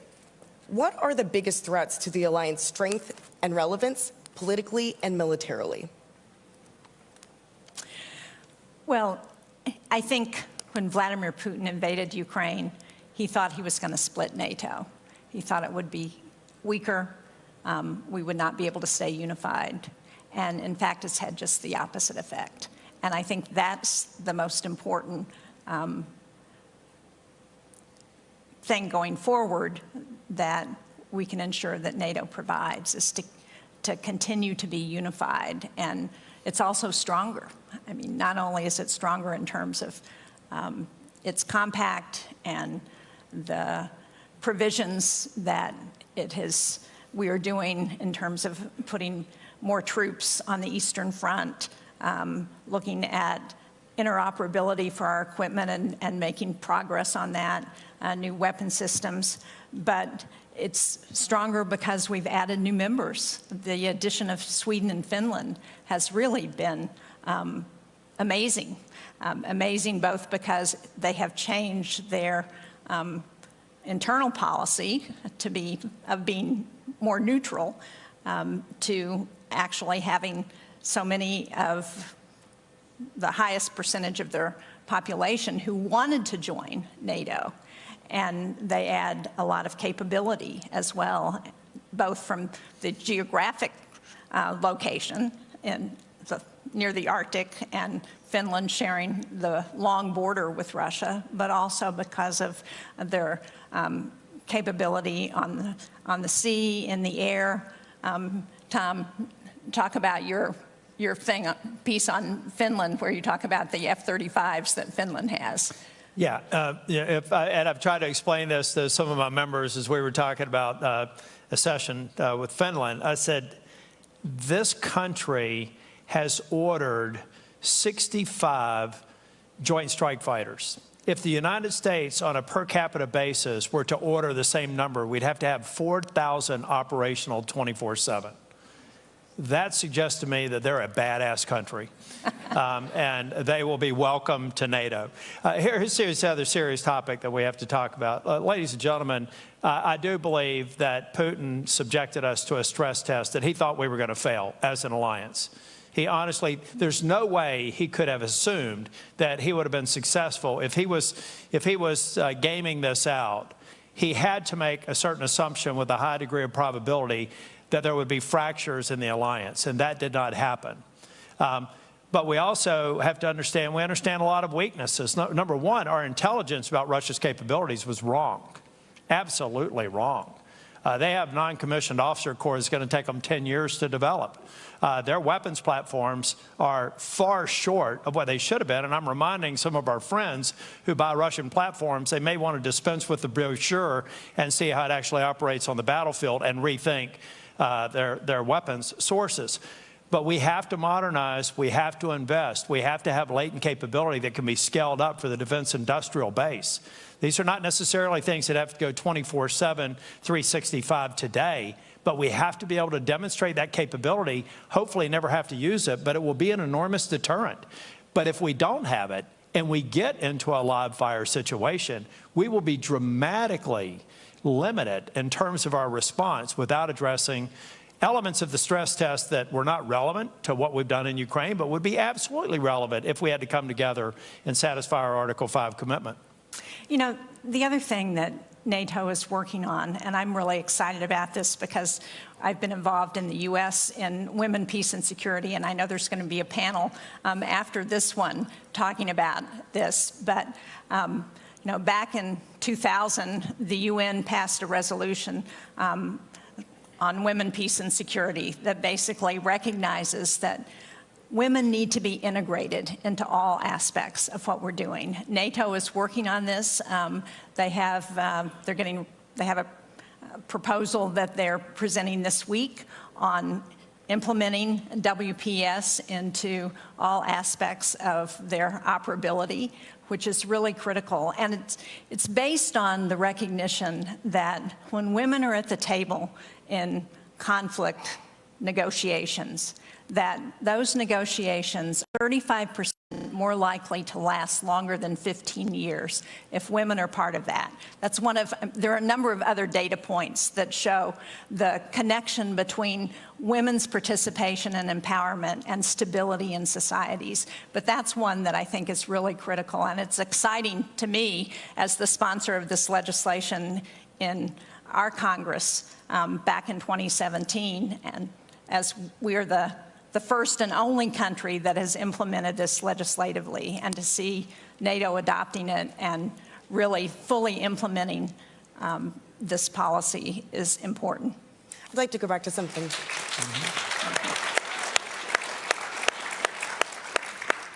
I'd like to go back to something that you said, Senator Tillis, about things that NATO might need to do in the future. I know that the 2% GDP commitment has been a central theme of the U.S. delegation, both Republicans and Democrats. So what have your conversations with member nations been like about that? What is your argument to those that are below that number about why they need to increase their spending sooner rather than later? Okay, number one, I complimented Finland. I should also say that Sweden also brings a number of capabilities, particularly their power projection in the Arctic. So, okay, so I don't want anybody to think I'm favoring them. I'm glad Sweden's in, and happy anniversary to Finland now that they're 1 year old. Now, ask the question again. I had to get that in. What has your conversations been like with member nations that are below the 2% GDP? What is your argument to them to increase that spending? The reason why I try to use the family analogy is to make it very clear I care deeply for every one of the other 31 members of NATO. This isn't a discussion of criticism. What I hear from some people, it doesn't play very well back home. You know, they want us to spend more on this policy or that policy. I said, have you explained to them that their personal safety and sovereignty is a part in increasing that? improving their safety, improving our collective ability to even deter an aggressive act by making this investment? Have you really connected with your population in a way to make that understood? Because if we don't continue to press on it, then why should anyone else who's struggling politically continue to pursue the 2% or more? Why can't, I mean, we can't afford in the world that we live in today to get back to single-digit members contributing 2% and considering that a ceiling. We have to dispense with that and communicate it in terms that the population understands. I would love to spend resources on other things that address domestic priorities, but we only exist as free nations and are able to implement those policies because we are sovereign and we are secure. National security is a prerequisite for long-term democracy, and we have to communicate it that way to diffuse the politics and eliminate that. I'd love to have a NATO conference where we're not talking about the 2%. 30% of the dialogue this week would probably be about fair share or burden share. Let's get past that. Talk about modernization. Talk about industrial base expansion. Talk about deterrent effect that comes from the amount of money that we're spending on modernization, interoperability, defense supply base. Let's get to that point. I agree with Senator Tillis. I mean, I'm not going to disagree. I think one of the other arguments that I have used with some of the countries that still need to get to their 2%, and there are a couple that don't have a plan to actually do that yet, and we're hoping to see those plans this week, is that it allows us in the Senate and in the U.S. Congress to take that off the table in terms of opposition to whatever might be happening in NATO. And it allows us to stay focused on what the real issues are, which is defending, I really want to make sure, and, I'm sorry, Jen. I really want to make sure that we understand numbers here, because 2% doesn't sound like a lot. But I used one example of a nation that is below 2% and has been below 2% just in this century. And the delta between what we believe they should be paying and what they paid is $300 billion. Ladies and gentlemen, let's aggregate the others and say, what if all had been paying 2%? What would $2 or $3 trillion more dollars over the last 24 years have created in capabilities? Who knows? I mean, you know, it's only guessing, but if we had put $2 or $3 trillion more dollars into our mutual defense over the last 25 years, would Ukraine have even happened? One has to ask the question. Yeah, it's about deterrence. Yeah. And defense. Other than that, I don't have an opinion on it. Well, let's talk about the next 25 years then. How should the NATO alliance approach the Indo-Pacific in light of the military aggression that we have seen from China in the South China Sea? Well, I think one of the exciting things that's happened over the last 3 years has been the addition of those 4 Indo-Pacific nations to, they're not NATO members, but they are participating in the NATO summit. The compact, the NATO compact coming out of Madrid talked about China for the first time and the threat that China presents. And I think having those partners in the Indo-Pacific who recognize the connection between what's happening in Europe and the potential for what happens in the Indo-Pacific is really critical. And again, as I said, what we know is that they are watching what happens in Ukraine, that China is watching what happens in Ukraine, because it has an impact on what President Xi might actually do in Taiwan. They see the connection. If Putin is successful in Ukraine, what's to prevent Xi from going into Taiwan? So it's connected, and they understand it. It's not by accident that Japan has announced this year that they're going to double their defense spending, because they recognize the challenges to their own security that China and North Korea present.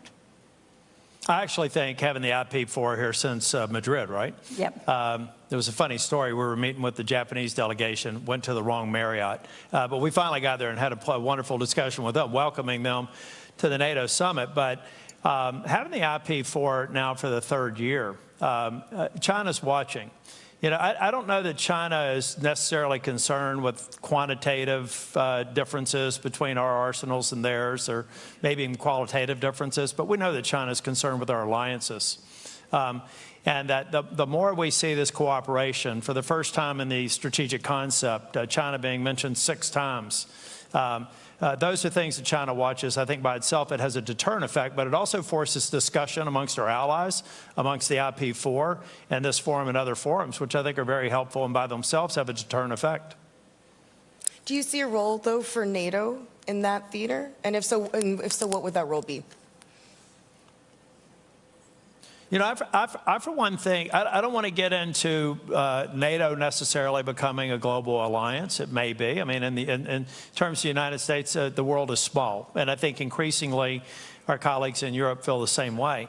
But I don't want to get into the complexity of making NATO a global sort of alliance. I think that we could have something short of that and have other agreements, alliances that make sense for that part of the world. And for some of our partners in NATO, it may make sense. For others, it may not. But I don't think we have to get there yet, because we're only 3 years old in terms of having Indo-Pacific nations represented here at NATO. And I think we continue to build on that. That by itself is great progress. Yeah, I think NATO will determine that along with other countries, what's appropriate. Well, you'd have to change the acronym and everything, too. Well, we are almost out of time here, so I just want to offer you both the opportunity. Are there any closing thoughts that you'd like to deliver?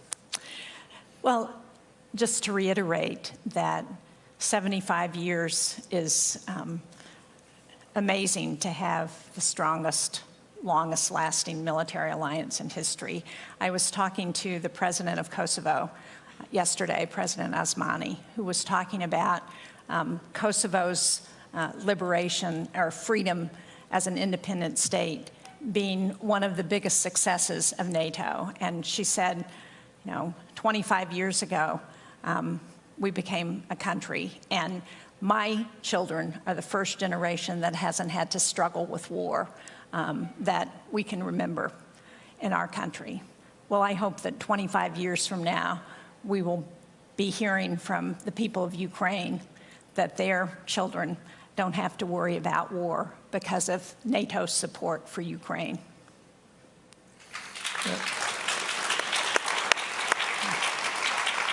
You know, the message, it's perfect timing for the NATO summit to be in the United States, because a lot of people, like I had my opening comments, are wondering whether or not, you know, there's a risk to U.S. involvement in NATO. I mean, we need to dismiss that. And I'll give you various data points. The number of people who were so supportive of accession of Finland and Sweden was extraordinary. It was never a discussion. We didn't have to work hard to get support for that. That's pro-NATO, right? Because we're talking about accession and expanding NATO. Ultimately, what you saw with Speaker Johnson, in spite of all the political headlines and everything else, you saw Speaker Johnson support the supplemental over the objections of some of the members of his conference in a very tumultuous time. That's another demonstration of long-term commitment to NATO. I think what you see in the Senate, the very strong vote for Ukraine supplemental, is another indication. So I hope you all leave here recognizing that our democracy is a messy one, but it's been relatively successful. And I expect it to continue to be very successful, and I expect that to also continue to be an unqualified support for the most extraordinary treaty that's ever existed.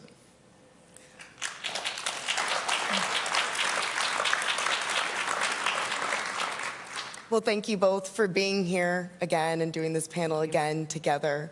And thank you all for coming. And I think we have another panel after us. So thank you very much.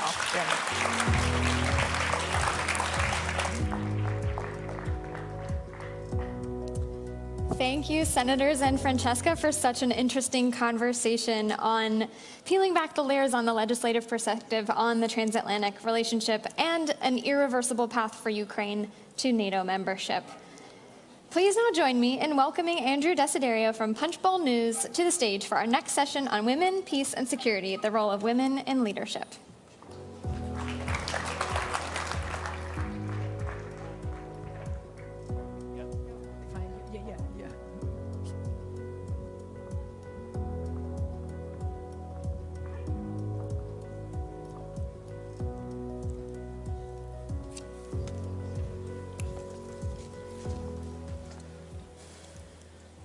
All right, good evening, everyone. It's my pleasure to welcome you all here to Washington and to this session on women, peace, and security, the role of women in leadership. My name is Andrew Desiderio. I'm senior congressional reporter for Punchbowl News, where we cover the power, people, and politics that drive the decision-making here in our nation's capital. I am honored to be here today moderating this panel, which seeks to highlight the Women, Peace, and Security Initiative as a critical element of transatlantic security.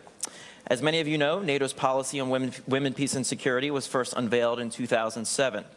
And during this year's summit, we're seeing the first update to that policy since 2018 in order to reflect the latest geopolitical developments.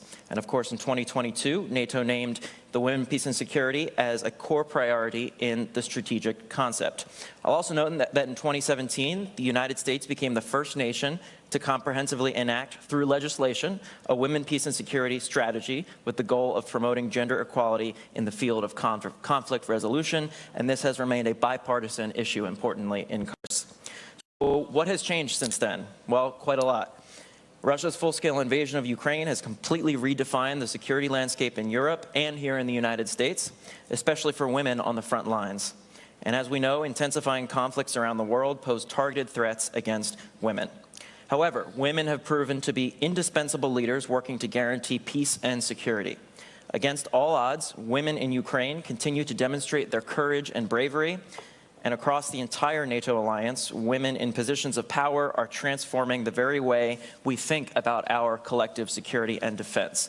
So without further ado, I'm going to stop talking and introduce my distinguished panelists here, who I'm thrilled to be with. To my immediate right is Olga Stefanishyna. She is the Deputy Prime Minister of Ukraine for European and Euro-Atlantic integration.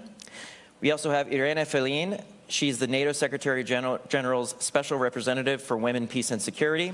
And at the far end of the stage, Jennifer Klein, Assistant to the President and Director of the White House Gender Policy Council. Thank you to all three of you for being here. Really excited to dive in and start this conversation. Yes. Deputy Prime Minister, I want to start with you. A couple of years ago, you were given the NATO Parliamentary Assembly's Women for Peace and Security Award, and I want to read something that you said at the time. Quote, "I accept this award on behalf of Ukrainian women who are making every effort to protect their country from the Russian invaders and who have been fighting alongside men for freedom and essential democratic values." Can you start us off by talking a little bit about the contributions that women have made and are making to the war effort in Ukraine, and how Ukrainian women have been so disproportionately impacted by Russia's unjust invasion? Well, probably I'll start with the numbers, which are not that vivid across Atlantic and probably somewhere beyond the Ukrainian borders. We have around 20% of women constituting the overall entirety of the Ukrainian armed forces, with more than 10,000 serving on the front line and around 50,000 in a different areas, in a different senior officers position. Just to compare, it's a totally different number from the one we had before the full-scale war. Although as a advancing democracy, we were mainstreaming gender equality policy and trying to lift every barrier which has been arising from our post-Soviet legacy, putting restrictions to women to access to military, to any other professional or whatever. But the situation has changed dramatically because of the war, and as a country who has continued to be an advancing democracy throughout the war. Country remained fully functional and resilient, regardless the massive aggression and amount of the war crimes. We also made sure that we can catch up with our legislative and institutional changes, enabling women to be more effective throughout the war. That's why we have started a lot of transformations. We lifted all the barriers for women to access any profession in the armed forces, in the security and defense sector, enabling them to have the same access to defend their country as the men had before. It is done. We, of course, reinvent the woman's role in recovery and reconstruction of Ukraine as we are going through a mobilization period where we need a mobilization to be scaled up to be capable to defend and win back our territories. So, and mostly conscription addresses the man, and that's why but the recovery needs are not getting smaller. So we have a massive program, which means that women would get more access and more engaged in the recovery and reconstruction process. But of course, with around 6 million of people who had to flee from the places they were living in Ukraine, whether it's to the other parts of Ukraine or Europe, the vast majority of them are women and children who had to save their lives and their families. They lost their lives basically in a very moral way of this understanding. Many women are still facing a lot of challenges because their families are split, because men are serving in the armed forces. These are the same men who were designers, painters, technicians before the war. These are different people. So there are a lot of challenges related to that. And also we are working hard to work with those families who are with the men and the women who are coming back from the combat experience, and their reintegration back into the society is really different, and it's really hard to keep the family going from this very challenging period. And that's all the complexity of things we're thinking about. But also, moving through these challenges opens the priorities for ourselves. We have started to advance and pioneer a lot of new experiences, and with Iran together, I think we have invented the new NATO standard, which is a female uniform and everything related to enabling women to serve in the armed forces equally, not on the paper, but not on the front line, but also according to the procedures and the standards. And NATO is about to launch and finance a new massive project which will sponsor the development and production of the female uniform and everything related to that. So Ukrainian women will feel that they are not serving because of their desire, because the country is proud of them and make sure that they're part of it. So many things are going on, but I think from this point, when the full-scale war started, we all were standing as a nation, as one, women and men, elderly and younger one. And of course, I think the major element of morale for all the people serving on the front line is that those families who keep the country running, and these are mostly the women of Ukraine. Thank you very much for sharing that with us. I think it's a very good foundation for the conversation we're having today.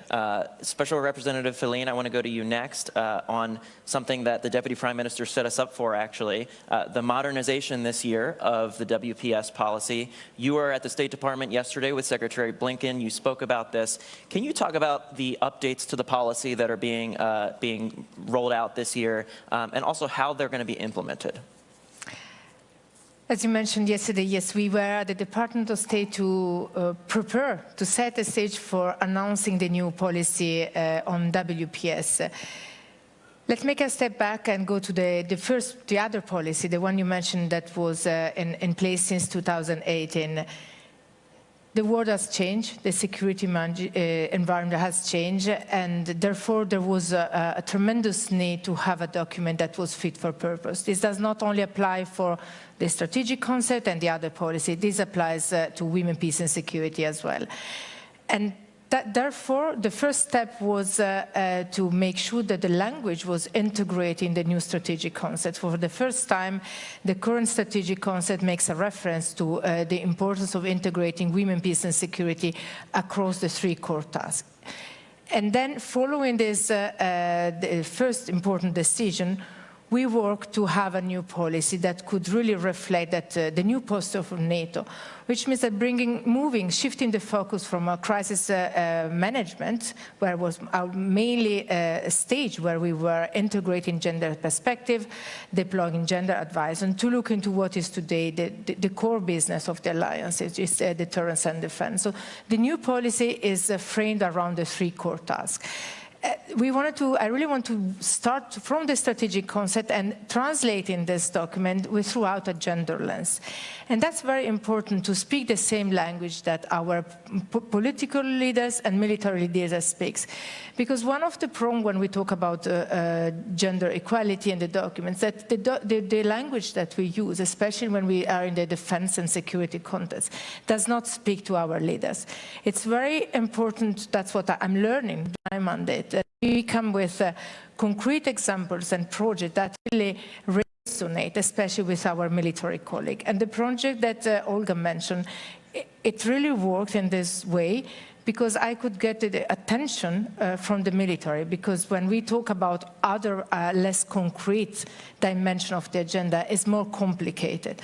So we brought a uniform last month at the NATO HQ to really showcase what it means having different uniform fit and develop around the female anthropomorphic data.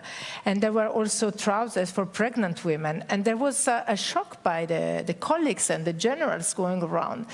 And the point here, what I shared is, did you ask women what they want when they are pregnant? Do they want to stop their service? That must be their right. But if they want to continue their service, what they need is to be able to have their uniform. So all these elements help to create a new document that is structured around the 3 core tasks, and I would like to share only a couple of elements that are innovative in the policy. The first point is the strategic goal around gender-responsive leadership. We have the tendency, it's almost 25 years since Resolution 1325 was adopted, to see this as an agenda about women for women. But in a security environment that is still male-dominated, we need men to be gender-responsive leaders. So that, for me, was the first goal. We will not achieve results and our goals if we don't work together. And this is really the main point that, for me, is the fundamental of the agenda. And then, all together, we will implement this across the core tasks. And we have new elements coming in, such as gender disinformation and misinformation, the impact of new technologies, artificial intelligence, technology-facilitated gender-based violence, all those elements where we, as an alliance, are advancing a lot. And so the policy will support our work to make sure that we will not create more discrimination, but on the contrary, we will advance gender equality. I want to pick up on that, actually. You mentioned gender-based violence. Director Klein, you advised President Biden on a range of topics, from gender-based violence to women's economic security. So your role in the administration is quite broad and far-reaching in terms of the topics that you advise the president on. Can you talk about how NATO's Women, Peace and Security Initiative factors into all of that you do at the White House? Yeah, first of all, thanks so much for the great question. It's great to be here with both of you. One of the things that the president felt very strongly about when he created the Gender Policy Council, which he did by executive order in March of 2021, and I've been lucky enough to lead it ever since, is that the work needed to be both global and domestic, because while contexts are very different, so many of the issues cross borders. And one of those issues, as you well point out, is gender-based violence. So we work at the Gender Policy Council on intimate partner violence. The president will very proudly tell you that he was the original author and co-sponsor of the Violence Against Women Act in 1994. And we were able to reauthorize that, speaking of bipartisanship, with bipartisan support just last year. But there are issues like conflict-related sexual violence, which is core to the work that, that NATO and the Women, Peace and Security policy that NATO has put out. And that the allies are going to adopt this week, which is very exciting, that are about how women need to be protected, women need to be free from violence, and that there is a direct relationship between that and the ability of a democracy to function. Irena raised technology-facilitated gender-based violence, which I have come to refer to as the 21st century latest form of gender-based violence. And it's very important you emphasize, you said this, but I will emphasize your point, that while the NATO policy that the allies are adopting this week is similar to what has come before it and acknowledges the importance of the status of women to the stability of nations and understands those linkages and understands that meaningful participation and protection and leadership are core. It reinforces that. It also addresses these very new security challenges like technology-facilitated gender-based violence. Deputy Prime Minister, I want to come back to you because I'm wondering what you want to see from the allies out of this year's summit in terms of the Women, Peace and Security Initiative. What steps do you think need to be taken in order to not only elevate women's participation in the peace and security process, but also to support women and girls who, as you mentioned before, are contributing so much to the war effort for you guys in Ukraine? Well, probably I could have focused on something related to women, peace and security, I think, but I think the best response we can get is to bring more air defense capabilities to Ukraine to save Ukrainian women and children from being murdered by the Russian Federation, by Putin, but also for those women who has been tortured and raped in the occupation by the Russian Federation is the justice. I think these are things which are really important, and all the other things Ukraine will do it itself. Absolutely. Special Representative Filene, I want to try to put the new policy into the context of Ukraine. One of the things that was announced yesterday at the State Department was that it's going to be able to provide bulletproof vests, body armor, and combat boots for women in Ukraine. Can you talk about what that means for the on-the-ground situation in Ukraine and how that is all going to be spearheaded through the WPS program? This project we just mentioned with Olga before, it's particularly important first because it will support the service women in Ukraine and their ability to fight and be at the same time better protected, because especially when it comes to the bulletproof vest, the one that they are currently using are done around male body, and they are too heavy and they don't fit to the women's body, which means that if you don't move comfortably, you are not able to fight and you are at risk. But then this was extremely important when it comes to my work and the work that the Alliance is doing when we talk about integrating gender perspective and implementing the Women, Peace and Security agenda within everything that we do at the Alliance. The division that covers the work on the comprehensive assistance package, that is the mechanism throughout which we will fund the uniform, is the operation division, which is not under my responsibility. So this project is particularly important because it's really a concrete example on how we could work together in synergy and with the other colleagues across the House, and as a teamwork and a team effort with our colleague in Ukraine, respond to their needs, because the comprehensive assistance package is based on Ukrainian needs. So identify the needs, listen to women there, talking with the Minister of Defense, listen to how they were already addressing the problem, and then bringing the project together and have allies upon this. For me, it's really a success story. But other important elements that have changed since the full-scale invasion is also how we analyze the conflict. Something that was not happening at the beginning in the first week was to integrate a gender perspective in the conflict analysis. And that is something I started 4 weeks before this full-scale invasion. So I had to learn very quickly and then to see how we had to integrate this. And the alliance had to adapt to this as well in terms of having the weekly briefing and monitoring the situation and developing the support. And that's how to work closer with intelligence, for example. And this is something where we have to increase our research and change our way of doing our business. So the Women, Peace and Security agenda is an agenda that is not static. When it was endorsed, adopted the resolution in the year 2000, there were some priorities. They still remain the same. Talking about participation, I was thinking how the language changed. Refer to what you were saying, Jen. We were talking before only about meaningful participation. Today we talk about full, equal, safe and meaningful participation. And the safe part relates to different aspects. One, because once you are participating, then you face more challenges, physical. But the other one is also the online lack of safety then has then an impact on our political participation.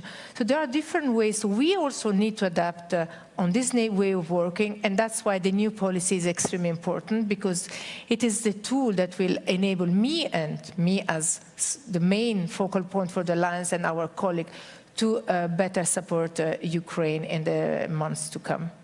Director Klein, I know we've touched on this a couple times so far, but the event yesterday at the State Department in which Secretary Blinken, Special Representative Feline were there to sort of talk about and unveil the modernization of this policy.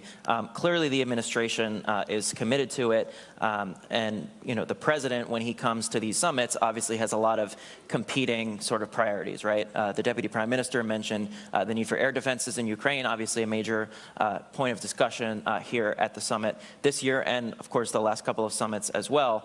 I'm wondering if you could give us some insight into the president's thinking on all of this, especially since there are so many priorities that are competing for his attention at the NATO summit every single year when it comes to specifically the Women, Peace and Security Initiative. Well, as I said, the existence of the Gender Policy Council is sort of, one proof point of his commitment to this set of issues. The other thing is, both in the military and in his own government, he has really prioritized women's leadership. Obviously, we have the first female vice president. We have the first gender equal cabinet. He appointed the first black woman to the Supreme Court. And as I said, really coming from the top, him and from the vice president, to create a gender policy council. The first thing we did was create the first ever, for the United States, national gender equity and equality strategy, and one of the pillars of that strategy is the importance of women's leadership and political and civic participation. So this has been a priority for him since day one, and in particular when you think about the military, we know that participation and inclusion and retention and advancement in national militaries is critical, including our own. So again, one of the things he did early on was make sure that our own military includes women and includes opportunities for women to really grow. So, to your point earlier, one of the first things he did was create an independent review commission on military sexual harassment and assault to reduce sexual assault and harassment in the military. And actually, those sexual assault and harassment in the military are at a nearly decade low for nearly a decade. The other thing he did was appoint the first ever woman to serve as the Chief of Naval Operations and on the Joint Chiefs of Staff. So sort of walking the walk, talking the talk about prioritizing not only the issues, but the people who can lead. You mentioned women serving in the military. I want to put my Congress hat back on if I can. That's where I spend many, many hours of the day, every day. Director Klein, the Senate Armed Services Committee included a provision in the annual defense policy bill last month that would expand the selective service, or the draft, to women. Does the White House support this, and what would this mean for the NATO alliance as a whole, you think, especially as so many of the allies are starting to reconsider their policies when it comes to the role of women in combat forces, in fighting forces? Yeah, well, I think you see the importance of this in Ukraine. As we've just been talking about, women are in all parts of the military, including on the front lines. And what we think in the United States echoes what we've seen abroad, which is that women's full participation and leadership in our military is not only a moral imperative, it's also of strategic importance. And we can't outcompete our adversaries, we can't win wars, we can't meet the greatest challenges facing NATO and the world without using the talents and the skills and the courage of women service members. So that is, an administration commitment. Deputy Prime Minister, you're seeing this firsthand in Ukraine, obviously, but sort of the direct involvement of women in the fighting forces and the combat forces. Do you think the allies are doing enough to support the meaningful participation of women in national militaries and in NATO forces? Well, we have been thinking about ourselves, and I presented a pretty wide picture of what we have learned. And just as we're sitting here, North Atlantic Council has released its statement, which precisely says that Ukraine is the major source of innovative experience of the warfare. And I think the gender elements and the gender equality and the gender aspects of serving in the armed forces and the access to the armed forces and representation are also the enormous source of data and information to learn from Ukraine. Because again, as I was referring in my speech in the very beginning, Ukraine is an advancing democracy. And I mean, for years, gender equality policy was mainstreamed across the government planning. We have multiple strategies. Institutions went through the gender audit. Everybody from Ministry of Defense to Ministry of Foreign Affairs, Ministry of Education, and the government. But only when the war started, we thought that we were advancing very much. We also had the gender audit in all our security and defense forces. But when the war started, all the barriers which were unseen through the papers and through the feasibility studies, they revealed. And we had to close every loophole, a barrier after barrier. So if there are any new experience that could be gained to strengthen the bond of the women, peace and security vision and the concept, they could of course be learned from Ukraine. Speaking about the uniform, we were just exchanging with Iran that in fact it's only Sweden from all of the allies who has a really precise approach to the female uniform and everything related to that. And now we invest 7 million euros to invest in Ukraine, in women in Ukrainian armed forces. So definitely the outcome of this project will become a new NATO standard. And Ukraine is obviously setting a very, very good example for the rest of the world, certainly the rest of the alliance as well. Special Representative Feline, we only have a couple minutes left here, but I want to get your thoughts on what the Deputy Prime Minister was talking about as well in terms of integrating women more fully into the fighting forces of the allied nations. As also it was said, it's clear that Ukraine is leading by example on this. And this is a broader observation I would like to make as part of our cooperative security, NATO and the relationship with partner. We will have a lot to learn from Ukraine and this experience on many fronts, including about women fighting in the armed forces. And what this example showing, and what Olga just said about the fact that the alliance, about the uniform, that this is something that is missing across the lines as well, says a lot about the need that we have to integrate this perspective in peacetime, which applies also to the fact that integrating women in the armed forces during peacetime, it's what we need to be ready when, if and when we have to deploy them. Because what shows this is that there was a need, and women were ready together with men to fight for freedom and democracy. But the system was not ready to incorporate them. So what we have to learn here is that maybe we need to change our legislation and to see how to better integrate them and equip them with the right uniform. But that does not only apply to uniform, it applies to weapons, to tanks, to how all the capabilities, and so applies to the defense industry as well. So there is a further reflection to do how we equip and then our armed forces. All right, thank you so much to my distinguished panel joining me. Thank you to all of you in the audience as well and those watching at home. Thank you. Very much appreciate this panel. Very important initiative. Thank you very much. Thank you. Thank you.